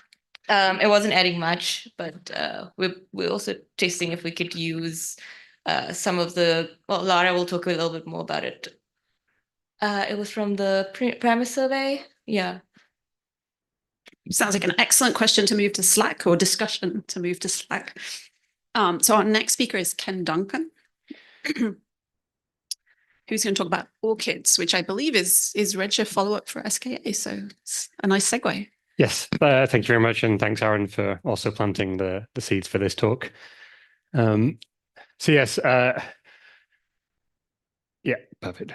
Sweet. So yes, like everyone, I agree that Meerkat is great, but I'm going to talk about some optical telescopes for a while. And hopefully I can take you with me to convince you that this is worthwhile to pay attention to for the science you're doing. So why do we want to do spectroscopy of radio survey fields? Some of this has already just come up. You know, the spectroscopy gets us distinguishing the radio emission if we're looking at radio continuum between the star formation and the aging activity. We also then get stellar population constraints such as metallicity, which, to tie into that previous question, allows us to make more accurate predictions of molecular gas from far infrared observations. But then we also get things like precise source classifications, so BPT diagrams for identifying AGN. But we can also then start to link the dynamics and the properties of the atomic gas we're measuring with H1 to the stars and the ionized gas that we can get from the optical spectroscopy. And also, crucially, for some of the science we've been hearing about today, the spectroscopy gets us measures of the local environment and things like the halos that we wouldn't otherwise get access to. And then also, to set up the goal of this survey, really, we've been hearing a lot about stacking, and obviously then we need spectroscopic redshifts to stack the H1 signal and increase the potential depths that we can reach with our existing data sets. So just to kind of motivate what we can do with an existing well-used H1 data set and fantastic new spectroscopic data sets from the optical, we've seen lots of results from alfalfa, been well used to study things like the scaling relations that we've just been hearing about from Martin. But if we combine it with spectroscopy from DESI, and this is results from Dirk Schultz, that just went on the archive last week from UCL. DESI is a new multi-orbit spectrograph that's undergoing a 5-year survey, mostly in the Northern Hemisphere. And this was results just using DR1. And you can see from Dirk's results on the right-hand side that the orange points allow him to span huge dynamic range in the stellar mass and really very tightly constrain the local scaling relation, including things like the turnover at the dwarf regime that we're just hearing about. So you can see that by adding just better spectroscopy, and this is only kind of a DR1 of the DESI survey, you can get far better constraints from the data that you have without having to go for thousands of hours on the telescope. So the spectroscopic surveys we're talking about will be coming from the foremost spectrograph, which Michelle introduced as well. So foremost is an ESO spectroscopic facility with a 4.2 square degree field of view with 2,400 odd fibers, 2/3 of which are known as low resolution, but that's relatively high resolution for optical spectroscopy. So it's an average resolution of about 6,000. And there's 1/3 of the fibers for high resolution for mainly stellar follow-up for extremely high precision velocities, etc. So foremost will be starting a 5-year survey in next year in summer 2025. And a few years ago, when the consortium set it up, there was a pre-existing set of consortium surveys, including WAVES. And then ESO put a call out for community surveys to fill in various needs for the scientific community.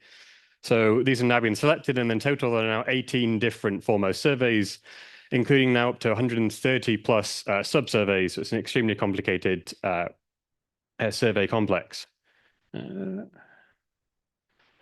So in terms, rather than going into the science motivation, which I'll cover briefly later, I just wanted to kind of walk you through some of the decision-making that actually happened in coming up with ORCIDS. So if we're designing a spectroscopic survey for MeerKAT H1, what are the requirements? So obviously we want to make the best use of the current and potential future MeerKAT survey data. We really want to try and help push into new parameter space, but also we have to be practical. So foremost is still only a 3.8 meter dish telescope. So it's, there's only so much we can do. And as I mentioned before, there's these complicated survey strategies, and all of these surveys share the focal plane. So one pointing can and will have fibers from many different surveys all interconnected together. So the scheduling has to balance the RA pressure across the sky, the areas that are already being covered by consortium surveys, and just realistically what you can cover in one patch of sky in a given year, given that the pesky sky rotates. So what this translates into in terms of the spectroscopic surveys is that we want to push to the limits. We want to target MIGHTY and LADUMA, but also MFS is one of the deep H1 surveys with MeerKAT. We want to push to beyond redshift 0.8, which is the spectroscopic limit from the pre-existing foremost WAVES consortium survey, but also extend outside the fields that they're covering in where we have the MIGHTY data. And then also be realistic that we're not going to get high sync to noise spectra of these redshift 1 sources. And so we need to maximize the efficiency and avoid targeting populations that are going to be optically hard, but also not realistically probe the H1 population. But the benefit of targeting these radio survey fields is that we get a nice way of escaping some of these issues by targeting radio continuum sources that are tracing the star formation through the radio continuum, which gives us an efficient means of selecting strong emission line sources, and it's targeting some of the gas-rich population. So this is what became ORCIDS, so the optical radio continuum and H1 deep spectroscopic survey, including many co-Is here in the room. So more information is provided in an ESO Messenger article from last year. But this is what we proposed for a few years ago now, and the idea was to split the survey into 2 tiers. One is a deep tier targeting the 4 planned deep drilling fields from the WAVE survey, which are these hexagons mostly filled with blue.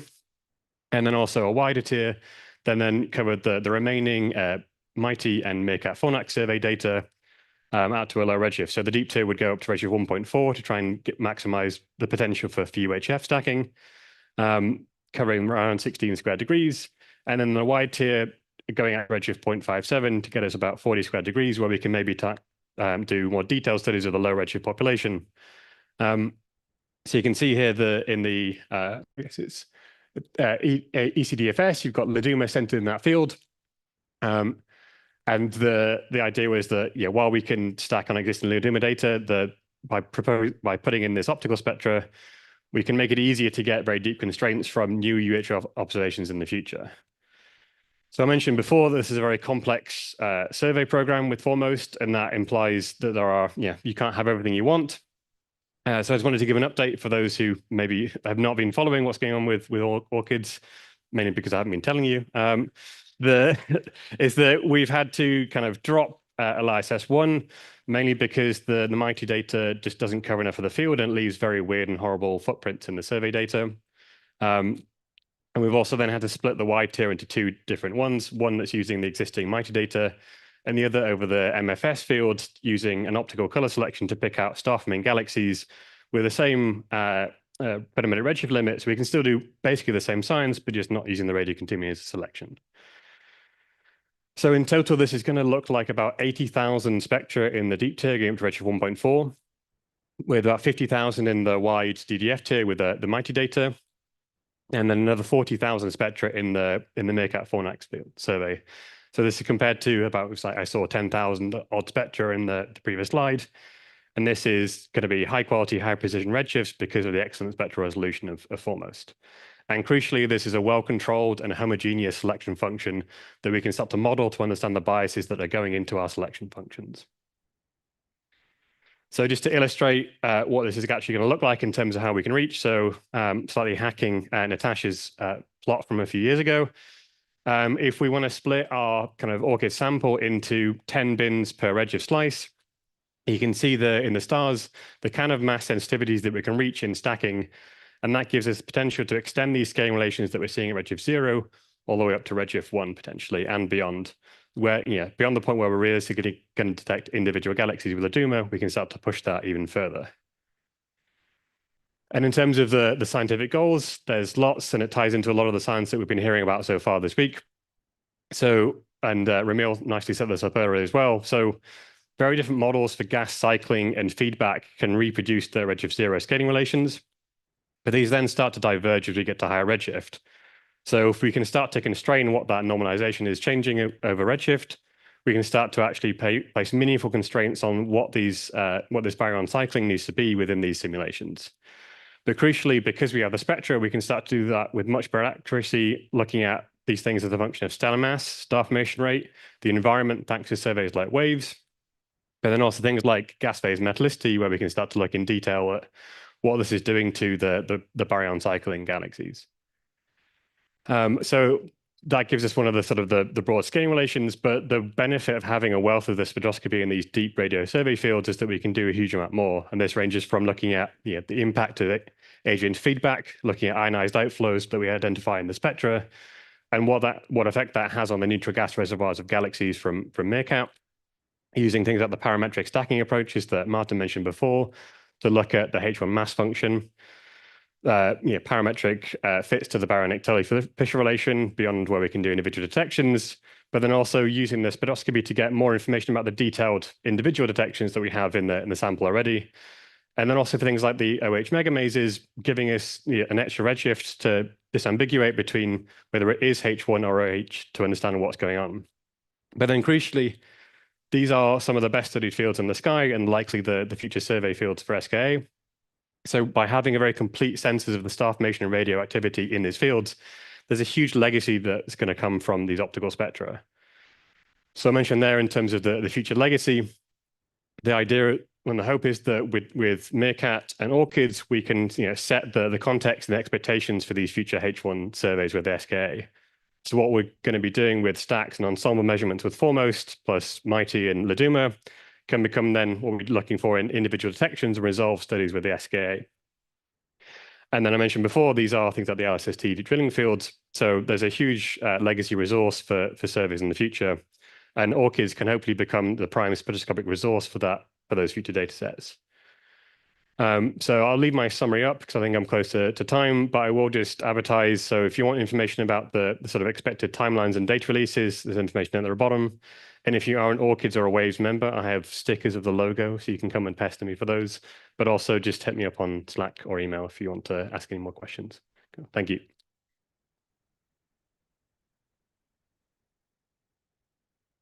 Very, very nice. And you were perfectly on time, actually. Do we have questions for Ken? Reminder, we're seeking questions from early career people first. And I'd love it if you got up and came down.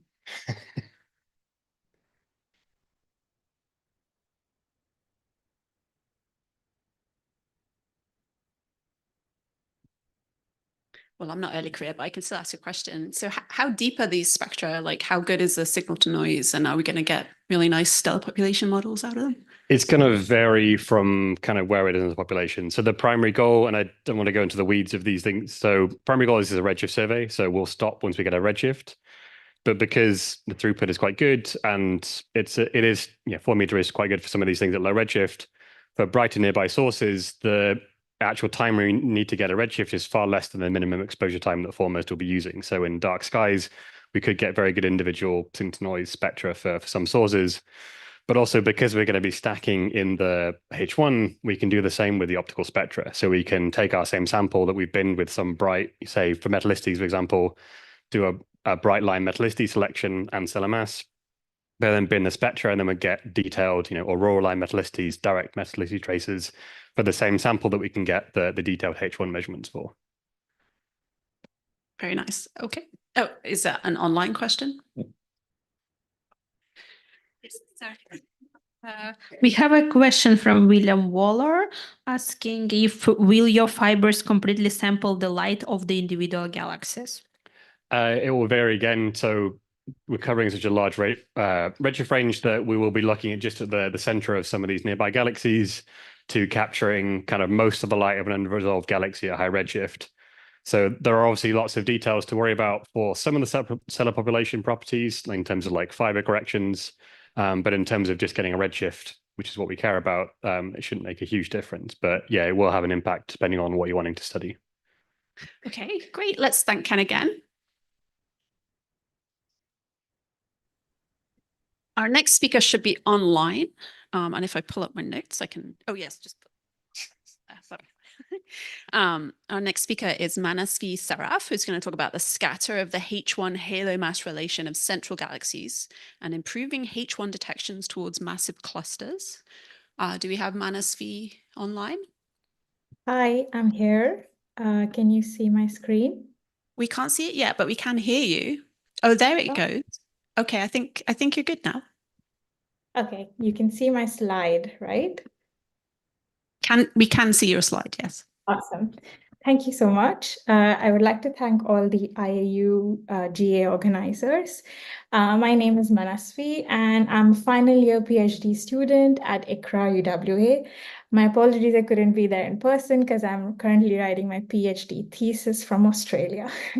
Today, I'm going to talk to you about the scatter in the H1 to halo mass relationship of central galaxies. So far, many brilliant talks before mine have established the importance of cold gas studies and the importance of scaling relationships as input physical models in various galaxy evolution simulations. So I will dive straight into talking about one such relationship between H1 mass and halo mass that has gained increasing recent attention due to its importance in linking dark matter with baryons. While a lot of work has been conducted to constrain this relationship in simulations, results, as Martin pointed out, have shown that the shape is in contention and highly model dependent. When we look at the results from observations, we also find that the results are in disagreement and sample dependent. Furthermore, to combat observational biases against low mass galaxies, these studies use stacking techniques and do not provide us information regarding the scatter in this parameter space, which is important to be able to constrain the physical models. In simulations, a large scatter in this parameter space is also seen, especially when central galaxies are considered. So to be able to observationally constrain this scatter, I studied individual central galaxies with the aim of understanding if the averages provided by stacking techniques or those predicted by simulations are meaningful. And through this talk, I'm going to convince you that, that when the scatter is considered, this parameter space is quite complex. So for the study, I used H1 mass detections or upper limits from the XGAS survey. XGAS is the Extended Galaxy Arecibo SDSS survey. This H1 survey of about 1,200 galaxies was selected based on stellar mass in the local universe. It has a flat stellar mass distribution, and the XGAS team observed each galaxy until either the H1 detection was found or a gas fraction limit of about 2% was achieved. So this survey is not only representative of gas-rich galaxies, but also gives us information regarding gas-poor galaxies.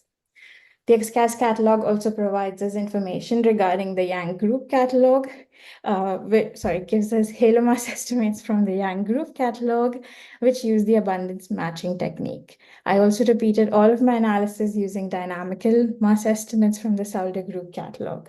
Now I realize that neither of these halo mass estimates are perfect, but the intention of my study was not to be able to give an exact quantification of the relationship, but to investigate the ways in which the parameter space as a whole may have been overlooked.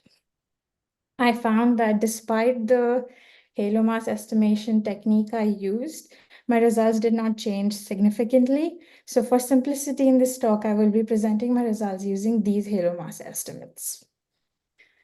Okay, so this is the resulting plot.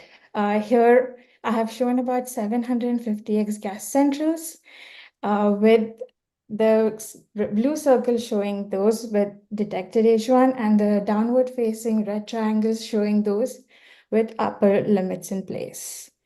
In white, I have shown the medians in 0.2 dex halo mass bins, apart from the last bin, which is larger due to low counts. If the median is a detection, it is shown as a circle, and it is shown as a downward facing arrow otherwise. The 16 to 84th percentile are marked as gray outlines if constrained. So after we digest this plot, we can see that the medians are flat, and these medians are representative of detections up to a logarithmic halo mass of 12.7 solar masses. After this point, we see that the non-detections dominate. Second thing we notice is that there is a large scatter in this parameter space with significant upper limits in the large halo mass regime. So this brings up the question as to what is driving this scatter. To be able to understand this, I looked at several possible factors such as the delta mean sequence value, the number of galaxies in the group, this concentration indices, and the stellar-specific angular momentum. So let's look at the delta mean sequence values first. This is the resulting plot, and all the centrals here are colored by their delta mean sequence values. So since we're all aware that it is the gas content that drives the star formation rate, I find the obvious dependence in each halo mass bin that the centrals that lie below the main sequence have lower gas content than the ones that lie on or above it. Interestingly, though, I find a secondary dependence on halo mass. That is, the centrals that lie on or above the main sequence dominate at the low halo mass end, whereas those that lie below the main sequence dominate at the high halo mass end. So this makes me question if the flat median relationship taken across the entire sample is a complete representation of the scatter. So since we know that it is the gas content that drives the star formation rate, delta main sequence is not a physical driver. To be able to investigate more physical factors, I looked at all of these other parameters and I found a dependence of the scatter with all of them. But the strongest correlation was with the stellar-specific angular momentum. And this is the result. On the x-axis, I have shown you the specific angular momentum, whereas the scatter is shown on the y-axis, parameterized as delta imh1. Delta imh1 is the deviation of a central from the median H1 to halo mass relationship of X-gas centrals. So this value is positive if the central has more H1 mass than the median, negative if it has less H1 mass, and 0 if it's the same. All the points are colored by the halo mass values, and a published catalog provides the specific angular momentum values for about 430 X-gas centrals. These galaxies are edge-on and tend to be detected with H1. I realize that this is about just 50% of my total central sample, but the results are still promising. For instance, there is a clear and strong dependence of the scatter on the angular momentum value. The systems with high angular momentum have more H1 mass than the median value and vice versa. Interestingly, centers on the high halo mass end have higher specific angular momentum and higher H1 masses than the median. So this goes to show that this flat median relationship does not completely represent the H1 masses in these centrals. When I compare my results with those predicted by Chauhan and others using the Shark semi-analytical model, I find that the dependence of the scatter that I found with specific angular momentum can be linked to the dependence of the scatter on halo spin. So it is possible that it is the dynamical state of the halo that is driving the amount of H1 mass in the central galaxies. Overall, I find that two different types of galaxies dominate the low and high halo mass ends. At the low halo mass end, we have galaxies that are rotation supported and star forming. These may be isolated or in small groups, and they tend to have lower concentration indices. Whereas at the high halo mass end, we have galaxies that are dispersion supported and passive, and these tend to be in large groups or clusters and tend to have higher concentration indices. So the gas-rich galaxies on the low halo mass end drive up the medians, whereas the gas-poor galaxies on the high halo mass end drive down the medians, leading to an overall flat relation that is not a complete representation of the scatter. These results are in line with what is found by recent studies that look at gas-rich galaxies with extended disks. They find an increasing H1 to halo mass relationship, which is consistent with what I find for star-forming X-gas centrals. To see if my results can help constrain physical models, I made comparisons with predictions from different semi-analytical models. And while I acknowledge that my results have limitations due to the accuracy of the halo mass estimates, but I can still provide that some useful insights. So where my medians are constrained by detections, I find that some semi-analytical models are using a stronger AGN feedback than is necessary at that given halo mass. My results favor the model that has a flatter H1 to halo mass relationship below the logarithmic halo mass of 12.7 solar masses. After this point, my results are dominated by upper limits. To be able to improve statistics at this point, I have shown in a previous study of mine that we can place tighter constraints by targeting radio loud central galaxies in absorption, or we can conduct a deeper survey than X-gas. And SKA and its precursors are perfectly positioned to be able to allow such searches or surveys. Overall, my recommendation is that future studies be careful when taking averages across the entire parameter space. Instead, binning by other galaxy properties would give us more information regarding the true nature of the scatter. In summary, the H1 to halo mass parameter space is complex when the scatter is considered. Binning by other galaxy properties is important to understand the nature of the scatter. And the scatter shows a strong physical dependence on angular momentum. My results can be used to constrain physical models when they are constrained themselves with detections. All of these results are available in a paper published with MinRAS.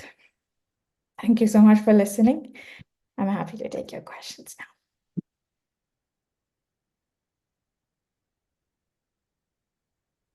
Thank you very much. Do we have any questions in the room from early career people? Okay.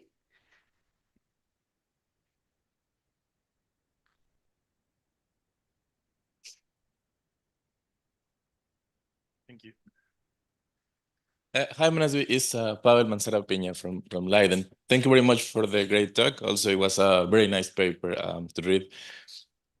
I was just curious. I was wondering, you were exploring a bit now what will happen at the high mass regime. And I was just wondering if you have any idea of what will happen at the low mass regime. in terms of both, like whether the relation will stay flat or will start coming down, and also if you think the dependence with the specific angular momentum will break at some point, or we should expect just the relation to be all the way down to the dwarfs.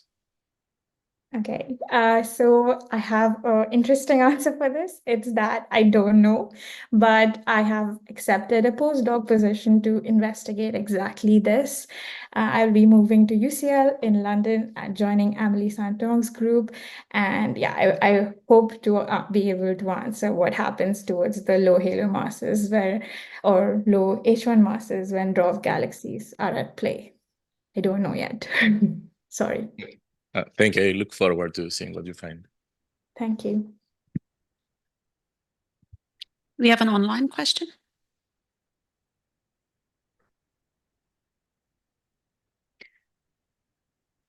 Okay, a very short question from the room, if that's okay, because we're trying to keep to time. Better not. Better not. Okay.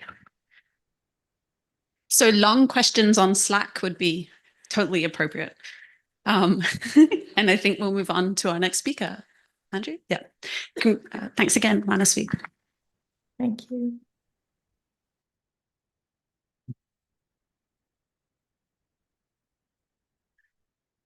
I don't have any notes. Hang on. So next we have Andrew Baker, who's going to talk about new science results from an individual H1 detections in the Laduma field.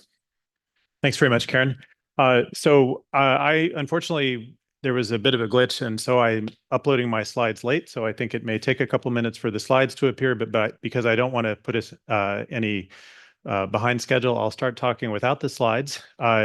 Just as context for this talk, you've already heard yesterday from Munira Hussain, perfect.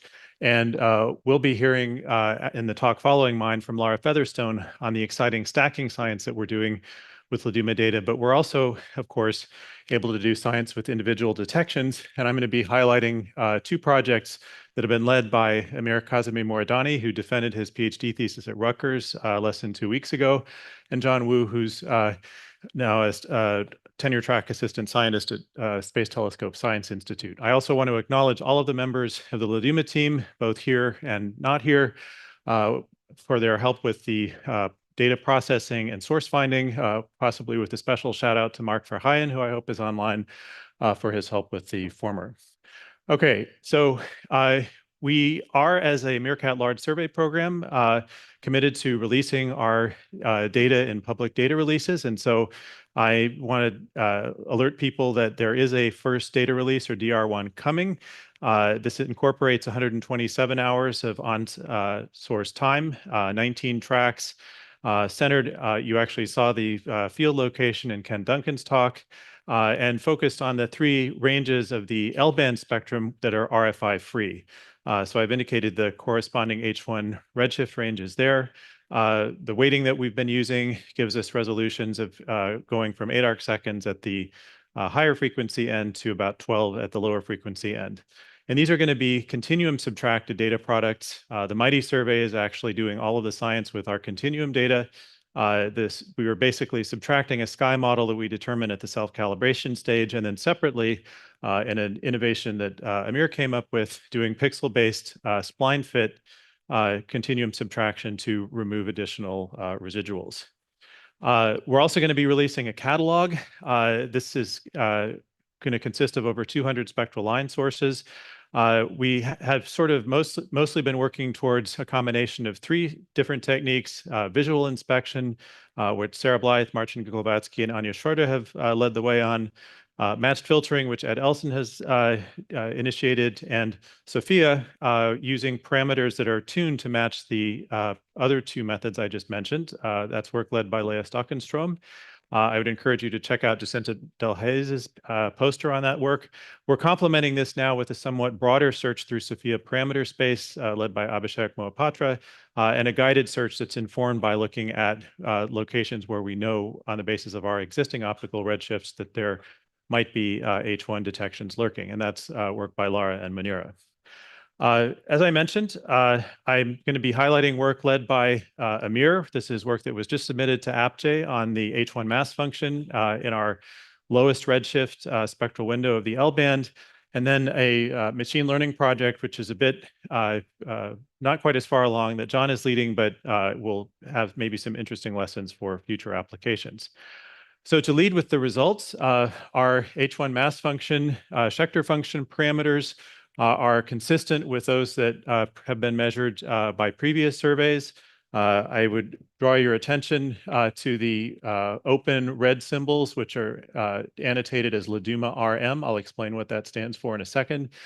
And with respect to the overall mass function, we're a little bit low at lower masses compared to some of the other survey results, but with large uncertainties, and I'll come back to the largeness of our uncertainties later in the talk as well. So how did we get to this result? This is where I think there's some methodologically interesting stuff to be discussed. So first, analysis was entirely focused on a high purity subsample of our overall spectral line detection catalog of 82 detections that SOFIA basically recovered with 99% or higher reliability. The idea was that because of the way that we're assessing completeness using the injection and recovery of its synthetic sources, we need to basically be doing an apples to apples comparison and talking about sources that SOFIA basically cannot miss. And so, as indicated in the second bullet there, we've been injecting sources with realistic intensity profiles and rotation curves that are forced to match the H1 size mass relation with random inclinations and seeing what SOFIA recovers. The image is just showing the locations of our high purity sample within the LADUMA field overlaid on a Spitzer grayscale image. So RM, I mentioned earlier, in fact, stands for recovery matrix. The traditional approach to the H1 mass function is to consider each bin individually and to see how many of the sources that you put in at that bin you detect back out with SOFIA or your other source finder. But in fact, not every source that's recovered by SOFIA will be recovered in the same mass bin in which it was injected. And so this grid here reflects the percentages of sources that are injected in the bin on the y-axis that are recovered in the bin on the x-axis. There's, of course, the highest percentages in the diagonal cells here, somewhat higher percentages in the below diagonal cells, which means that you're more likely to recover a source in a higher mass bin than in a lower mass bin. And the number of sources that was injected was basically enough to ensure that all of the values that are listed in the on-diagonal and the sub-diagonal here were understood to better than 10%. And so using this recovery matrix, we can basically pick a set of Schechter function parameters, predict the intrinsic numbers of galaxies that we should see in different mass bins, given those parameters and the volume of the survey, multiply those intrinsic numbers, essentially a vector, by the recovery matrix to get predicted observed numbers, which we can then compare to the actual observed numbers using a Poisson likelihood. And this connects to my comment previously about the large uncertainties that we have on our mass function. We basically came to the conclusion that using a Poisson likelihood was much more appropriate than a Gaussian likelihood when we're talking about bins that have very low numbers of sources, either at high masses because not many high mass sources exist, or at low masses because our completeness fractions are so low. And basically, we just keep doing this in a forward modeling exercise until we've built up our sampling of parameter space. So lessons for future work. I think the first thing is I just want to speak up in defense of depth as a valuable survey quality for the purposes of H1 mass function work. It means that the volumes that LADUMA probes for low and high masses are more similar to each other than is the case for shallower surveys. That's reflected here in this plot by the fact that the available volumes probed at 10 to the 9 and 10 to the 11 are identical for LADUMA because we're able to go quite faint, which is not the case for shallower surveys with single dish observations, although I don't want to make too big a deal of this because, of course, the overall volume being probed by those surveys is much larger than ours. Technically speaking, the recovery matrix approach allows for a more efficient approach to injection recovery tests. You can sort of quantify that by how many test injections do you need to do to determine the matrix elements to a particular level of precision. And the forward modeling approach that we've used here can be naturally adapted to more complex functional forms, double sector function fits, for example, or even non-parametric versions of the H1 mass function once you're working with a sufficiently large sample to allow it. So let me switch now to the other project that I was promised to talk about. And this basically, as a starting point, I'll refer you to this excellent paper that John wrote from a couple of years ago as part of in conjunction with the SAGA survey, Satellites Around Galactic Analogs, in which he and his collaborators presented a convolutional neural network that was trained on the spectroscopic database for SAGA in order to identify galaxies at very low redshift, C less than 0.03, based on DESI legacy imaging surveys alone. So basically taking multicolor optical imaging and using that to infer redshifts.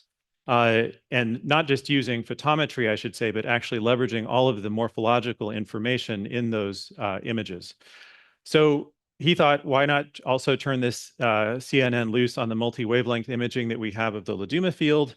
And in fact, and I'll just emphasize that this work actually preceded a lot of the catalog development work. So John knew where we should be finding H1 lines before we had even looked at the cubes in some cases. And this is just a couple of the detections where basically if you apply his convolutional neural network to this image or this image, you predict that it should be at a redshift of 0.03 or less. And indeed, there are H1 lines popping up in the Laduma cubes at exactly the expected locations. Basically, an adaptation of that neural network allowed John to identify an overdensity of about 35 galaxies at Z of 0.06. This is a slightly larger redshift than the 0.03 that the original one was designed for. And of the ones that were not that already had optical spectroscopic redshifts but no H1 detections, you can of course do stacking for those. And perhaps not surprisingly, given some of the results that we've heard about previously, the stacked sample you have a detection in the stacked sample of the blue galaxies, but not of the red subsample, even though those are considerably more massive. And so just to comment a little bit on implications for future work here, I had a long discussion with John about sort of applicability of this work to higher redshifts, including in Laduma. And he stressed that really you need to have spectroscopic training sets at the right redshifts in order to extend this type of application to higher redshifts. So the talk that you just heard from Ken Duncan is extremely relevant here because that will actually give us the training sets, the more complete training sets that we currently lack in order to extend this type of analysis. It's also worth pointing out that neural networks are not just, and machine learning are not just good for photometric redshifts, but you can infer other properties of galaxies from imaging alone. So for example, John's previous papers on inferring metallicity or predicted H1 mass function, again, are based strictly on optical imaging. I have to say, it's a little disturbing that one of my former graduate students is almost proving in some ways that radio astronomers are unnecessary. But it's exciting work nonetheless. And I did want to just make invite people who weren't aware of this work and who have Z of 0 data sets that might be it might be usefully applied to think about getting in touch with John. I don't know if Wallaby folks are already on this, but it did seem like an interesting application. I will just close by showing you some examples of our data, some of our spectral line detections, and then an example channel map that has benefited from the two-step continuum subtraction approach that Amir developed on the left. And then finally, some information about what our DR1 data products will look like and where you will be able to find them once they're ready. Thank you.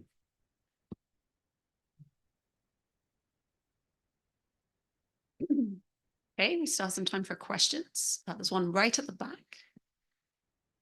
Hi, Eric Toller. Oh, that was loud. Space Telescope. So I'm on that paper with John, so I'm already predisposed towards it being awesome. But I'm curious if you want to say just a little bit more about how serious you were about your claim of putting everyone in this room out of business. You know, what are the limits of that is really what I'm asking. Do you think you could pretty much stop worrying about the surveys and just trust the CNN or not? Not. I think there's, Good. I think, Yeah, I mean, there's the inferences that you draw from CNNs are only as, reliable as the similarity between the training set and what you're attempting to apply it to. And there's, enough systematic differences potentially between what we are able to include in a training set in, even at coming out of something as spectroscopically complete as Foremost and ORCIDS versus what's actually potentially out there in H1. So I think there's, I'm still, an enthusiastic advocate for pushing deep in H1, both with existing facilities and with the SKA. Okay, I'm going to encourage further questions to move to Slack so we can move on to our last speaker. Thank you, Andrew. Where do I click? Next. Okay, fantastic. Right. So our last speaker is Lara Featherstone. And we're going to depletion timescale of star-forming galaxies at intermediate redshifts.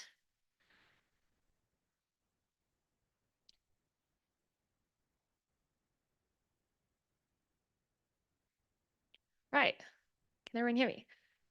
Fantastic. Well, good afternoon, everyone, either in person or online.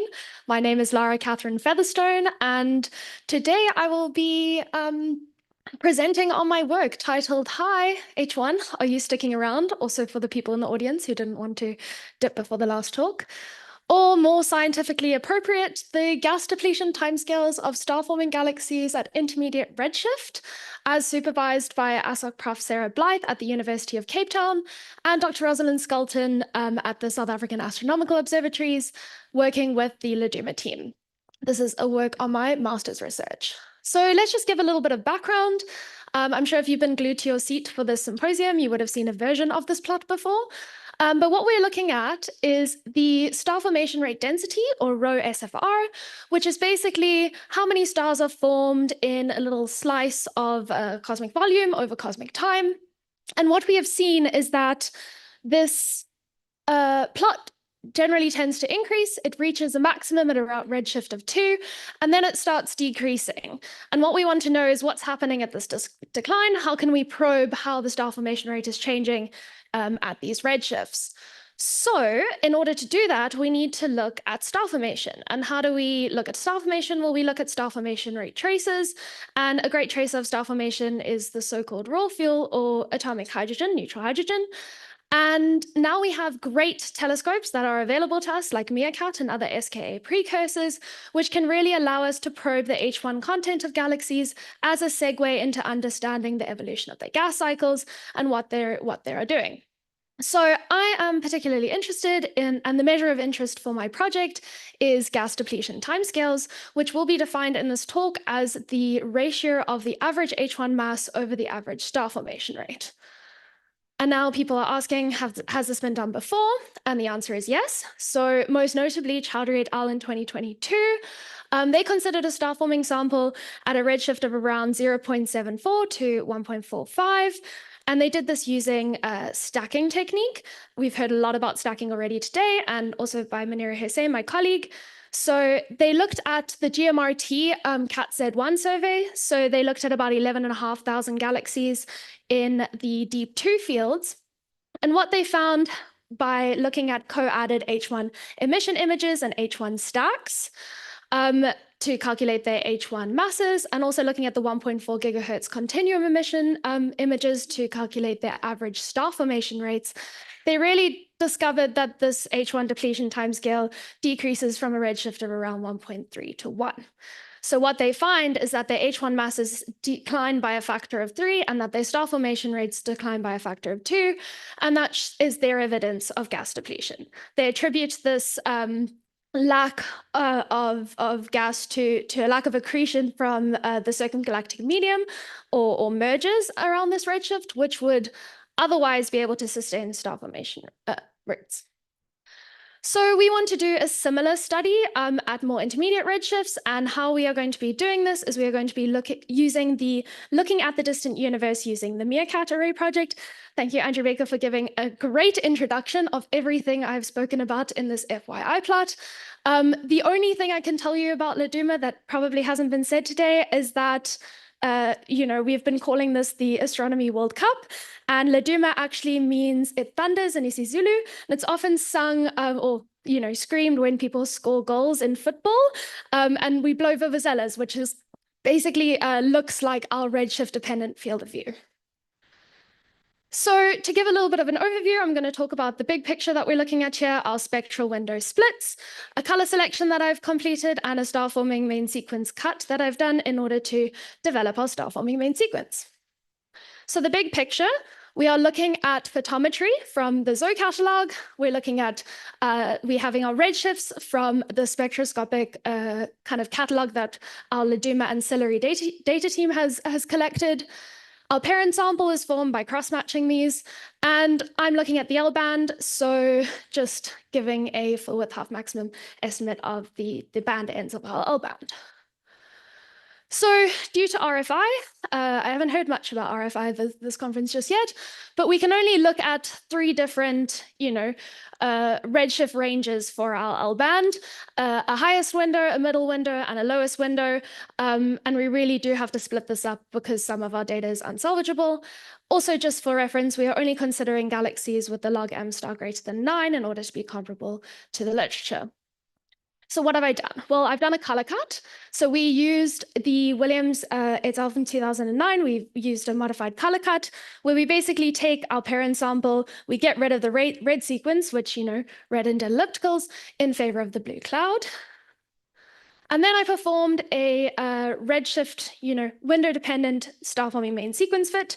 So I basically split our mass up into medians, calculated a star-forming main sequence, and then used that fit. And then we have a star-forming main sequence sample. So now we need to talk about aperture extraction. So what I've done is I've taken variable aperture sizes, and we did this by looking at local scaling relations, and we calculated the estimated H1 disk size of these galaxies. And then we compared that to the synthesized Leduma beam. And what we found is if it was smaller, we extracted at the beam size, and if it was larger, we used appropriate apertures. That is just the extraction. For mostly visualization, we looked at Deckel's imaging of these galaxies.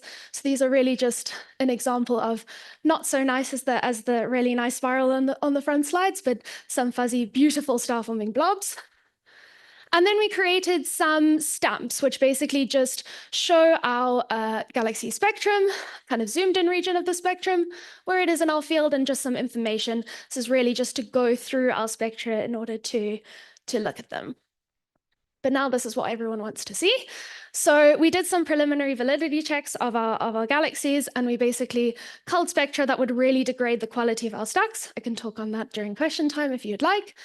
And then we used the H1 spectral stacking software, which was developed by Leduma team member Julia Healy, called HIS. We divided, like Chowdhury has done, our sample into redshift and mass subsamples, and we ensured that those subsamples had the matched equivalent distributions of the other things. So our mass subsamples had matched redshift distributions and vice versa. Here's an example of that matching. And I'm really excited to show, right? This is our highest redshift spectral window stack. So we are really looking at quite a nice redshift stack. We have baseline corrected our stacks due to continuum over subtraction. And basically, we are seeing an almost 5 sigma detection for an MH1 of around 2 × 10⁹ solar masses using only 644 galaxies in our highest spectral window. Then what we've done is we've bootstrapped our stacks. So we ran 100 iterations of HIS per subsample.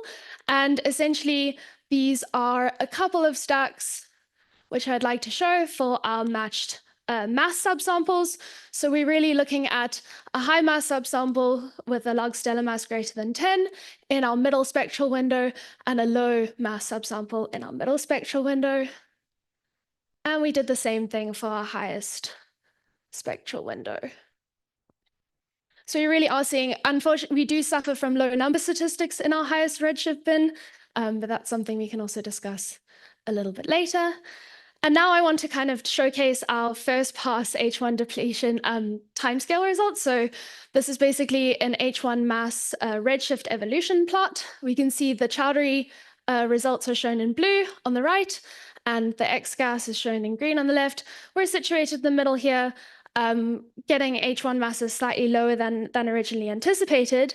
And now please don't be alarmed, but when I show you our first pass gas depletion timescales, we are really not nestled between blue and green as we would expect.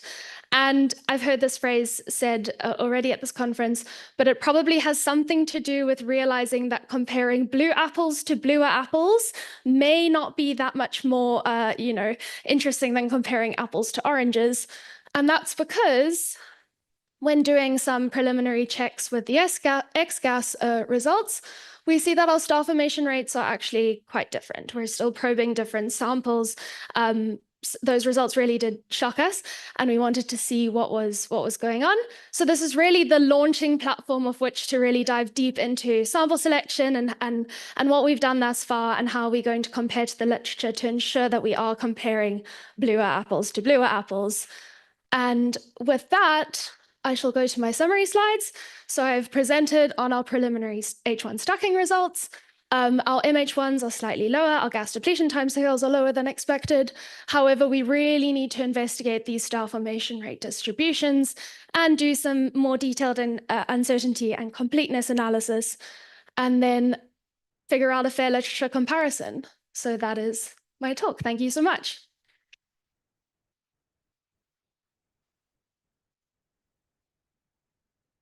Very nice talk, Lara. Do we have questions for Lara?